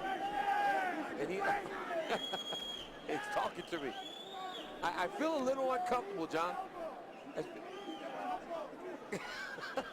Come on, Jay. Close just said to Dana Cormier that Powell does not know how to get off the cage. That's a first. I mean, it's been all night, John. They've been after me all night long. But again, you know what's allowing him to actually control this position is that underhook. He knows it. He hasn't been pushed in this position. He hasn't had to pummel. You know, for a guy that's wrestled his whole life, he has not had to pummel. So he knows that as long as he's not pummeling for underhooks, he's able to control Devin Powell. The significant clinch strikes continue to pile up for Drakkar Close. Both fighters 28 years old. They'll both be 29 in March. You know, for Devin Powell, this is a learning experience. You got to understand all positions in the fight. You have got to get off the back of the octagon. You've got to get your back off the octagon. Next, it's the return of the UFC superstar Би Джей Пенna, back ready to face Mexican phenom Yair Roдрiguez. UFC Fight Night, the main card coming up next year on FS1, or watch it live on Fox Sports Go.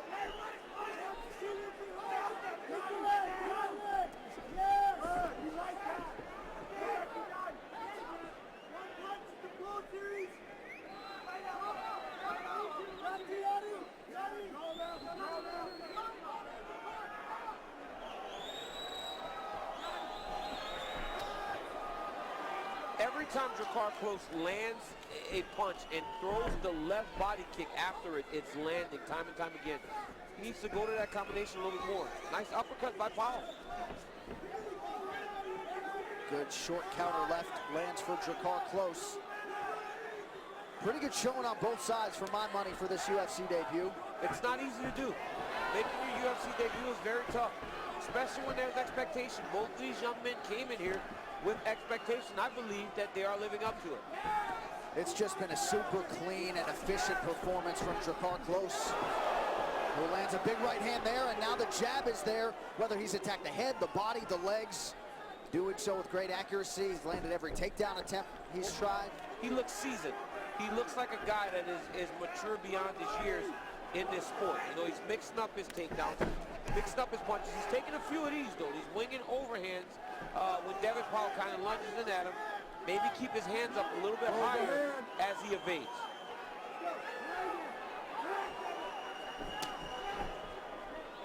Powell attacks the body. Devin still fighting hard here with under a minute to go in round 3. You'll never question the heart of Devin Powell. Both of these guys are out there really laying it on the line, and even though he's behind, I feel as though Powell is having a good showing for himself in there with Drakkar Klose. I figured this might be a little bit of a tough matchup for him because of the style of fight that Klose is able to put on his opponents, and it's shown to be true. And I know Klose was confident he would come in here and finish Devin Powell. He has certainly done near everything in his power to do so. But Powell built New England tough hanging in there as Klose continues to apply pressure here down the stretch.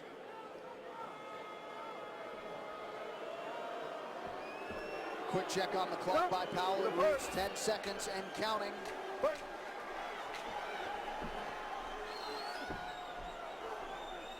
So some new blood here in the UFC lightweight division. Drakkar Klose and Devin Powell go the distance. Our move of the fight is sponsored by Metro PCS.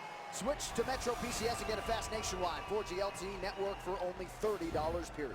This punch landed for Drakkar Klose all fight. That right hand right down the middle. And again, this knee. Show the left knee, throw the right knee. Right under into the rib cage. Then again, the big right hand. Maybe the biggest punch of the fight. Then this is the combination. Right hand to the body, left kick to the body, right hand over the top, then right into a knee. Great job by Drakkar Klose. Good UFC debut for that young man. What do you think will be the best move of the night?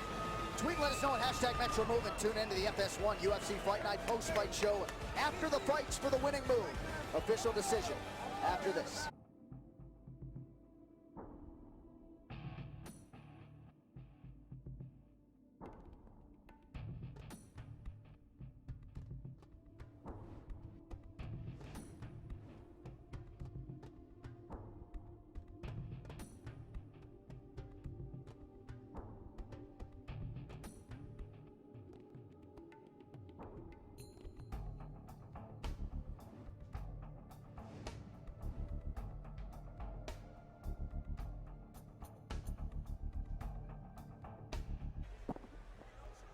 Let's get it to Buff now for the official decision. Ladies and gentlemen, after 3 rounds, we go to the judges' scorecards for a decision. All 3 judges score this contest 30-27 for the winner by unanimous decision, Drakkar Klose.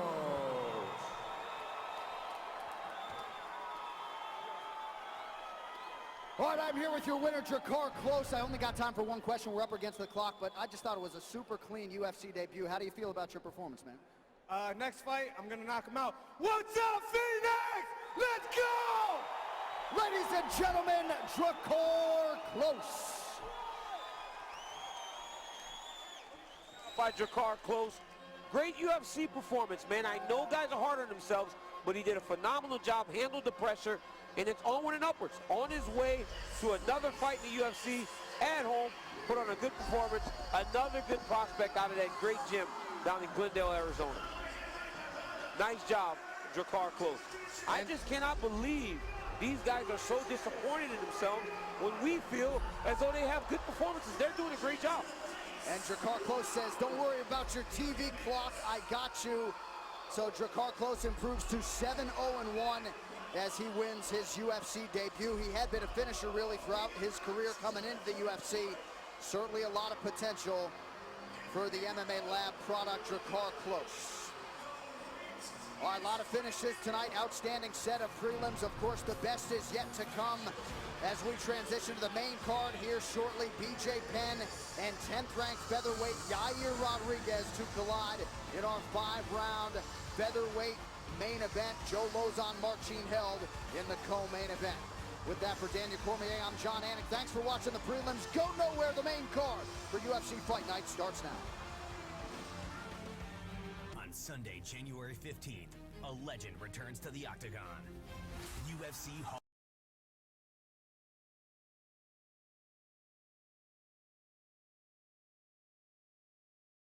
Against a potential star in the making in our featherweight main event.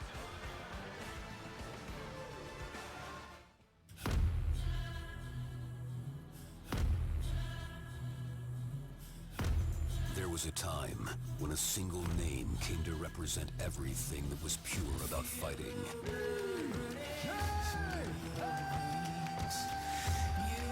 From courage under fire, right down to its nasty edge.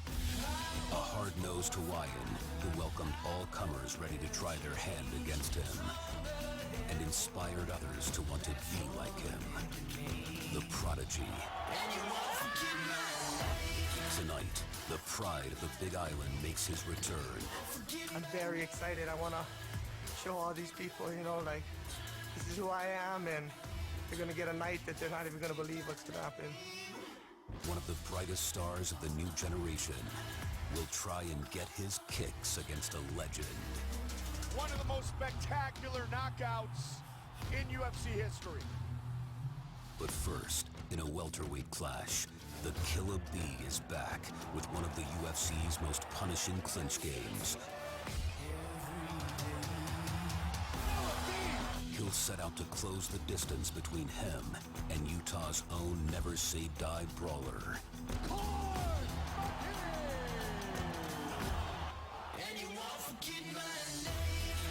In the co-main event, one of the lightweight division's most celebrated action fighters looks to notch another fight of the night against a decorated jiu-jitsu ace who can tie the best-laid plans in a knot.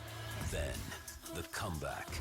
The former champion, reborn with a new gym, a new attitude, and a familiar look in his eye, will try himself against one of the sport's most exciting young talents. I'm here to be the champion. I'm here to be the best fighter in the world. That's my goal. That's on my mind every day. Every time that I wake up, this is my work. This is all what I do. This is what I love to do. So I'm here. You already have 2 belts, man. This is my time to shine. Winner of 6 fights in a row, Mexico's 24-year-old El Pantera. Hoping to score the most important victory in his young career. Live from Phoenix, Arizona, it's UFC Fight Night, Rodríguez versus Penn, and it starts now.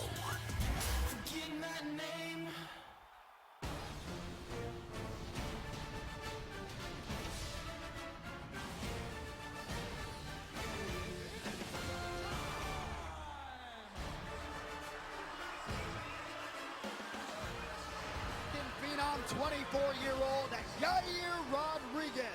He is off to a blazing 5-0 start in the UFC. He's got the highlight reel to prove it. Tonight, though, in his second straight main event, a decidedly different challenge. A legend and former 2-division UFC champion, B J Penne. Idle since the summer of 2014, there is no denying the buzz for Baby J's return. We will see if the now 38-year-old can add to his Hall of Fame legacy here tonight. Live inside the Talking Stick Resort Arena, this is FS1 UFC Fight Night, Rodríguez versus Penn. Sponsored by Budweiser, this Bud's for you. Closed captioning is available for tonight's telecast, and if you would like to hear the broadcast in Spanish, click over to the simulcast on Fox Deportes.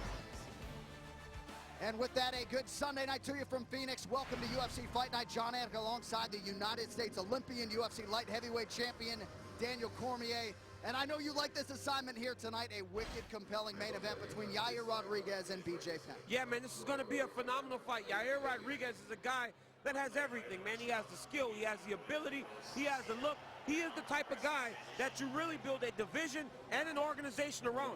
He has the goods, man. Yair Roдрiguez has the goods. Let's stay on Yair Roдрiguez.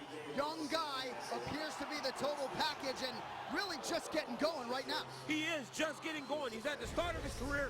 He's fought some really tough guys already, but tonight he takes another step up. Every prospect needs that crossroads. Tonight is Yair's job. Now, Yair Roдрiguez, being a guy from Mexico, the one thing they lacked is wrestling. He has shored that up. So now, with his great jiu-jitsu, his diverse and unbelievable striking, added wrestling, he's a total package. But tonight, he fights the legend. He fights the two-division champion, the guy that would fight at heavyweight down to 145, Baby J, B. J. Penn, the prodigy. This is going to be a great fight, a real test for Yair Roдрiguez. B. J. Penn believes that he can make a run at his third championship in the UFC. All right, rules of the Octagon, 3 judges score the bout. The bout duration is 3 5-minute rounds. For championship fights and all UFC main events, we go 5 5-minute rounds. We employ a 10-point must-scoring system. Round winner gets 10 points, his or her opponent 9 or fewer, and scoring is based on effective striking and grappling, followed by aggression, and then octagon control in that order. Also, the Association of Boxing Commissions has made some modifications to the unified rules of mixed martial arts heading into 2017.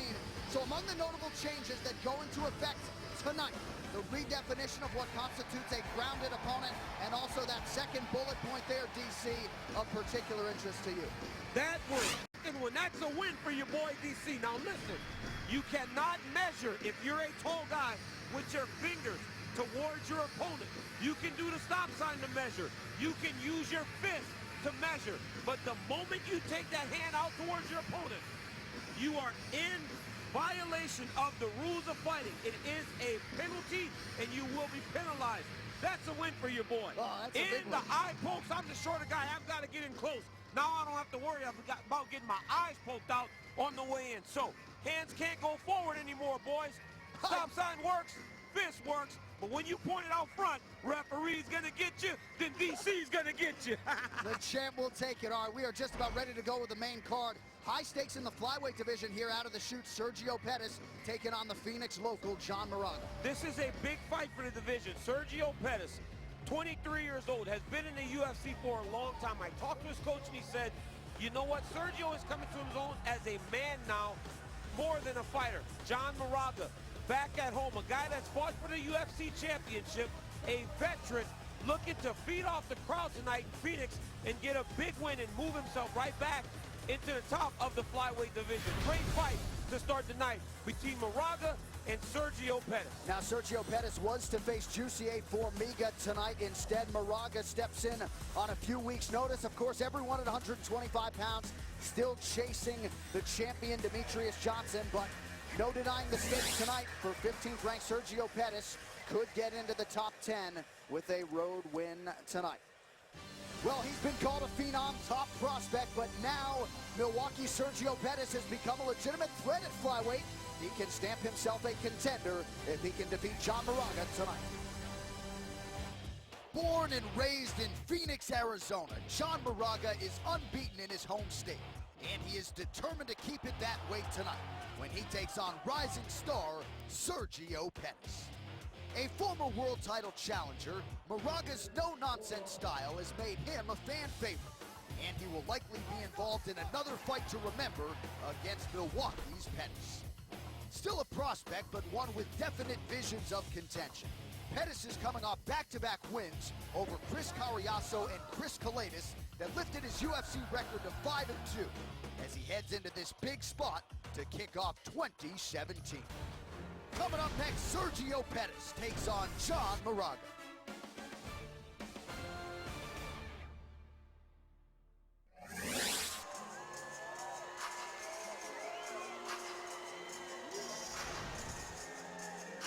Well, you talk about being born into fighting. Sergio Pettis started his MMA training at 13 years old, mixing the martial arts at 13.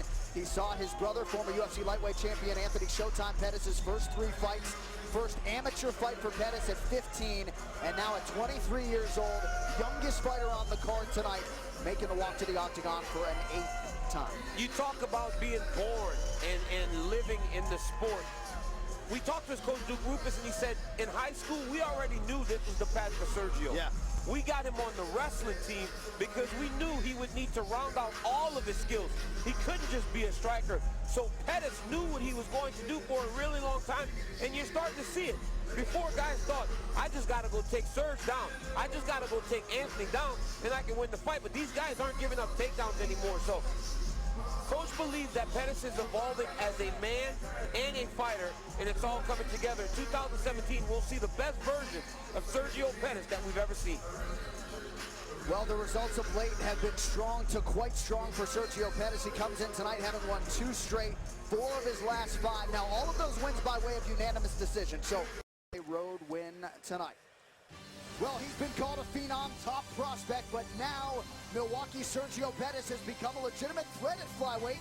He can stamp himself a contender if he can defeat John Moraga tonight. Born and raised in Phoenix, Arizona, John Moraga is unbeaten in his home state, and he is determined to keep it that way tonight when he takes on rising star Sergio Pettis. A former world title challenger, Moraga's no-nonsense style has made him a fan favorite, and he will likely be involved in another fight to remember against Milwaukee's Pettis. Still a prospect, but one with definite visions of contention. Pettis is coming off back-to-back wins over Chris Cariaso and Chris Kalanis that lifted his UFC record to 5-2 as he heads into this big spot to kick off 2017. Coming up next, Sergio Pettis takes on John Moraga.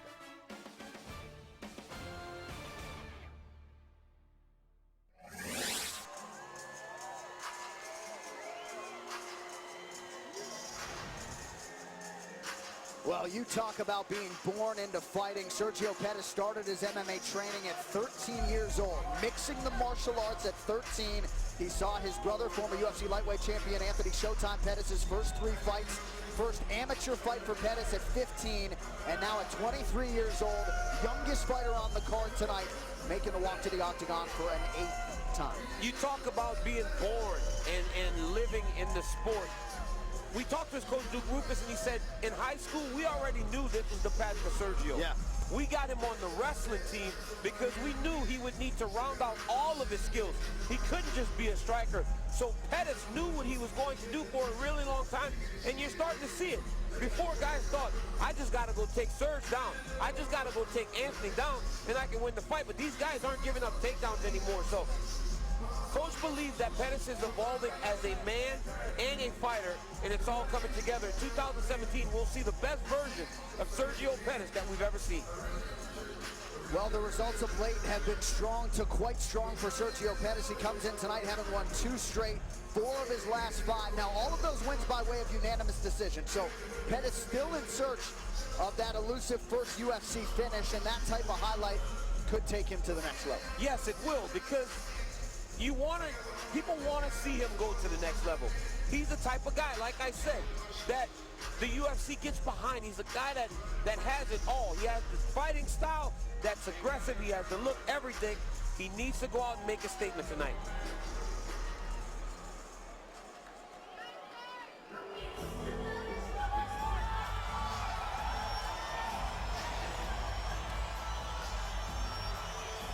Well, I'm not sure any fighter got a louder pop at the weigh-in here a day ago than the Phoenix, Arizona native John Moraga, currently ranked number 8 in the world. An injury to Jussier Formiga opened the door for him to make this walk tonight, and he is certainly hopeful that he'll take advantage. People in here are dancing to John Moraga's song right now. Few of his songs actually make you want to get out of your seat, start dancing. John has that. He knows how to play to the crowd. Yesterday, he brought his 2 sons out on the stage with him. Right. His youngest boy was holding the camera, just really soaking it in. So don't be surprised if a few years down the line, we actually see John Moraga's boy actually in the octagon or somewhere in front of a camera. This guy's a very good fighter. Fought for the UFC championship. He's a wrestler, wrestled at Arizona State. And if that's not enough, if John Moraga needs to be a little more interested in John, go to YouTube and type in John Moraga raps, and his rap video will show up for you. Yeah, he's got some mic skills, does John Moraga. 10th UFC appearance here tonight. We mentioned Sergio Pettis still in search of his first UFC finish. Moraga has been a definite finisher in the UFC. You remember the knockout of Ulises Gomez in his UFC debut with the standing elbow strikes. Nice guillotine to win a bonus against Chris Carriazo at UFC 155. He's finished 4 of his 5 UFC wins. So we will see how it goes tonight. John Moraga, slight underdog tonight in his backyard against Sergio Pettis. Our tale of the tape is sponsored by Budweiser. This Bud's for you. John Moraga, 32 years old. Sergio Pettis, youngest fighter on the card tonight at 23. Both men 5'6", 3 inches in reach. The advantage for Sergio Pettis. All right, now for the official introductions. We go to the veteran voice. You can just see the confidence in the striking. If you're going to have to strike with Pettis, you can see how calm and relaxed he is in there. That allows him to actually throw that jab, and it comes out fast, no windup or anything. Moraga's really struggling with that jab in his face right now. Moraga seems to have as much support as any UFC fighter in this greater Phoenix area. Pettis lands the left hand.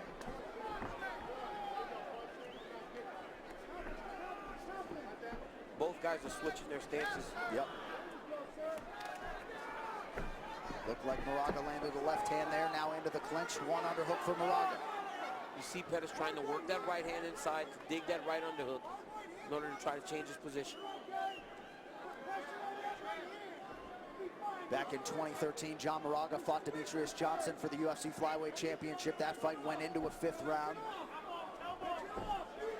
Moraga started training in 2008. His son was going to be born, says his kid saved his life. As Pettis goes up top with the kick just out of range. Pettis is actually taking the center of the octagon, fighting at his distance right now. That's why he seems to be getting to the action a little bit first, because now he's comfortable. This is his type of fight. He likes to actually be the one leading the exchanges. He's leading almost every exchange. He's kind of got John a little bit on his back foot right now. And when you're stuck trying to counter a guy that may be a little bit faster than you, you always think of something like, there you go, right hook by Sergio Pettis. And there's already a mouse slash cut under that left eye of John Moraga. Good start for the -150 favorite Sergio Pettis. Mixing it up nicely. Yeah, then you see him start to use all of his techniques, you know, jab, inside leg kick, then a high kick. It's like, once these guys that are good strikers and they're comfortable strikers, you can't allow them to get into their groove inside of the octagon. You've got to pressure them and make them fight. Either whether uncomfortable, put them on their back, or make them question whether or not they have the ability to stay up on their feet. Pettis comfortable in both stances, orthodox now. And man, to have accrued 8 UFC fights at 23 years old. A lot of potential for Sergio Pettis, trying to live up to that and then some tonight. Another combination, man. This is a kid that's been striking for so long that in these exchanges, he doesn't rush. It's all at a nice pace that he likes. He doesn't force anything, and those punches are coming out with a lot of power. John Moraga has to do something right now to try and change. There you go. That'll change it. There you go, John. Yep, best combination of the fight for John Moraga. That got Pettis' attention. And once he respects him, there you go. Now Pettis is the one trying to wrestle. Guillotine attempt by John Moraga. That is his go-to submission. 4 of Moraga's 8 career submission wins by way of that guillotine. Just over a minute now, DC, to go round 1. And Sergio Pettis is the one that's actually pushing Moraga into the side of the octagon, controlling the underhooks and controlling the wrestling exchanges. Showing the diversity of his game. You know, Sergio Pettis is a well-rounded fighter.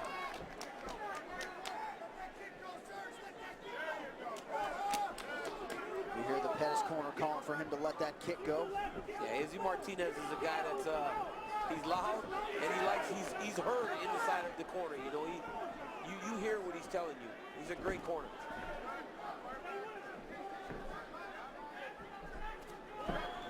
Nice kick, John Moraga.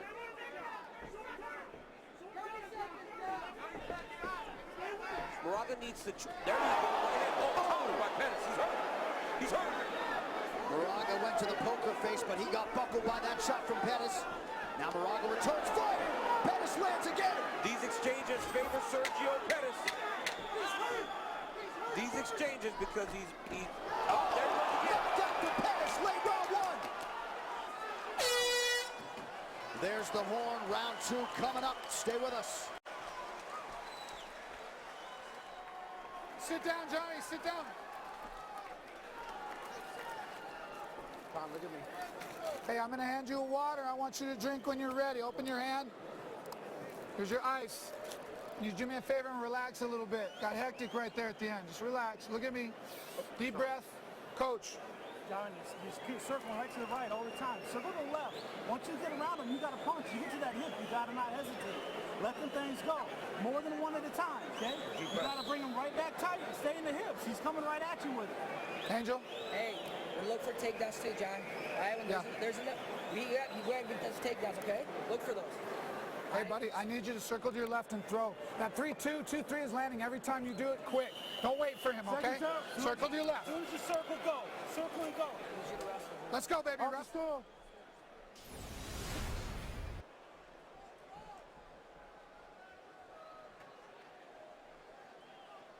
In these long exchanges, the guy that's the better striker will usually win. So even though Pettis took a big punch, he landed the more significant strike in that exchange. And then here's the big right hand that dropped John Moraga at the end of the round. These long striking exchanges favor Sergio Pettis. In the corner of John Moraga, his wrestling coach, Angel Cejudo, Henry Cejudo's brother, said, John, you've got to wrestle. Give him more of a different feel. Don't allow him to be so comfortable in there. Straight left is there for Sergio Pettis. Another big part of the message in that Moraga corner. Circle to your left. You must have heard it audibly 5 or 6 times from all the coaches in the corner of Sergio Pettis. Pettis in search of his first UFC finish. John Moraga has finished 4 of his 5 UFC wins.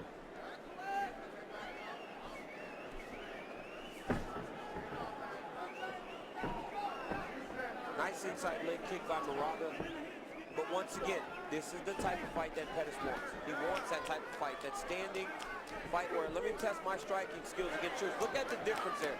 Slip off the line. Come with another 3 punches at the end of the combination. Moraga's done punching at that point. John stopped a little bit ago and Sergio's still going. There goes the wrestling that his corner asked for. So pretty good shot from Moraga, gets the takedown. And even if you don't finish the takedown, you hope for something like that. That's a mistake by Sergio Pettis. Jumping guillotine when he didn't need to. He needed to defend the takedown. Now Moraga is in a dominant position, but watch the triangle set up by Pettis. Pettis uses the legs at the hips to get Moraga off of it. We'll see if Moraga can find a way to keep Pettis down or get back inside that guard. Pettis back to his feet. Just over 3 minutes here to go round 2.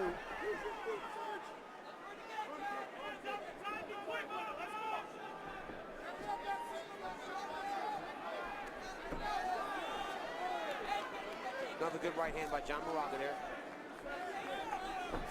Again with the wrestling, and that is what he needs to do. Even though those takedowns aren't landing, it puts something on Sergio's mind. And now look at his hands. Right. His hands are more successful now because Pettis has to worry about the wrestling too. Sharp jab from Moraga, splits the guard of Pettis, and then lands the right hand as well. Very evenly matched, at least statistically, to this point in terms of these significant strikes landed and thrown. Another wrestling, another fake takedown from Moraga will really go a long way in getting his punches off again. 2.5 minutes to go round 2.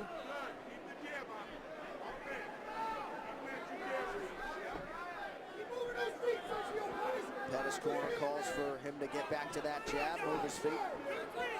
Pettis is doing a good job of actually moving and giving John Moraga different looks. You know, the head's not stagnant, the head's not stationary.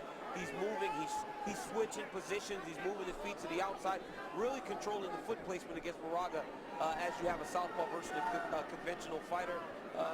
This is a Sergio Pettis type of fight. Now it's turning into the first round again. Get back on the wrestling if you're Team John Moraga.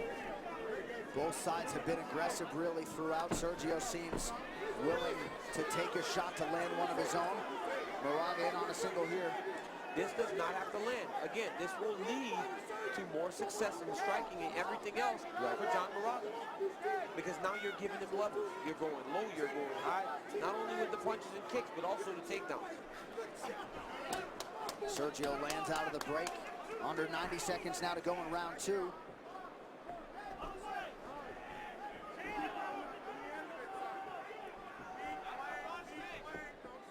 For such a young guy, Pettis really does know how to manage his energy.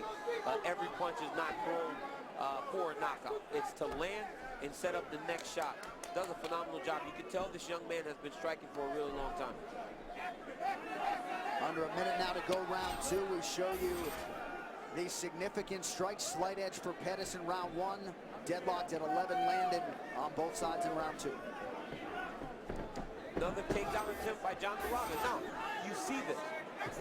Close round in terms of strikes, but these takedowns may be what wins the round for him. But Pettis is now attempting to hit a high elbow guillotine. Moraga's driving into him, which is what you need to do in that position. Pettis does have one guillotine win to his credit. Outside the UFC. Less than 30 seconds now to go in round 2. Much closer round in the second round by John Moraga. Good adjustments by him and his corners as they went into the next round. Again, you want your athlete to listen to you, and he did that. Mixed in some takedowns and really lent itself to him having way more success this round than he did in round 1. 5 minutes to decide this one. We're right back.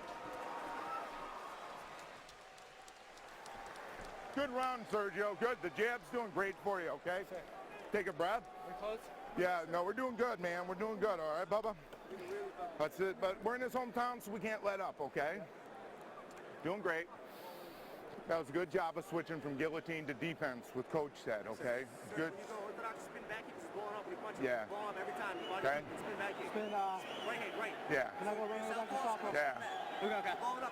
And when listen to me, don't force it, but every time it goes away, it's some sort of kick. Ball kick, yeah. And the clean up every time, and then clean with your 2 as well, Coach. Hey, set those takedowns up with your punches, okay? Yeah. That's that 2-3, and then we'll be in deep, okay? Here's your water. Take a drink. You need this round, John. You need to work. Hey, we're down 2, okay? We're down 2. So we got to throw combinations. Let's go now. We're going to wrestle. Let's finish. Get off the stool and fight. Let's go. Let's go, baby.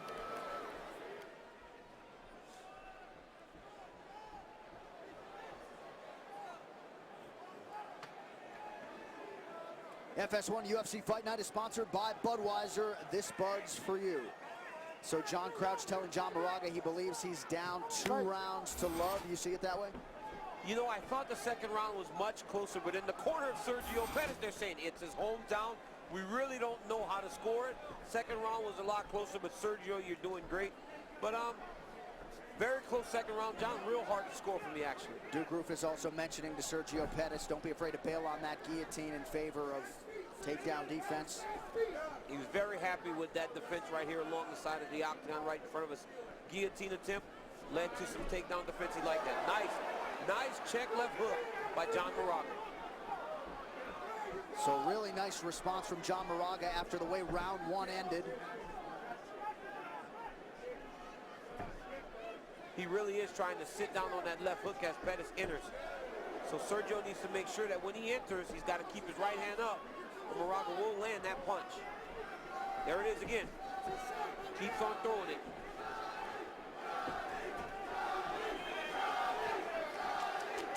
Johnny chance here in Phoenix from Moraga.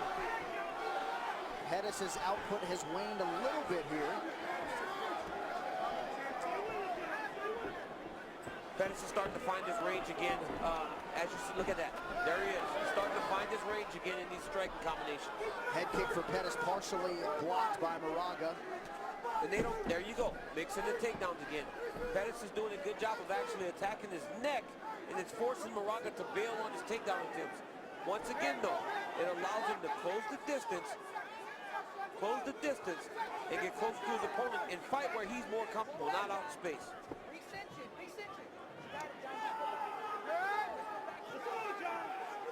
Clinch work here, 1 underhook for John Moraga. Unofficially 1 of 4 on his takedown attempts tonight as we approach the 3-minute mark in this 3rd and final round. Nice takedown by John Moraga. That is very important at this point in the fight. Very important. Got a bear hug, went to the takedown. Now watch Sergio trying to attack that guillotine again. Nice patience, calm by John Moraga. Moraga tries for the slicing elbow there.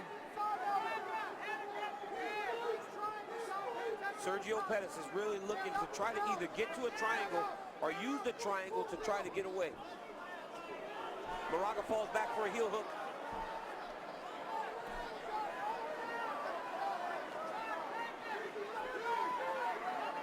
Pettis needs to try to clear the foot off of his hip. There you go. You see Sergio clear the foot. Now the position is reversed.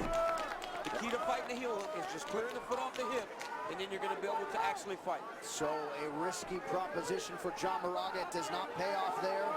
And now he's dealing with Sergio Pettis, peppering away off of his back. Nice job by Moraga. Under 2 minutes now to go. Good underhook position by Sergio Pettis. Right hand actually underhook, left hand pushing at the thigh so that John Moraga cannot elbow. Now Sergio's actually trying to secure a takedown or cause a takedown scramble. Watch Moraga here start to try to take the back, because Pettis' right arm now is trying to stop Moraga's entire body from going behind him. This is going to be difficult. Nice job by Pettis. Nice reaction. Good defense by John Moraga. Out of the clinch, back to the center of the octagon, just over a minute to go. Nice attack by Pettis, punctuated by the body kick there. Continue to see his evolution as he rounds out into a complete mixed martial artist and potentially flyweight contender if he can get this W tonight. It's really nice how Sergio Pettis is actually just using the guillotine to defend takedowns. He can't stop Moraga from getting to his hips, but the moment Moraga gets to his hips, he attacks his neck. He has to bail because he doesn't want to get submitted. Pettis nicely done there to keep Moraga at bay with that short right. Look at Pettis. Pettis actually fades back on every combination as Moraga goes after him. He fades, returns, and then throws kicks. Great job by Sergio Pettis. And the Pettis corner imploring him to continue with the forward pressure here, late round 3. He's the fresher fighter. Yeah. You can tell he's a lot fresher than Moraga at this point. Look at that. You see him fade out of position, then re-attack. And then here comes the takedown. Nice job by Sergio Pettis. Nice way to close the round and the fight for the 23-year-old Sergio Pettis. Great way to open the main card. Pettis and Moraga go the distance. The official decision and an interview with the winner after this as we continue from Phoenix.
Talking Stick Resort Arena, Phoenix, Arizona, site of FS1 UFC Fight Night. Rodríguez versus Penn.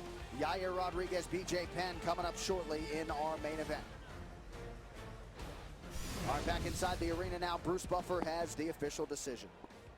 Ladies and gentlemen, after 3 rounds, we go to the judges' scorecards for a decision. The judges scored the contest 29-28, 29-28, and 30-27 for the winner by unanimous decision, Sergio Pettis.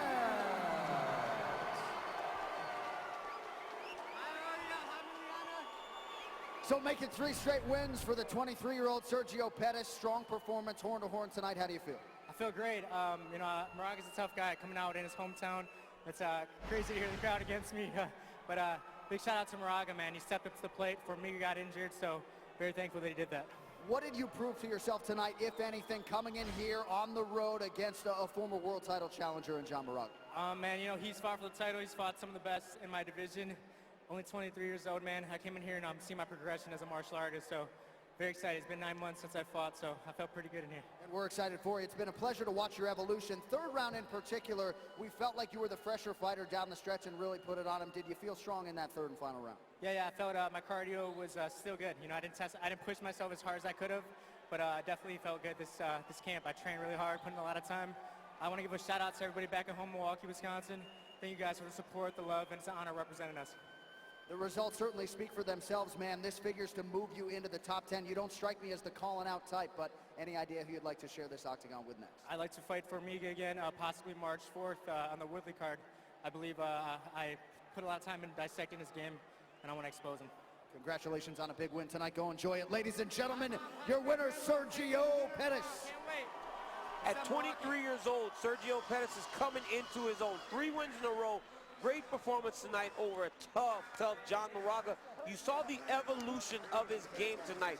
Not only was he striking beautifully, as he always does, but he was defending takedowns, taking his opponent down, and just putting on an all-around great performance. 3 wins in a row. The kid's got the momentum. Give him the fight he wants. Let him fight on the undercard of Woodley versus Thompson. It will only help an already great card.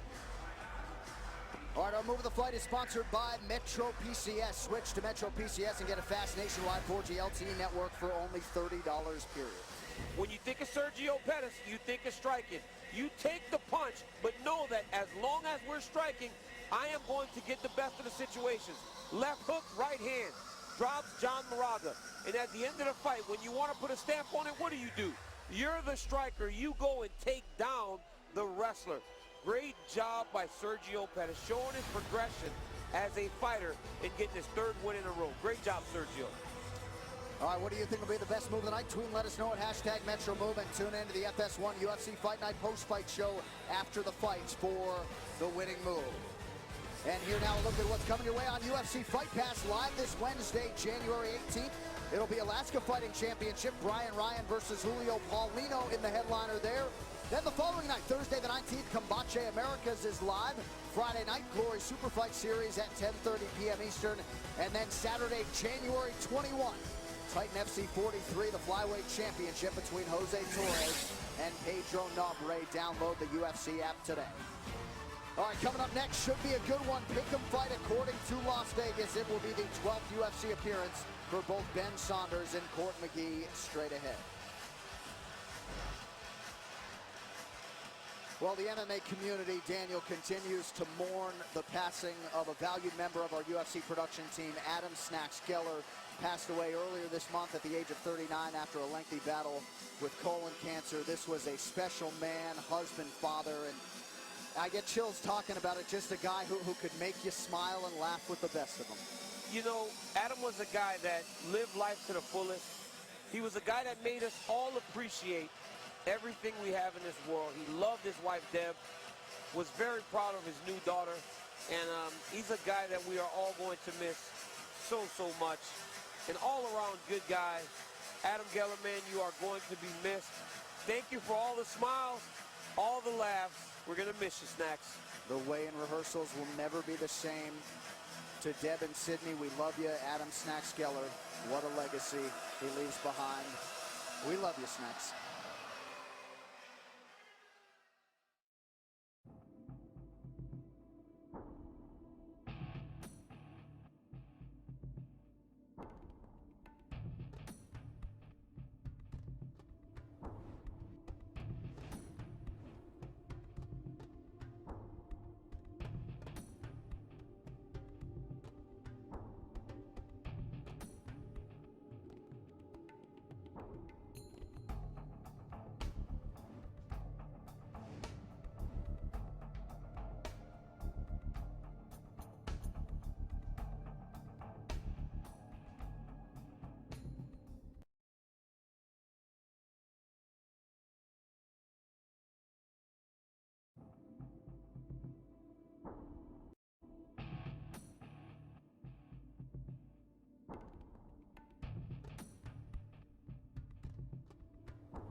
Nobody sees sports quite like Colin Cowherd and Jason Whitlock before the game. Get the truth as they take on the biggest stories in sports, including a look ahead to the NFL Conference Championships.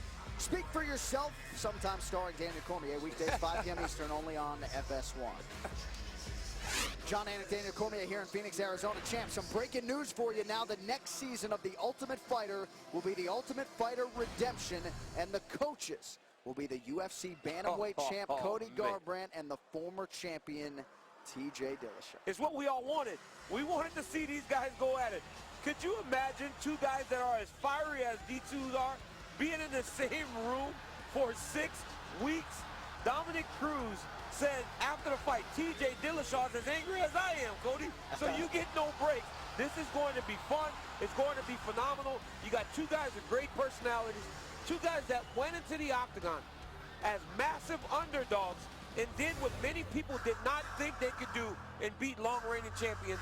Great guys, great fight. I can't wait for this one. So the 2-hour season premiere, Wednesday, April 19th on FS1, 10 p.m. Eastern, 7 in the West. Now, we can also tell you the season will feature athletes who have competed on past seasons, will include previous tough winners, and at least one athlete on the current UFC roster.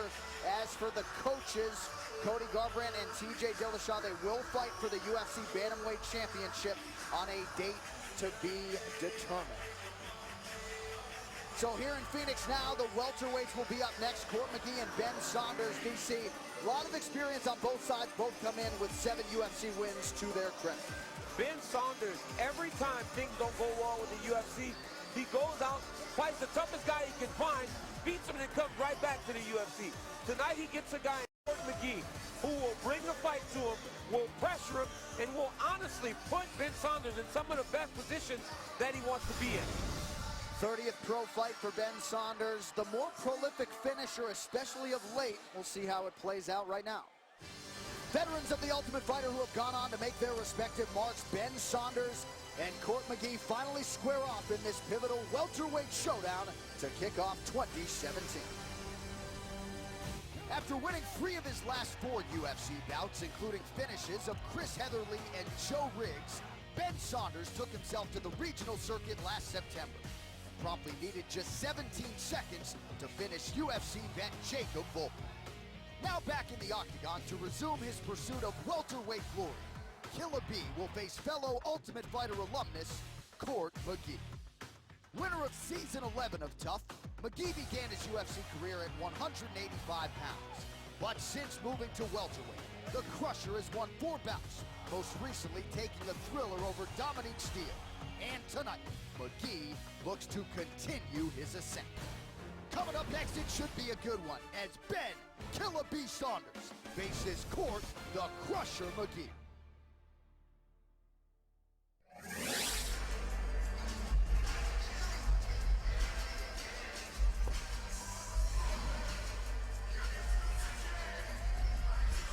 Born in Fort Lauderdale, Florida, here is the 33-year-old Ben Saunders, 3rd UFC stint, and making his 12th UFC walk tonight.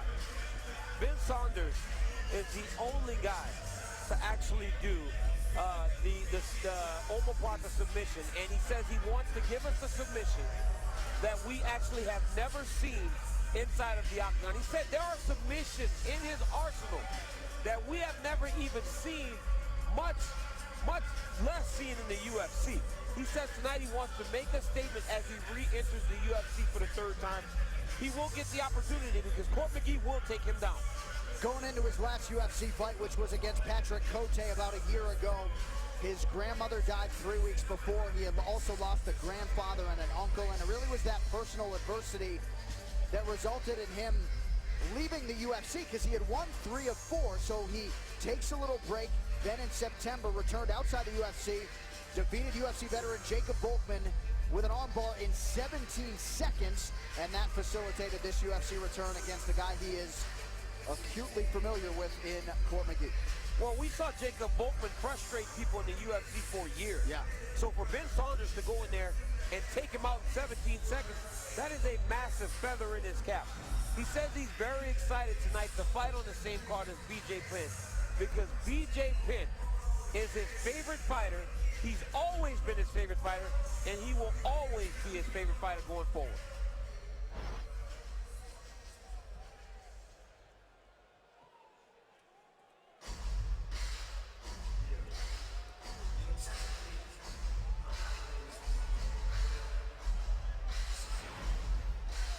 So here is Court McGee, sort of a criminally underappreciated guy for my money. 19-5 for his career. He's 4-2 since dropping down to the welterweight division.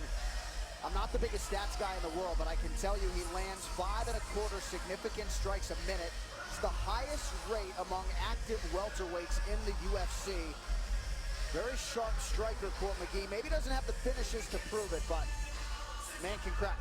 He showed in the last fight against Dominic Steele that he's actually developing the power to finish guys. He had Steele hurt very early in that fight, and Dominic, just being such a tough guy, was able to recover. But Court is your classic grinder. He wants to take you down, he wants to wear on you, and he really wants to actually drag you into deep water and just kind of drown you with volume. Court McGee's a guy that just is constantly in your face, moving forward, pressuring you, taking you down, and just making you work the entire time you're in the octagon. As many of our fans know, Court McGee ended a 2-year layoff December of 2015, had a lot of hand issues and surgeries. This now his 4th fight in 14 months, and he has really pointed to that as something he thinks can be a key to his success. Making the walk every 3 or 4 months, not dealing with layoffs. He believes we will see the best Court McGee tonight against Killer B Ben Saunders.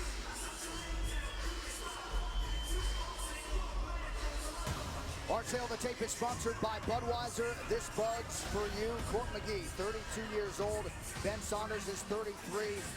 Saunders 3 inches taller, both men right on the nose, 170 pounds. Killer B Ben Saunders has the 2-inch reach advantage. All right, now for the official introductions, we turn it over to Bruce Buffer. Ladies and gentlemen, this fight is 3 rounds in the UFC welterweight division. Introducing first, fighting out of the blue corner, a mixed martial artist holding a professional record, 20 wins, 7 losses, 2 draws. He stands 6 feet 2 inches tall, weighing in at 170 pounds. Fighting out of Orlando, Florida, Ben Killer B Saunders. And now introducing his opponent, fighting out of the red corner, a freestyle fighter holding a professional record, 19 wins, 5 losses. He stands 5 feet 11 inches tall, weighing in at 170 pounds. Fighting out of Orem, Utah, presenting the Ultimate Fighter, Season 11 winner, Court the Crusher McGee. And when the action begins, our referee in charge, John McCarthy. John McCarthy draws the assignment here. John Millette draws the round 1 card assignment. We are ready to go with this featured bout in the welterweight division. Court McGee, you ready, Ben? You ready, slight favorite tonight against Ben Saunders. These men have trained together in the past. McGee closing the distance. He's in the black trunks. Ben Saunders coming out southpaw is in blue. So when Court McGee was training for the Ultimate Fighter finale against Chris McRae back in 2010, he brought in Ben Saunders. A lot of mutual respect here tonight.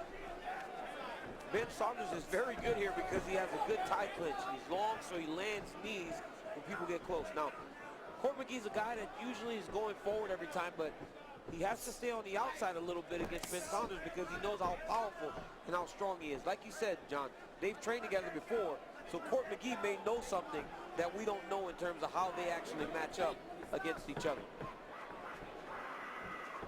McGee was dealing with a meniscus injury 6 weeks before his fight with Dominic Steele. He still emerged with a unanimous decision win in his native Utah back in August. But 8 of his last 9 UFC fights have gone the distance as Saunders works the body, maybe caught some of the arm there. Last UFC finish for McGee, 2010. As this fight progresses, you will see Court McGee really start to ramp up the volume. That's his course of victory. He's already got a little cut over his left eye. McGee said before this fight, I want to be overwhelming. I want to be sharp. I want to put the pressure on Ben Saunders. Ben Saunders is throwing a lot of high kicks right now. He's just not really setting him up with his punches. If he uses his punches to set him up, think he has a chance to maybe land one of those. Nice 1-2 by Saunders. Right into the tie clinch. These guys are going. These guys are going at it. Saunders pretty economical with his strikes, lands nearly 60% of his significant strike attempts, highest rate in the division's history. Well, you look at the size of Ben Saunders, he's a very tall guy and big and physical, you know, so you think when a guy like that starts to get damage on you, you want to take him down, but he has one of the best guards that we've ever seen inside of the octagon here in the UFC. 10th Planet Jiu-Jitsu. Eddie Bravo in the corner of Ben Saunders as usual. You really can't take too many of those big body kicks like that. Court McGee really does need to close the distance and start to try and secure takedowns or fight Ben Saunders along the side of the octagon.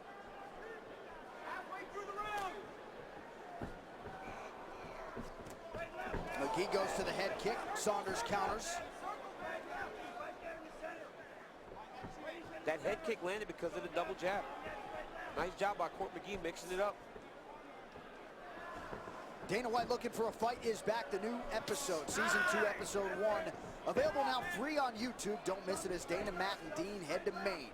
It's Dana White Looking for a Fight. Check it out free on YouTube. Under 2 minutes now to go, round 1. Saunders again finding a home for that foot under that right elbow of Court McGee. Even when you block those a little, you take that shin to the elbow, man, that is an investment in the fight for later. Now you see Court McGee pressure forward and get to the clinch where he needs to be.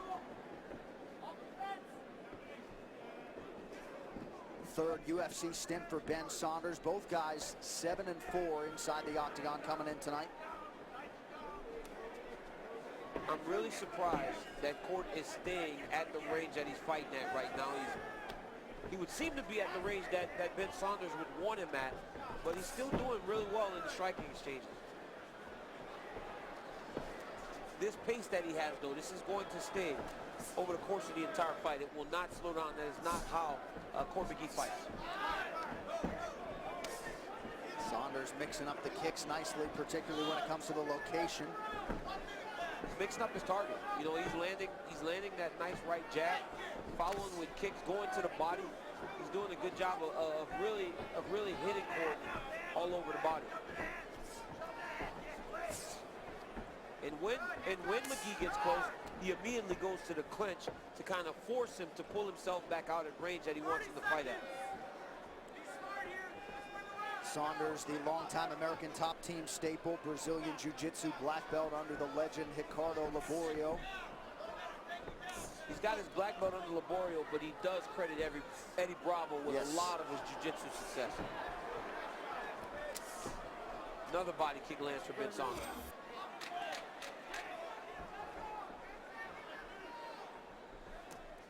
Final seconds here, round 1.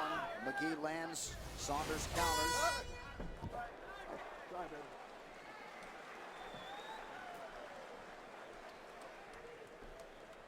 Breathe. Bucket. Breathe. Breathe. Breathe. Good job, good job, good job. Good job. Swish, swish, swish and swallow. All right, hands up, chin down. Breathe. Okay. Everything's working. You just need to put them together more now, okay? Close this left eye, Turn that corner and start letting the punches go. Okay. And more of his kicks. Don't let him get his pressure in you. Okay? This is going to keep him at a distance. Kick that body and kick him to the head. Right? Just watch that big over right hand. He's got that big right hand he's trying to throw. All he's trying to do is Tuck your chin. He's just trying to put fucking pressure on you. Okay? If he gets lucky, he rocks you a little bit, move back.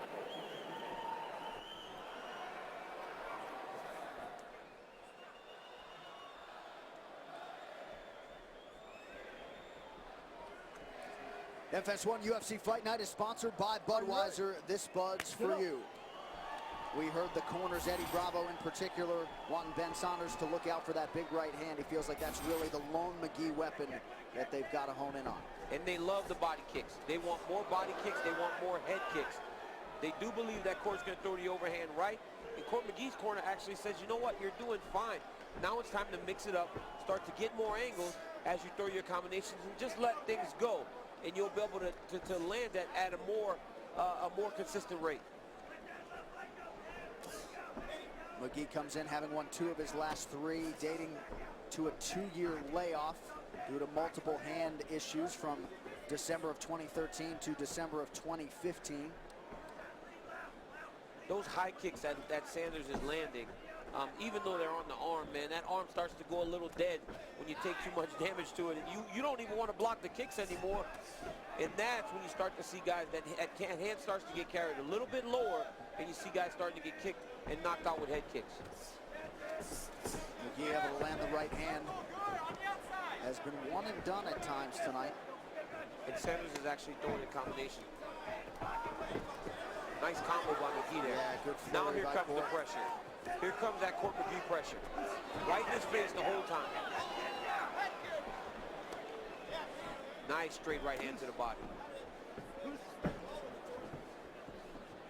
That pressure, Court McGee, man. Dude's busy. That knee just missed. Yeah, Saunders just missed on the knee. But McGee getting sharper as this second round continues.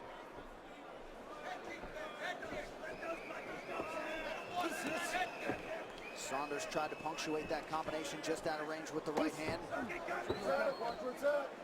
Inside leg kick deemed to be clean by John McCarthy. You see that pressure starting to pay dividends now. There's not as much space between them as they're striking. You know, before there was a lot of distance. Oh, big body kick by Saunders. The Saunders takedown defense holding up there moments ago.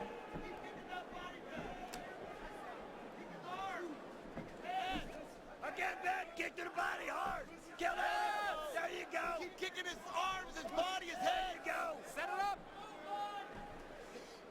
Hands up, circle on the outside. Finish your kicks with a punch, man. Finish your kick with a punch. You hear the coaches just kicking his body, kick his arms, kick everything. Just make him pay every second that he's at range. Just be kicking, Ben. Just be kicking. Pretty good counter right from Court McGee. Not a guy you can out cardio. Again, though, the body kick is there for Ben Saunders. Court responds with an outside leg kick. Under 2 minutes now to go here, round 2. 2 evenly matched welterweights here.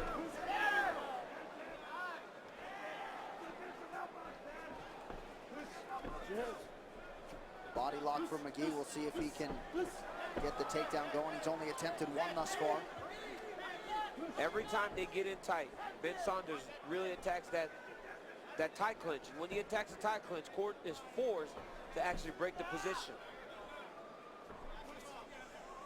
The numbers tell you McGee has been the busier guy. Saunders, the slightly more accurate guy. Good head movement there by McGee. And 3-4 punches every time. That's his game. That's his game. That's how Court McGee fights. He does not let you rest. Here comes combination. Nice body lock by McGee now. 1 minute left. Don't give up the takedown. Now we can start to control him a little bit here against the side of the octagon. You see McGee has landed 42 significant strikes, total strikes I should say, against 36 for Ben Saunders.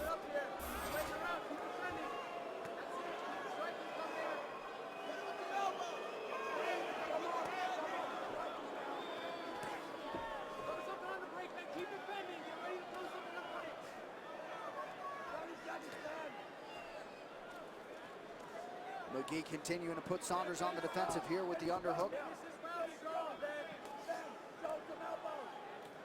Saunders doing a pretty good job defensively. That right hand got through. But McGee's just busy here. You see him just in the clinch working. That right hand is constantly working. When they break, here comes Court McGee again with the forward pressure.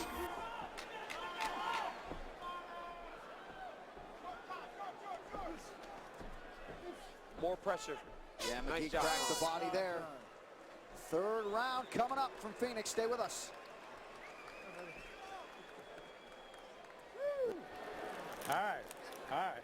You got it now, brother. Okay, you got that. Cut due to a knee Breathe. over here. Breathe. Hold it there. Hold it there. Due to a punch over there. Okay, breathe.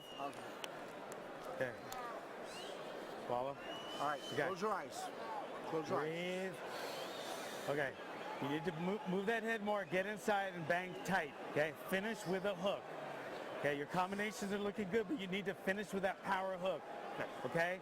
He is fucking fading fast. Sorry for the cussing. He is fading fast. You need to get in there. Close your eye. Okay, you need to get in there. Finish with the hook. Do you understand? Yes. Finish with the hook hard.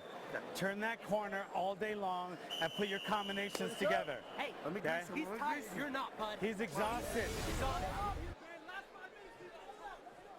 Get him up. Let's go. Up. Come off the stool. How you feeling? Good. All right, baby. You see Ben Saunders just landing this nasty body kick over and over against Court McGee, but Court McGee does not let that deter him. Constantly moving forward and return fire every time. But that is an investment in a fight, landing to the body over and over again, and you hope that it pays dividends as you get into the third round. John Hackelman very happy with the second round turned in there by Court McGee. He should be, John. He had a good round. 1-1 going into the third. I haven't. He did a fantastic job of pressuring Ben Saunders, and Ben's body damage actually slowed down a little bit because Court was not giving him time to breathe. Nice counter by Ben Saunders. Yeah, there you go. Right on cue. Yeah, that right hand for Saunders was significant, as was that kick. Now Saunders giving McGee a taste of his own medicine. But he's finding his range again. McGee really felt like pressure would be a big key to a win tonight. And he's kept the pressure on. No doubt.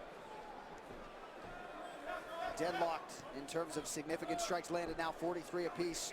4 minutes to decide this one. But when you're pressuring like that, you do have to be willing to take some damage. And he has taken damage when he's entered the wheelhouse there. Ooh. Nice right hand by Court McGee. That hurt him a little bit. Yeah, that one briefly buckled the left knee of Ben Saunders. Now the head kick is there for McGee. He maybe hurt a little worse than we thought. Uppercut for Court McGee. You wonder if McGee senses maybe that Saunders hasn't completely recovered. Wayward on that right hand attempt. Watch your fingers. Overhand right is there now for McGee. It's not always the big shots, not the ones that you see. It's those little ones that sneak in and land perfect. And that was a shot that Court McGee landed. Spinning back fist from McGee. Left hand up and there for Saunders.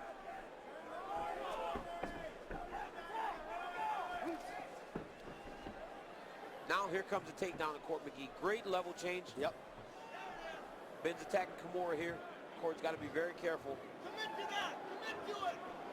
A lot of times guys attack submission more for defense than anything. They try and scare you off of your takedown. So instinctive level change from McGee. Got the body lock. We'll see if he can finish Saunders to the ground. He does. First takedown in the fight in the third round, and a fight that I feel at least is 1-1 is massive for Court McGee. And McGee has been economical with the takedown attempts. Just 2 or 3 in the fight. Has one here. We'll see what he can do with it.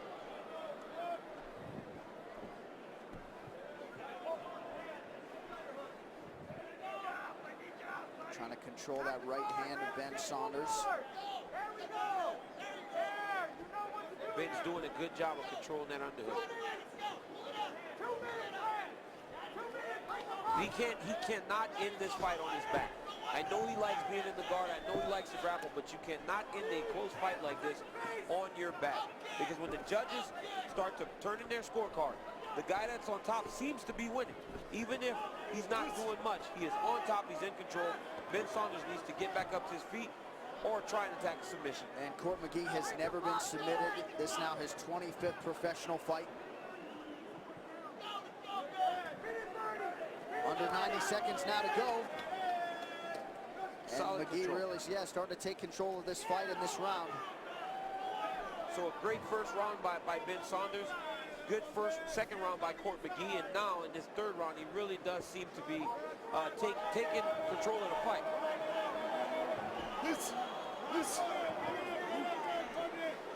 Saunders looked to land an elbow there. McGee in any danger here, DC?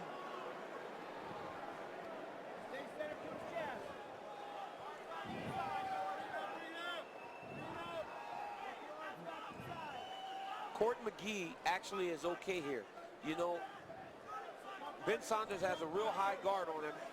There's no real submission threat here. Court McGee's fine with 35 seconds left in the fight to just really hold position and actually win the fight. So Ben Saunders, I feel, let an opportunity slip. He needed to get back to his feet, use that position to either sweep or just try to get back to his feet. In this circumstance right here is when you want to try to attack leg lock or something so that you can force the scramble to get back to your feet, especially in the third round of a very close fight. Big elbows from Court McGee. And just in 15 minutes, man, the pressure does not stop. He wanted to overwhelm Ben Saunders tonight. And certainly in the second half of round 2 and round 3, the crusher Court McGee did just that. Barely breathing heavy, man. Pretty incredible. Just wears you down. You know, you watch the strikes through the first 2 rounds and it's dead even. But at the end of the third, you see Court McGee really shoot out ahead of Ben Saunders. Classic Court McGee fight.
Tempe Town Lake in this great state of Arizona. The FS1 UFC Fight Night is sponsored by Budweiser. This Bud's for you. All right, McGee and Saunders go the distance. Bruce Buffer now with the official decision. Ladies and gentlemen, after 3 rounds, we go to the judges' scorecards for decision. All 3 judges score this contest 29-28 for the winner by unanimous decision, Ben Killer B Saunders.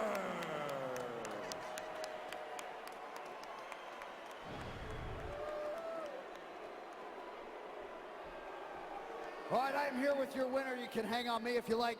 Ben Killer B Saunders, congratulations. We thought you got off to a fast start tonight, and that was enough to carry the day, man. Welcome back. Congratulations. Oh, happy to be back. Tough as they come, man. Or court. Props to Hackelman.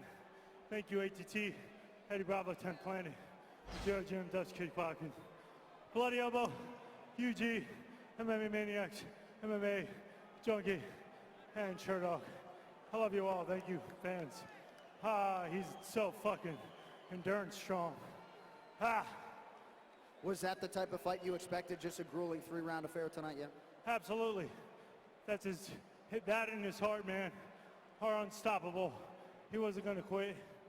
Neither was I. Props to him again. You made the kicks count as usual. Good to have you back here where you belong, man. Congratulations. Thank you, guys. I'll be back stronger. I'm sorry. Hopefully you were entertained. I'll be better next time, I promise.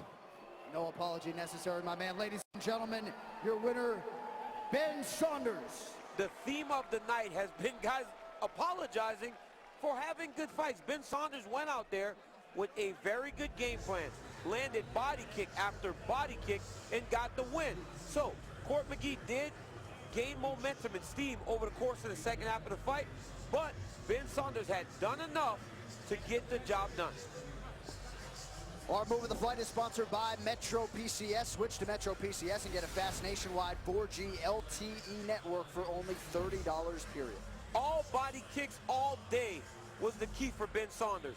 Kick after kick after kick, whether he was kicking him in the body or kicking him on the arms, it was working. And then the punches that led to the kicks at the end. So it was all Ben Saunders' kick offense that actually got the job done for him tonight. All right, what do you think will be the best move of the night? Tweet and let us know. The hashtag is MetroMove, and tune into the FS1 UFC Fight Night post-fight show after the fights for the winning move. Well, the UFC returns to pay-per-view on February 11th, and one way or another, history will be made in Brooklyn. When Holly Holm faces Germaine de Randamie for the inaugural UFC Women's Featherweight Championship, you have arguably the two most decorated strikers to ever compete in mixed martial arts. In Holly Holm, you have an 18-time world boxing champion, and Germaine de Randamie is 46-0 in Muay Thai and a 10-time world Muay Thai champion. This should be an outstanding fight between two elite strikers. For the first time in Holly Holm's mixed martial arts career, she has lost 2 fights in a row and has decided that the best division for her is 145 pounds. She believes that she was depleting her body too much to make the 135-pound bantamweight division. Germaine de Randamie feels exactly the same way. And again, she's gonna finish it right here. When you look at them stylistically, this is an incredibly unique fight. It's a chance to see two world-class strikers compete in mixed martial arts, and to see two women fight for a historical first UFC women's featherweight title. It's a chance for Germaine de Randamie to rise out of the shadows, for Germaine de Randamie to show the type of success that she had in Muay Thai, to show that skill in mixed martial arts. Good stop. And for Holly Holm, it's a chance to rebound off of the first time she's ever lost 2 fights in a row inside the octagon. It's a very important fight for Holly Holm, a very important fight for Germaine de Randamie, and absolutely a very important fight for the UFC, because it is the first time 2 women will be competing for the featherweight title. If you don't like wrestling, you're going to love UFC 208, because you have 2 of the most credentialed strikers in UFC history fighting for the inaugural UFC Women's Featherweight Championship. Germaine de Randamie and Holly Holm are unbelievable strikers, and they're going to be in the middle of the octagon and try to prove that they are the best 145-pound fighter in the entire world and become the UFC first women's featherweight champion. I can't believe this fight's going to happen. It's going to be a great fight. And you're excited to be there in Brooklyn, New York with me and Joe Rogan, February 11th, UFC 208. Get your tickets now. Barclays Center, UFC 208, Holly Holm, Germaine de Randamie, the inaugural Women's Featherweight Championship, first pay-per-view of the year. Tickets are on sale now at Ticketmaster.com. And we're also happy to tell you the UFC will return to Buffalo, New York for the first time in nearly 20 years. UFC 210, KeyBank Center, April 8th. The last time the UFC was in Buffalo, all the way back in 1996 for UFC 7. No fights have been announced just yet. UFC.com will have updates as they become available. UFC, though, with a pay-per-view from Buffalo, New York on Saturday, April 8th. Coming up next, though, we bring you the co-main event. Might be a grappler's delight, might not be. Joe Lozon with 17 submission wins to his credit. He believes, though, tonight he has the advantages everywhere against that man, Marcin Hell, Poland's Hell, 3 days shy of his 25th birthday, already chasing a 23rd pro win. But first, inside the octagon, co-main event after this.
Women's Featherweight Championship. Holly Holm, one of the greatest female boxers ever. The best pound-for-pound fighter in Muay Thai, 45-0 for Jermaine Durandamy.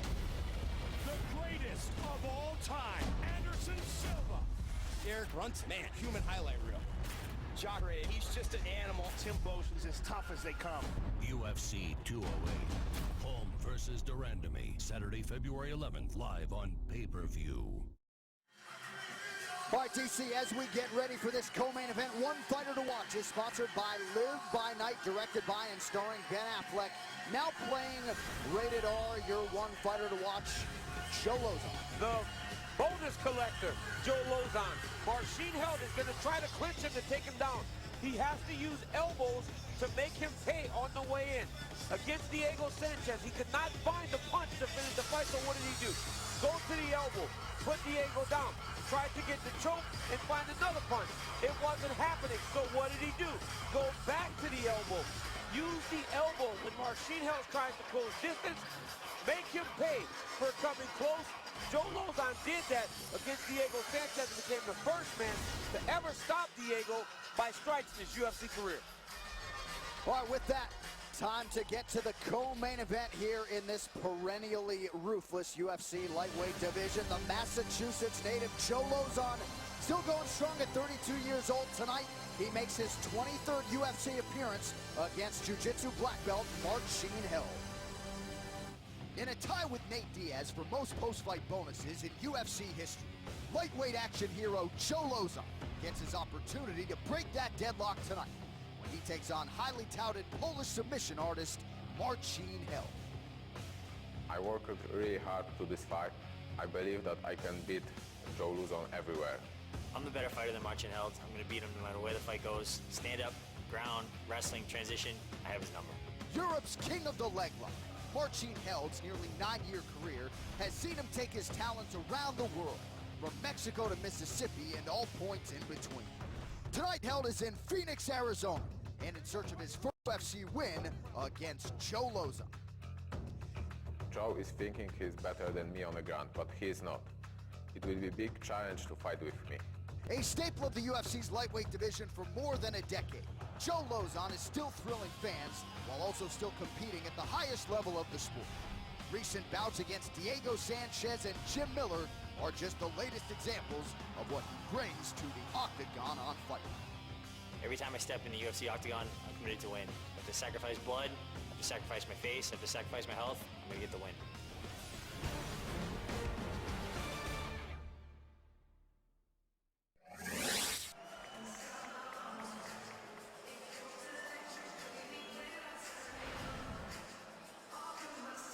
One of several Polish standouts on the current UFC roster. Enter the 24-year-old Marcin Held.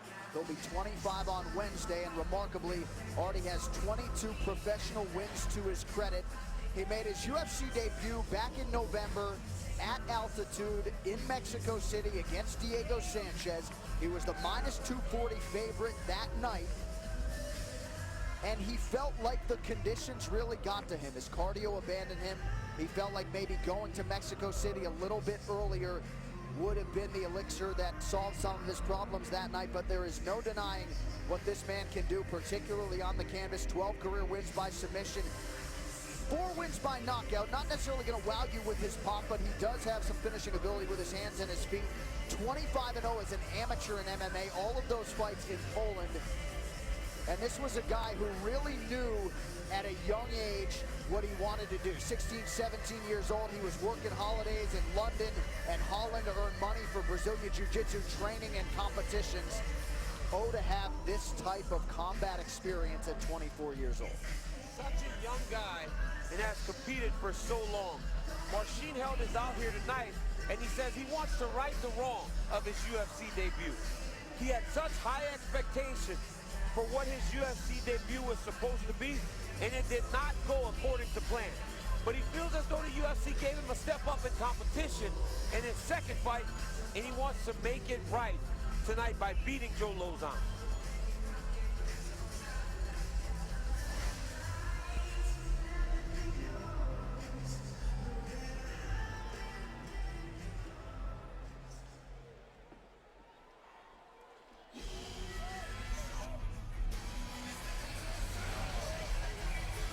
you talk about a fighter's fighter. Phoenix went nuts for Joe Lauzon at the weigh-in, rightfully so. 40th professional fight, 26-13. A 15-time UFC bonus winner. That's good for #1 all time. Yeah, we call him the bonus collector because every time he steps foot in the octagon, this guy's looking to get a finish, and not only a finish, but a finish in exciting and dominant fashion so that when he leaves the octagon, the boss goes, let's give him $50,000 extra because what he did is so amazing. Always in fights of the night. Finished Diego Sanchez by strikes at UFC 200. Diego's been around forever and hasn't been knocked out or finished by strikes. Joe Lauzon is that guy. He may not pass the eye test. You know, he doesn't look like he'd be in there just really demolishing guys. But when that cage door closes, Joe Lauzon gets the job done. Well, and to give you a historical framework for what this guy has accomplished, he was on season 5 of The Ultimate Fighter, UFC debut, UFC 63 more than 10 years ago. That unforgettable 48-second TKO of Jens Pulver, but he's finished 25 of his 26 wins. No one has more stoppage wins in the history of the UFC lightweight division than Joe Lauzon. What else needs to be said?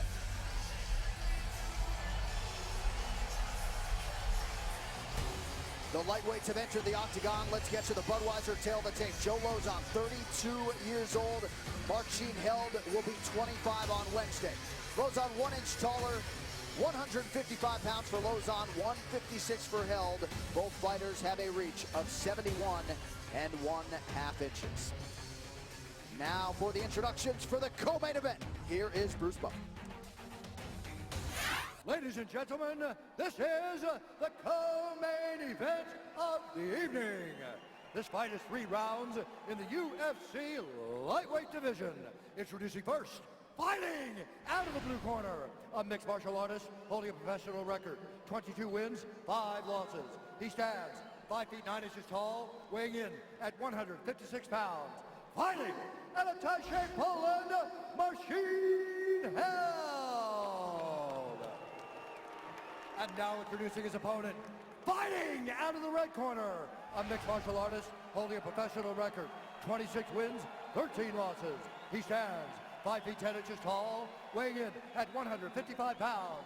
Fighting out of Bridgewater, Massachusetts, Joe Lauzon. And when the action begins, our referee in charge, Herb Dean.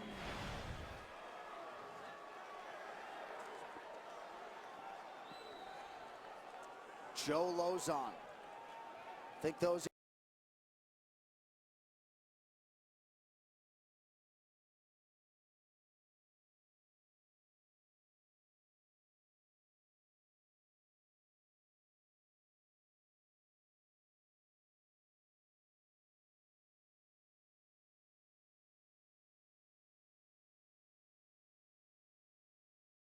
He usually does. Before, he normally would strike just to try to get to the clinch and try to secure a takedown. Today, he actually bouncing around on his feet, moving his hands. He seems very comfortable in there. Held started Brazilian Jiu-Jitsu at 9 years old in his native Poland as he lands that left hand flush on Lauzon at his first pro MMA fight at 16. He's still very, very young to say that he's fought such high-level competition for so long in his career. There you go. This is Marcin Held's game right here. Get to the clinch. Oh, look at those elbows. Oh, he's hurting him. That aggressiveness. Lauzon thought about an armbar there briefly. Marcin Held never been knocked out in 27 pro fights coming in. Lauzon with the elbow. Nice elbow by Lauzon.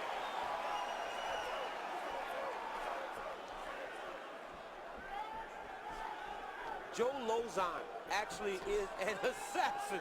When he goes after guys, he is looking for finishes. Pretty good uppercut landed for Held. Look at Held, though. He actually withstand that flurry and went right back to work. You know, so it shows the maturity that he has in his fighting skill. Joe Lauzon not one for the scorecards. He's finished 25 of his 26 pro wins. Only Gleison Tebow and Jim Miller have more UFC appearances at lightweight. Great body lock by Joe Lauzon. He's keeping it really low on the back. So if he wanted to get a takedown, a trip would be very easy when you control such a strong position. Watch Marcin Held here. There you go. Change of position with the underhook. I know we've talked about it time and time again tonight, but it's that underhook position that allows guys to control each other against the side of the octagon. Now it's going to be on Lauzon to have to lift his right arm to get his back off the back of the cage. Good takedown by Held. We'll see what Marcin Held can do with it as we hit the midpoint of round one.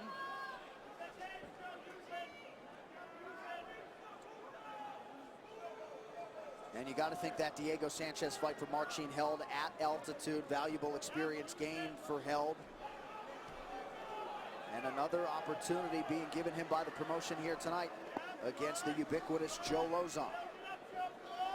Good job by Lauzon finding that right underhook. That's the only way to get back up. You've got to find that underhook so that you can move the position. Nice pass by Marcin Held. Big deep breath from Lauzon on bottom as we go under 2 minutes now to go round one.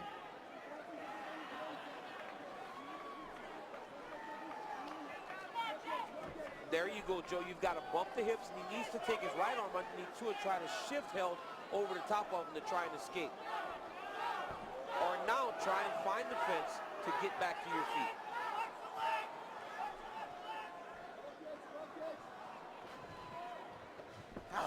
Side control here from Marcin Held. He's doing a fantastic job of actually keeping his weight down to control Lauzon. But look at Lauzon, the veteran. Use the side of the octagon to wall walk in with his feet, flip over, and change of position. And important for Joe Lauzon to get back to his feet, not let this round get away from him. Just over a minute to go. I can't say enough about, oh wow, nice knee by Marcin Held. I can't say enough about the composure of Held. He was hurt very bad by those elbows. And since that flurry, he really has taken control of this round. Lauzon able to block that right hand offering from Marcin Held. Electric first round here in the co-main event. Yair Rodríguez, B J Penn coming up next.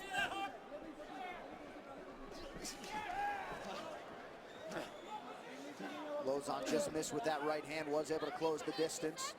And when Lauzon gets close, he's actually engaging in the fight that Marcin wants to be in. He wants to be there. Look at how easy he actually turns and puts Joe against the side of the octagon. This is where he wants to be.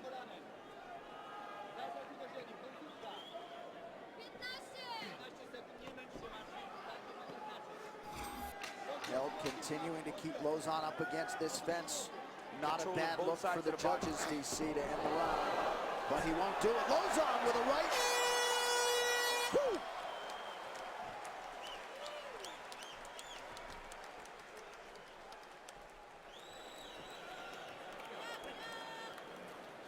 Time with your back in the cage, okay?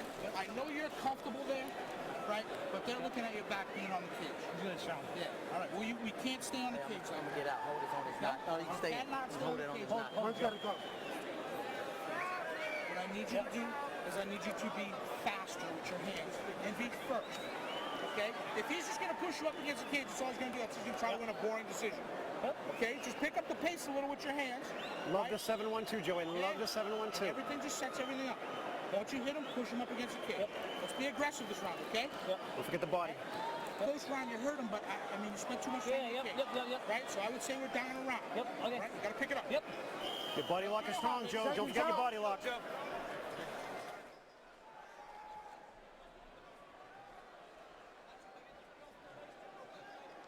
FS1 UFC Fight Night is sponsored by Budweiser. This Bud's for you. Second round here, Marcin Held, Joe Lauzon. Anything major for you out of either corner, sir? Well, Lauzon's corner was telling him, stay away from the octagon. He's going to try to hold you against the side of the octagon for a boring decision. Get more active with your hands. Be fast and go after this kid. Be first. You cannot be waiting for him because he's going to get to the positions that he likes and he's going to control you. Maybe you feel comfortable there, Joe, but the judges see you with your back against the side of the octagon. Pretty good shot from Marcin Held. Great shot by Held. Great timing on that takedown.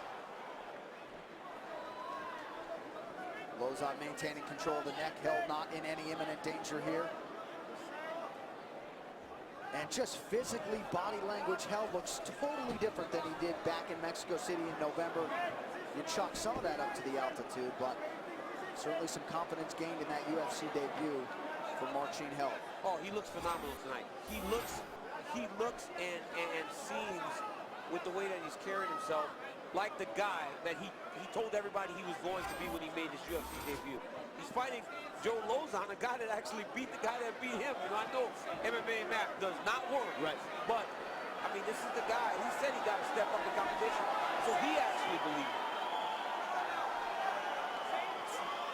But this is his type of fight. A grappling fight really does favor Marcin Held.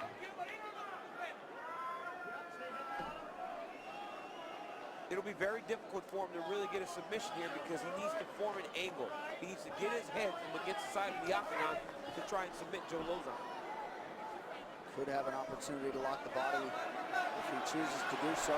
Nice leg work by Lozon. Great job trying to push one side down so he can change position. Great job by Joe. Now Joe goes offense on the wrestling. Needs to try to lock his hands right under the butt so that he can finish his double leg. There it is. He's got the hands locked now. Now that pressure forward. Now a forward. Good job by Joe Lozon. Under 3 minutes to go here in this second round. Back to the stand-up. Held whiffs on an elbow. Joe Lozon needs to actually try and create space because Marcin Held is very, very good in this 50-50 position. Chest to chest, he's constantly in control. He seems very relaxed and comfortable. He's doing a phenomenal job in his position. And he's having his best fight, obviously, in the UFC.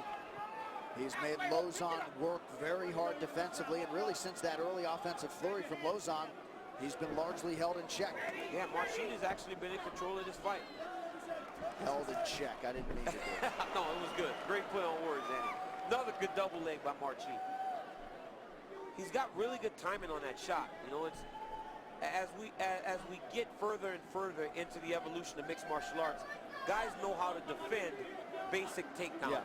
Unless you have phenomenal timing like George St. Pierre, TJ Dillashaw is another guy that does that, Dominic Cruz, and Marcin Held is showing that ability to know exactly when to shoot for a takedown, and then they look effortless. You don't see a guy fighting to defend, and you have to really overwork to finish the takedown. Herb Dean calls for more action here. Held working in the open guard of Joe Lozon.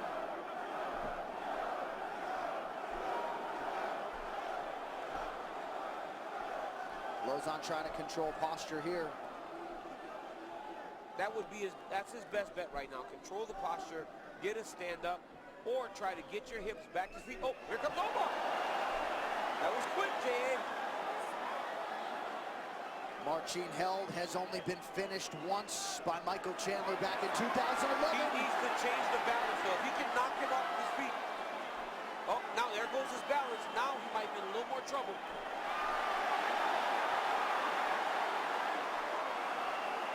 Good recognition by Held. Great defense by Marcin Held. Yep, Lozon bails. Under 40 seconds now to go round two.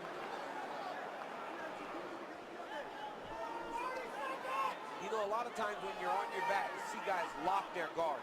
It's difficult to throw up submissions because you have to unlock your legs to actually go for the submission. Joe Lozon never closes his guard. So when he switches his hips, he can do it a lot faster than he would be able to if he had his guard locked. So watch Joe Lozon throwing up submissions because he never does lock that guard down. Good insight right there, champ. Final seconds, round two. Marcin Held giving Joe Lozon all he can handle. Round three coming up.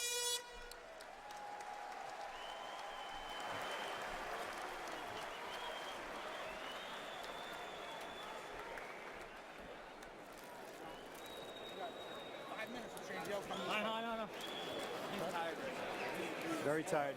He's tired. He's going to try to just take you down and hold you. Okay? So he's going to try to just take you down. I understand you're strong. All right? Right now we got to dig. Combinations, Joey. We got to dig right now. We got to do everything you have. You're not going to get yourself tomorrow for losing this game. Yep. You're better everywhere. Yep. You just got to dig deep. Yep. Your punches together. He's just gonna try to shoot and take it out. So don't rush the combination, right? Output, but don't rush. Just try to take it out. Look for the knee, look for the floor. Right? You gotta throw all the tricks on right now. Seconds out.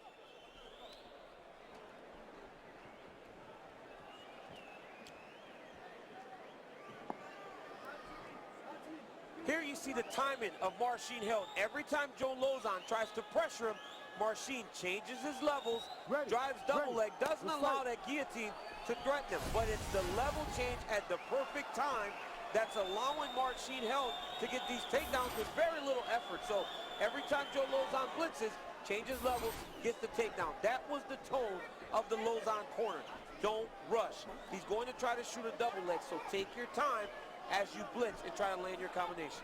Third and final round, Poland's Marcin Held in the red, the American Joe Lauzon in black.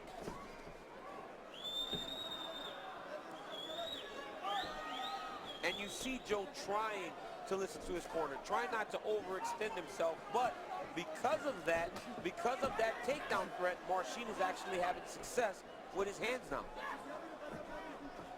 Lauzon was thought to be the bigger power threat with his hands coming in. I still believe that to be the case. But a strong sophomore UFC effort tonight for Marcin Held.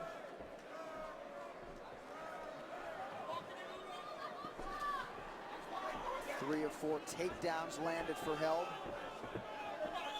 And he looks confident, moving very well, but Lauzon's still pressing. And we both know it doesn't take much for Joe Lauzon to finish the fight. Lauzon kept at bay briefly by the jab, now closes the distance. Nice reversal by Held. Nice reversal and right back in a comfortable position for Marcin. Controlling the underhook, up against the side of the octagon, and now he's going to try to force wrestling situations. Good job by Joe Lauzon getting back to the center. So Lauzon works his way back to the center here, under 3.5 minutes to go. Fast-moving fight here in the co-main event. Mouthpiece for Held is out. Herb Dean all over it. Hands are locked behind the butt. Pressure goes back. Joe Lauzon goes down to the mat. Herb Dean gets Held his mouthpiece back, and we're back underway. He puts it right back in there. I don't know, John. I don't know if I want. Maybe wash it a little bit. Just a little water. Rinse it off before you put it back. Come on, Herb. It's a fight, DC. Come on, Come Herb. on now. Come on. Held allows Lauzon back to his feet now. That's surprising. I thought he would like to keep that fight down there as long as possible. Held partially landed that left hand. Just looks much more fluid and comfortable with his footwork, with his hands. That's what I was going to say, you know, just the comfort level he's showing tonight. He seems very poised in there in the second UFC fight. Big right hand is there for Lauzon. Nice jab by Held. Good pressure by Joe. This is how the fight needs to look for Lauzon, especially late in the fight. And I mean, I feel he's behind, but I mean, I thought Ben Saunders was behind earlier, so I don't really know how to judge a fight, and I'm telling you that. Well, the strength of Marcin Held, a big takeaway for me too, and Lauzon trying, he got a body lock here. Two underhooks. Nice job, Lauzon. Yep. But look at Held find the fence. He's going to use the fence to help himself escape. Look at that. Use the fence. You just move your back along the fence, almost like a barrier. You know, in wrestling, we use our opponent as the way to get back to our feet. In fighting, guys are so good at using the fence to do that. Slight edge in terms of significant strikes landed for Joe Lauzon, 21-18 unofficially. We'll see what the last minute of this one holds. Held trying to work off of that jab. Lauzon presses forward with a right hand. Good Look shot at that from Held. again. Great timing by Marcin Held on these double legs, man. Lauzon has no answer for it because they are timed so perfectly. The takedowns have been a big storyline in this one. Marcin Held now 5 of 6. Work. and trying to potentially put the finishing touches here on what would be his first UFC win. Stand it up. Good work.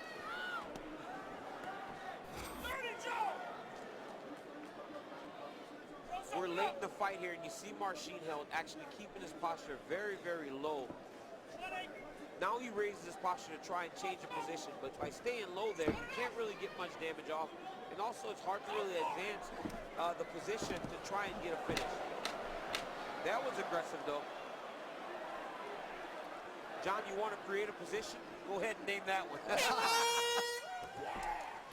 So Marcin Held with a celebratory exhale there, tosses the mouthpiece in the air. Joe Lauzon likely frustrated with the way this one went tonight. Our move of the fight is sponsored by Metro PCS.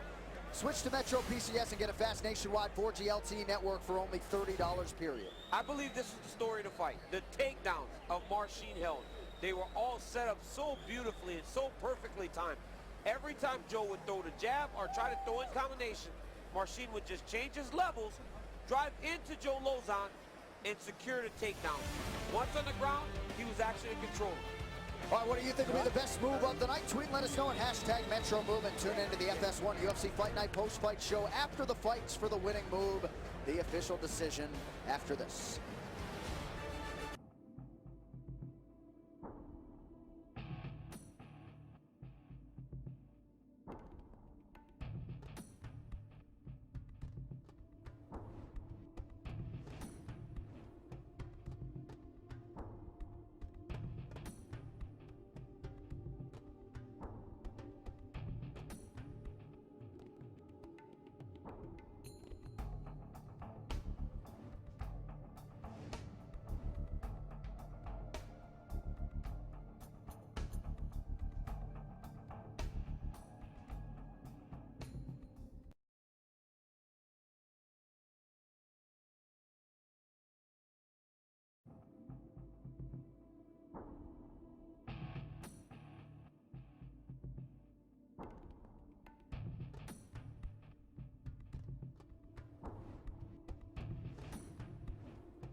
Tomorrow gets set for a full day of Big East basketball on FS1. 10 teams, 5 games, 1 day, featuring a marquee matchup between number 3 Villanova and Seton Hall. A full day of Big East hoops tips tomorrow noon Eastern, only on FS1.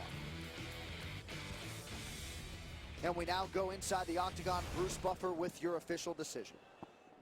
Ladies and gentlemen, after 3 rounds, we go to the judges' scorecards for a decision.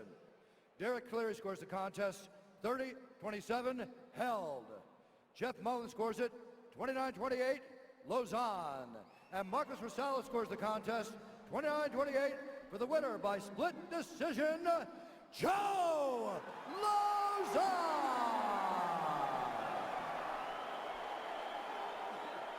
All right, here with your winner, Joe Lauzon. You shook your head as the decision was announced. Your thoughts on the fight tonight? I disagree 100%. You know, I got screwed in my last fight. I felt like the decision should have went my way. This time, that was not my fight. That was 100% I can't say his name. Marcin's fight. I disagree 100%. Not my night. So how did this fight play out relative to your expectations coming in? He's super tough. He had great top position. I thought for sure I knocked him out with the elbows in the front in the first round. Felt like I went a little too fast. I went a little too hard. I was really tired after that. But not my fight, 100%. In terms of the grappling, anything surprised you at all tonight? He had great jiu-jitsu. You know, the arm lock at the end of the first, I knew it was close to the end of the round, so I wasn't super worried about it. But he stayed out all my stuff, like all my really good go-to stuff, he shut down. So, you know, super impressed by jiu-jitsu.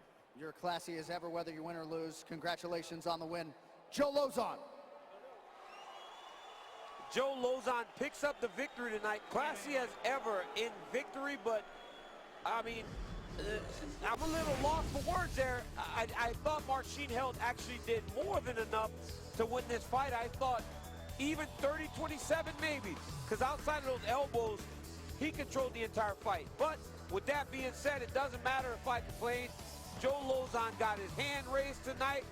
Another victory for Joe Lauzon as he moves up the lightweight history in terms of most wins in that division.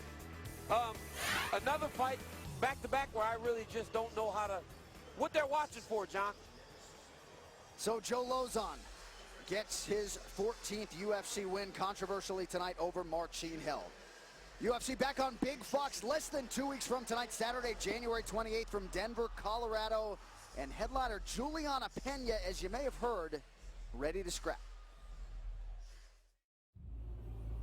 Doesn't matter if you wear lip gloss or if you get all dressed up and look like a girl. Once that door closes, I'm an animal and I'm a gamer, and I'm coming at you. The original women's Ultimate Fighter winner, Juliana Pena, ladies and gentlemen. I am fighting for the UFC on the biggest stage possible. My goal is to go put a hellacious beating on this girl. I got in this sport to be a champion, and I'm not gonna stop until I get there. I don't like to speak. I like with my fist to show. My goal is to be the champion. This is what I want, and nothing can stop me. Juliana Pena versus Valentina Shevchenko is a classic contest between grappler and striker. Juliana Pena is ferocious. I am the force to be reckoned with. There's nothing more than I want than to be recognized as one of the hardest females in UFC history. I'm a finisher. That's what I came here to do. This is an amazing opportunity for Juliana Pena, and she's fighting arguably the most dangerous opponent of her career. Shevchenko is a former Muay Thai world champion and is coming off the biggest victory of her career against Holly Holm. The winner of this fight is likely to emerge as one of the top contenders in the women's bantamweight division. This girl's gonna be very strong, but I believe in myself and I believe that my skill set is bigger, and I'm going to put a bludgeoning on her. I'm going to take her down, and I'm going to have her fighting a brick wall until she gives up and gives me her back, and I'm gonna choke her unconscious. And if I don't, then I'll just beat the brakes off of her with elbows and punches and mount. Nobody can know what it will happen, but I know for sure that I will show best of me in every single minute of the fight. I want to keep forward till I will be the champion. I'm trying to get that 12 pounds of gold around my waist. I'm not gonna stop until I get there.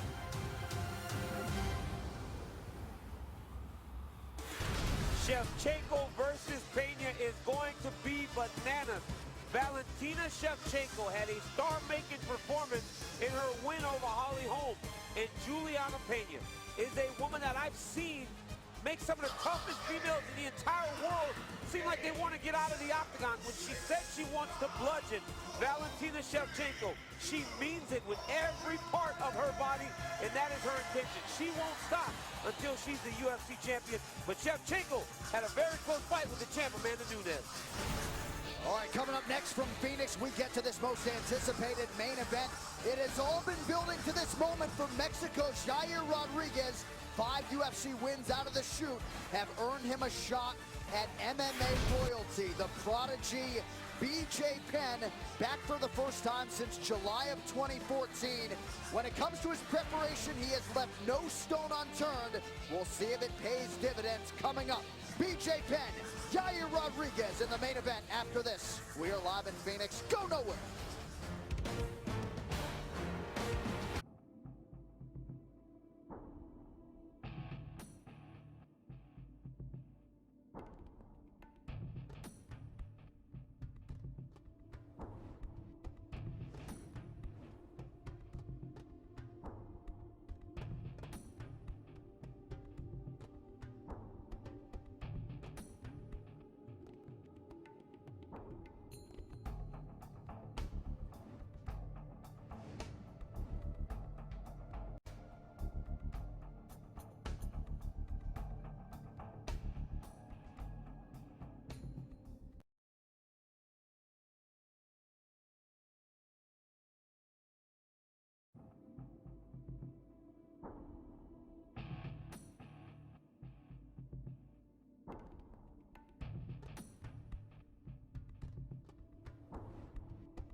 Tomorrow, don't miss Skip and Shannon go head-to-head about this weekend's NFL divisional playoffs. Plus, they'll look ahead to the conference championships and make their picks as to who's headed to Super Bowl 51. It's America's fastest-growing sports show, Undisputed, weekdays 9:30 a.m. to noon Eastern, only on FS1. It is now time for the main event, which is sponsored by Harley-Davidson, the only motorcycle worthy of being in the octagon. It is the return of a legend tonight as a confident B Jay Penn will face the Mexican phenom Yair Roдрiguez, who is determined to make a statement at the prodigy's expense. Everybody's asking me why I'm doing coming back, and I got 1,000 reasons, you know? I'm just not made to sit on the couch.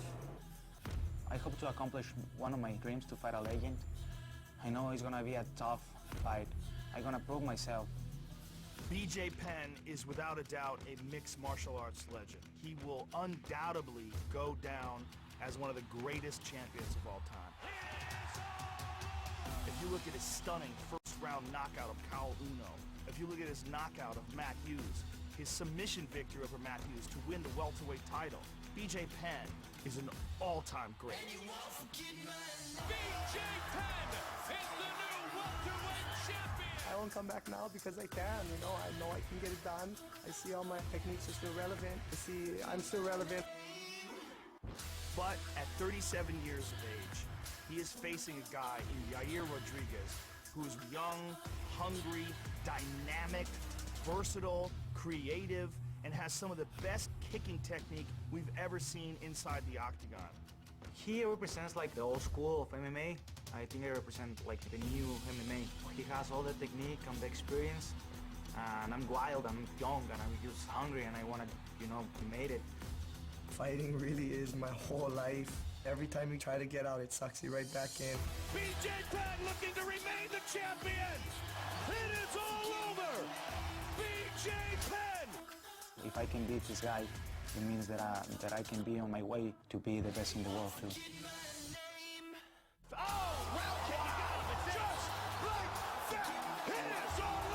I'm very excited. I want to show all these people, you know, like, this is who I am, and they're going to get a night that they're not even going to believe what's going to happen.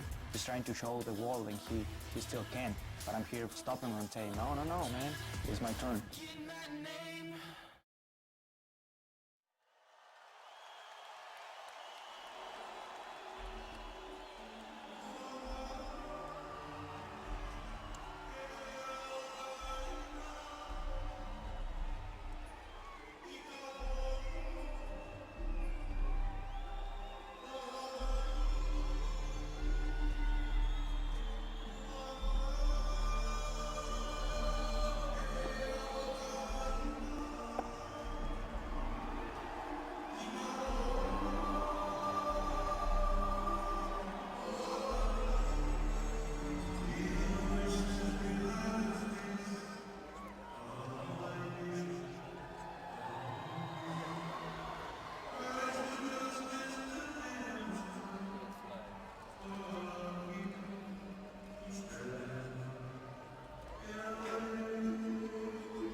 We have all witnessed his greatness in a UFC career that dates to 2001.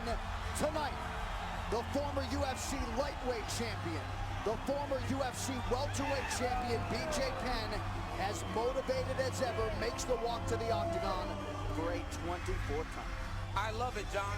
I love being able to be in the arena when these legends fight.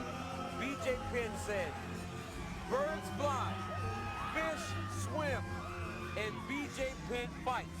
And you cannot describe it better than B Jey did himself.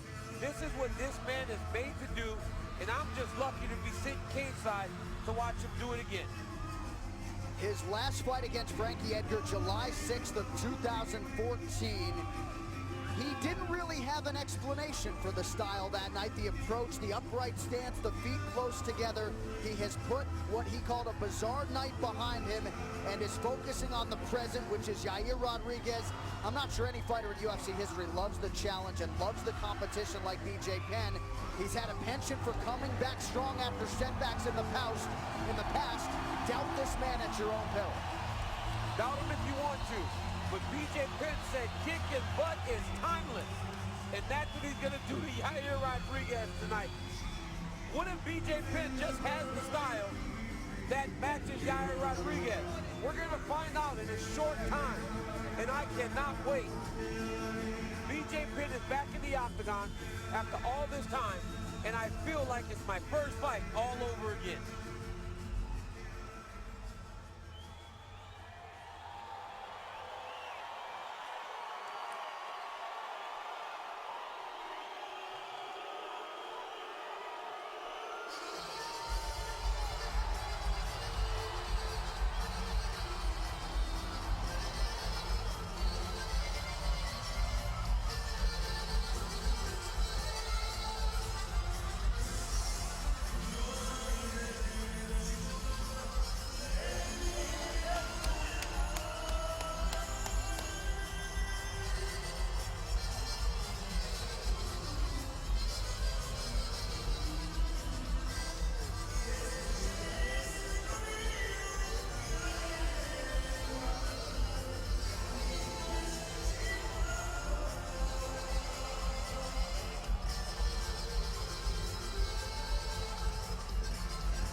He has been called Mexico's best hope for its next UFC World Champion, and it's hard to argue otherwise, presenting the 24-year-old Mexican phenom, number 10 in the world at featherweight, Yair El Pantera Roдрiguez.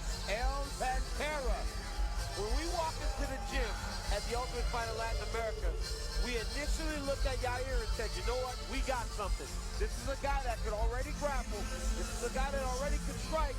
And all he needs to really do is shore up his wrestling. He's done that. He moved to Chicago. He's got his wrestling coach one of the best high school programs in the entire country. He's wrestling daily. This kid has the goods. He has the look. He has the ability. He has the confidence. This is the type of young man that you build a weight class and an organization around. Tonight, Yair has the opportunity to really implant himself in his division and make a statement in fighting his former champion, two-division champion, in B J Penn. B J Penn, a guy who has trained at Jackson Wink MMA for this training camp. Yair Roдрiguez used to fight out of Albuquerque, New Mexico, now in Chicago, Illinois, under his head coach, Mike Valley. Luis Claudio handling his Brazilian Jiu-Jitsu. They spent a lot of time drilling fundamentals in advance of this one. He's improved his boxing, his speed, and his confidence really is a byproduct of this preparation, which he feels was on a completely different level for this fight tonight. Yes, and you're starting to see his personality shine through too. He's starting to become more comfortable with himself, so now he's not sheltered. As he's learning to speak English better, you're starting to get a better idea of who Yair Roдрiguez is. He's a very confident young man, very skillful young man. Very self-aware and sensible. He's outstruck all 5 of his UFC opponents. He's taken them all down. Tonight he draws B J Penn back in 30 seconds for the main event.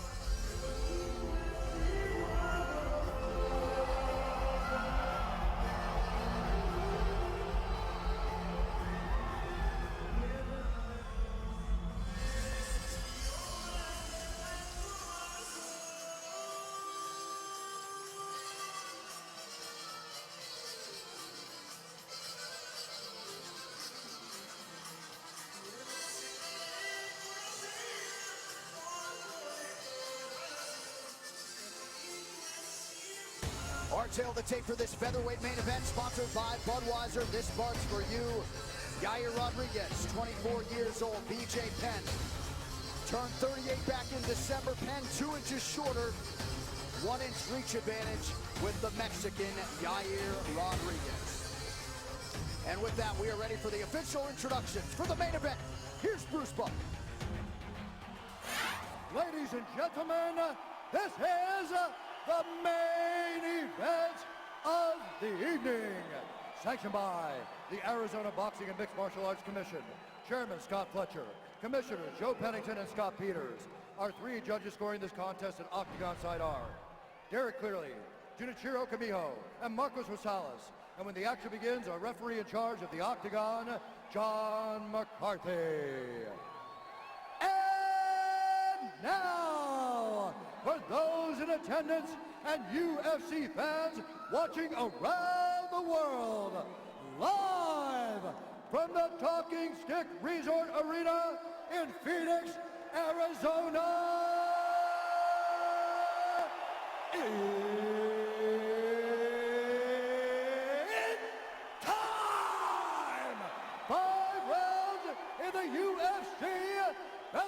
division. Introducing first, fighting out of the blue corner, a mixed martial artist holding a professional record. 16 wins, 10 losses, 2 draws. He stands 5 feet 9 inches tall, weighing in at 146 pounds. Fighting out of Hilo, Hawaii, presenting the former UFC lightweight champion and the former UFC welterweight champion, the Prodigy, B. J. Penn!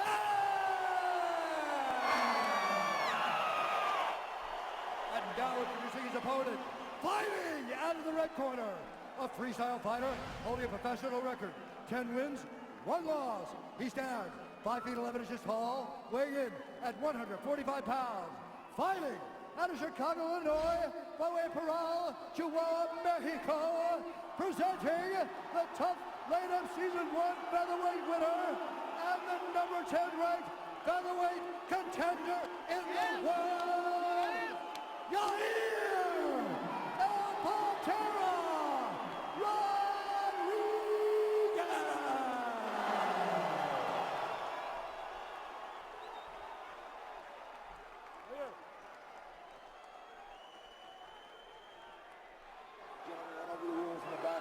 protect yourself at all times. You want you to obey my commands at all times.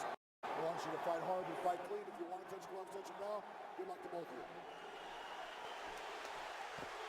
Yair Rodríguez in by far the biggest spot of his career against the Hall of Famer B. Jay Penna, who has had his share of big moments in the UFC. You ready? Get it on! 2 main events back-to-back for Rodríguez. It's early. That's where you got to pay attention. Big kick by Yair already. Rodríguez in the green trunks. B. Jay Penna is in white. BJ trying to pressure him, get close.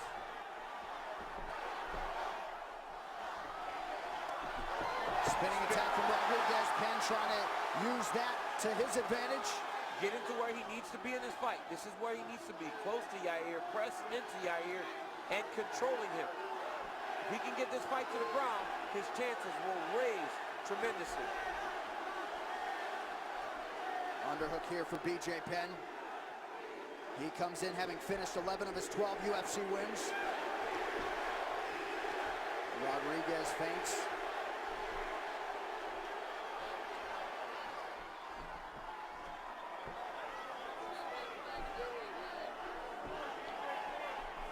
The thing about Yair is he can throw these spinning kicks and these elbows from anywhere. You know, there's no wind up. There's no tell. He just kind of throws it. Now, what you have to watch for is the second kick. Yair, there you go. Yair will throw a high kick and follow with a spinning kick. You have to be careful on the second attack, not the first one. Rodríguez lands a knee to the body, misses with the right hand as he tried to punctuate that combination. And able to slip his head out of harm's way there and close the distance. Rodríguez too quick, skirts out. The speed difference is massive. Yair is a lot faster than BJ, but BJ's in there. We know he's tough and durable. So Yair is going to have to keep this up for a real long time. Nice right hand by BJ. A lot of support for BJ Penn around the world and right here in Phoenix. As the BJ chants continue here, 3 minutes to go, round 1. Rodríguez didn't seem concerned at all with the familiarity that Penn's coach. Oh! Looked like Penn got stunned there. He actually blocked that, but Yair's such a strong guy that he actually got stunned anyway.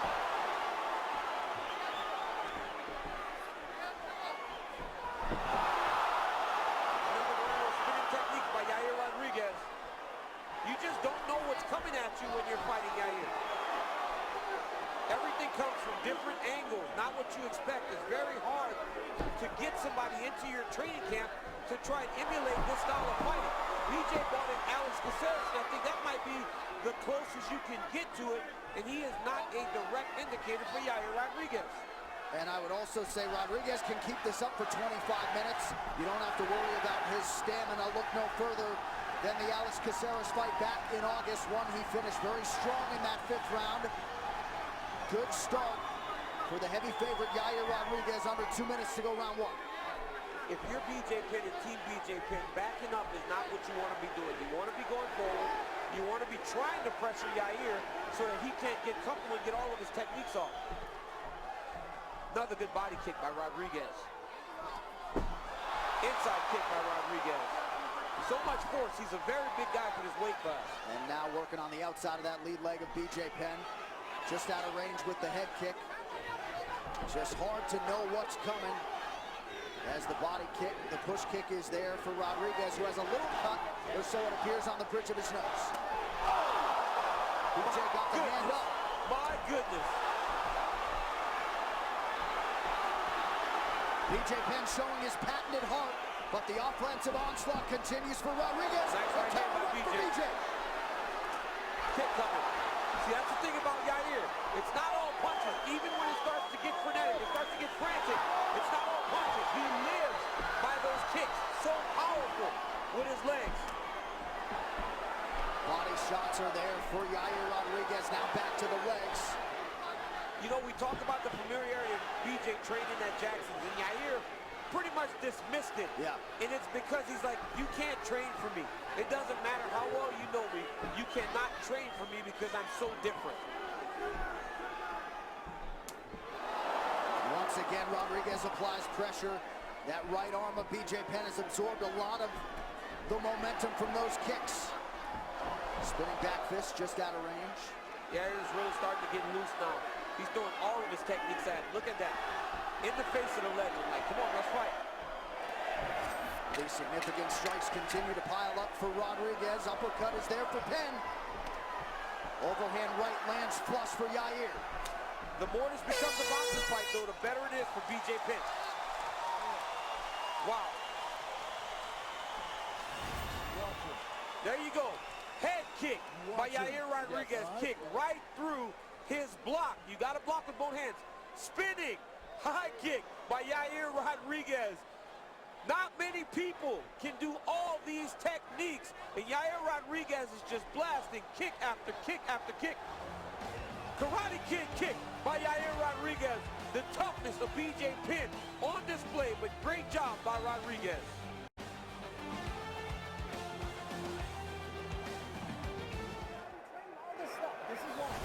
When he's standing left-handed, I need you to move to the left, all right? Because he's catching with a kick. He's taking his best shot so far, all right? We don't need to take any more. I need you to move to the left, and like he said, forward. You need to go forward, and both hands going. All right, both hands going. Both hands going. All right, both hands. All right? Let's get this guy.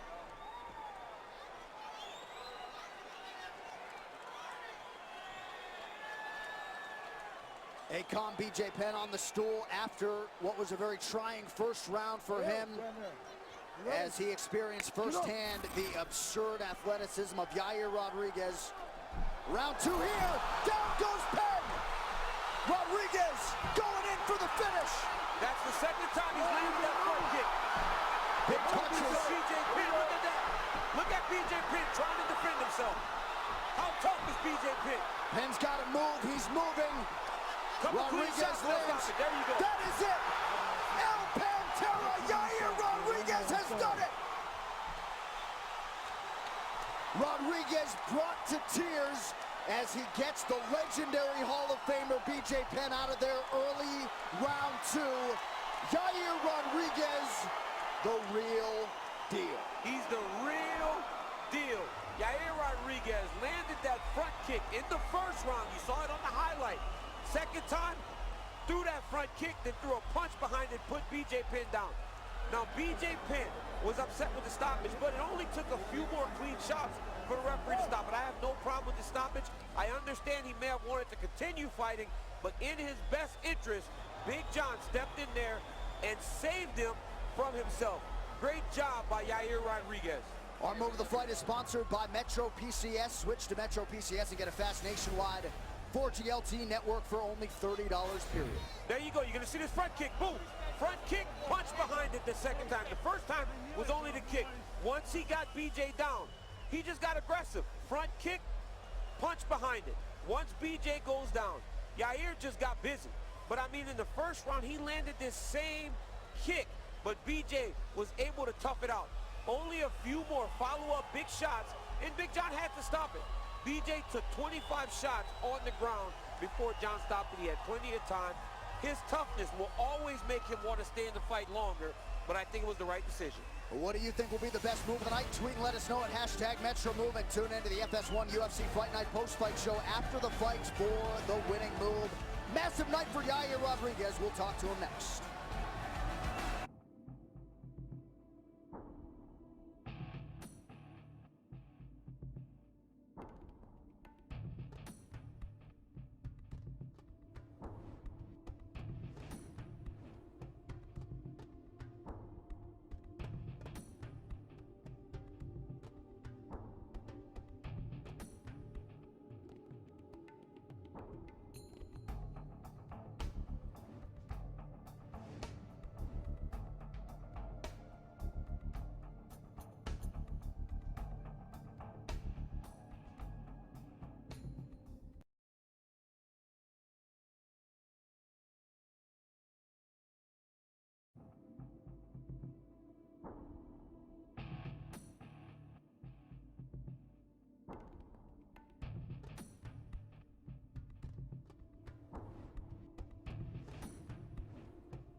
They are all standing here in Phoenix, Arizona, including Bruce Buffer. Now he has the official decision.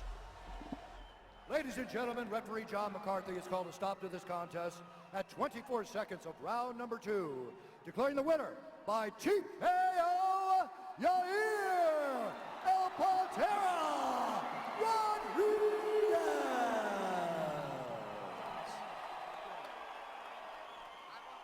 A special performance by a truly special athlete tonight, the featherweight contender, Yair Rodraguez. I'm not sure you could have done any more with this showcase tonight. Congratulations on the biggest win of your career. Thank you so much. I'm gonna say it first in Spanish and then in English. So, quiero agradecerle a todas las personas, todos los hispanos y americanos, toda la gente latina que está aquí ahorita en la noche apoyándome. Muchas gracias, Phoenix, por abrirme las puertas de su casa. También quiero agradecer a toda la gente en Chicago que me ayudó a sobreponerme a una pelea que casi me priva de estar esta noche aquí enfrente de ustedes, público que tanto quiero. Otra cosa, vienen más de 30 carros, si no me equivoco, que vienen aquí con Ramón García. Ramón García es la persona, la primera que me abrió las puertas de la casa FMP. Sin él, sin esta persona que está aquí, yo no podría estar parado aquí enfrente de ustedes. Necesitamos más Ramones, necesitamos más gente como él, para que haya más gente en este mundo que quiera ir por sus sueños. Gracias al coach Mike, Tony Martin, gracias a Luis Claudio, al CCT, Vaya Flow Striking, a toda la gente en Chicago, los doctores que me ayudaron a estar aquí. Now, thank you so much to all the people that come here to support me, and you know this is an amazing fight for me. I fought a legend tonight. He deserves all the respect, more than the one that I give him.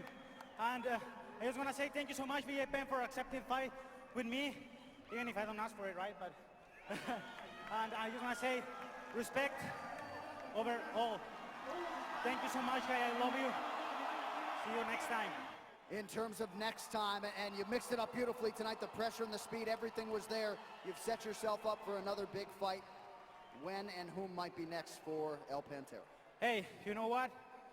There, right there, in the black sweater, is my boss. You can ask him. I'm here for whatever you want to bring. Thank you so much, Shane Shelby, for the opportunity to be here. I really appreciate the UFC, the opportunity to bring me here. So thank you so much, guys. I'm sorry for my English. I know it's so horrible. I keep on practicing. Hey, thank you, man. Thank you, guys. Thank you, all of you guys. I love you so much. What an honor to watch you perform. We look forward to the next act. A star is born tonight. The Mexican phenom, Yair Roдрiguez. Yair Rodríguez had the stage, and he took full advantage of it, finishing the legend B J Penna with a beautiful front kick, followed by a right hand. And when you get somebody hurt, you swarm and you go for the finish. That's his team. His team is built around Yair. Their goal is for Yair Roдрiguez to be the UFC champion. Here you go. Front kick, right hand. BJ goes down. Yair jumps on him to finish. He kept punching and punching and punching until eventually he got the finish. But it was that beautiful front kick. Landed it in the first round, and in the second round threw it again, but followed it with a straight right hand, knocked BJ Penna down, and then finished the fight. BJ Penna was still trying to fight, but he had taken enough damage to where Big John saw that he should save him from himself. A star is born tonight, as my man John Anik said, because El Pantera, Yair Rodraguez, is the real deal. And he was born in 1992. The best is yet to come. Looks to be the total package thus far. All right, that's going to do it for us. For Daniel Cormier and our outstanding UFC crew, John Anik saying so long from Phoenix. The FS1 UFC Fight Night post-fight show starts now.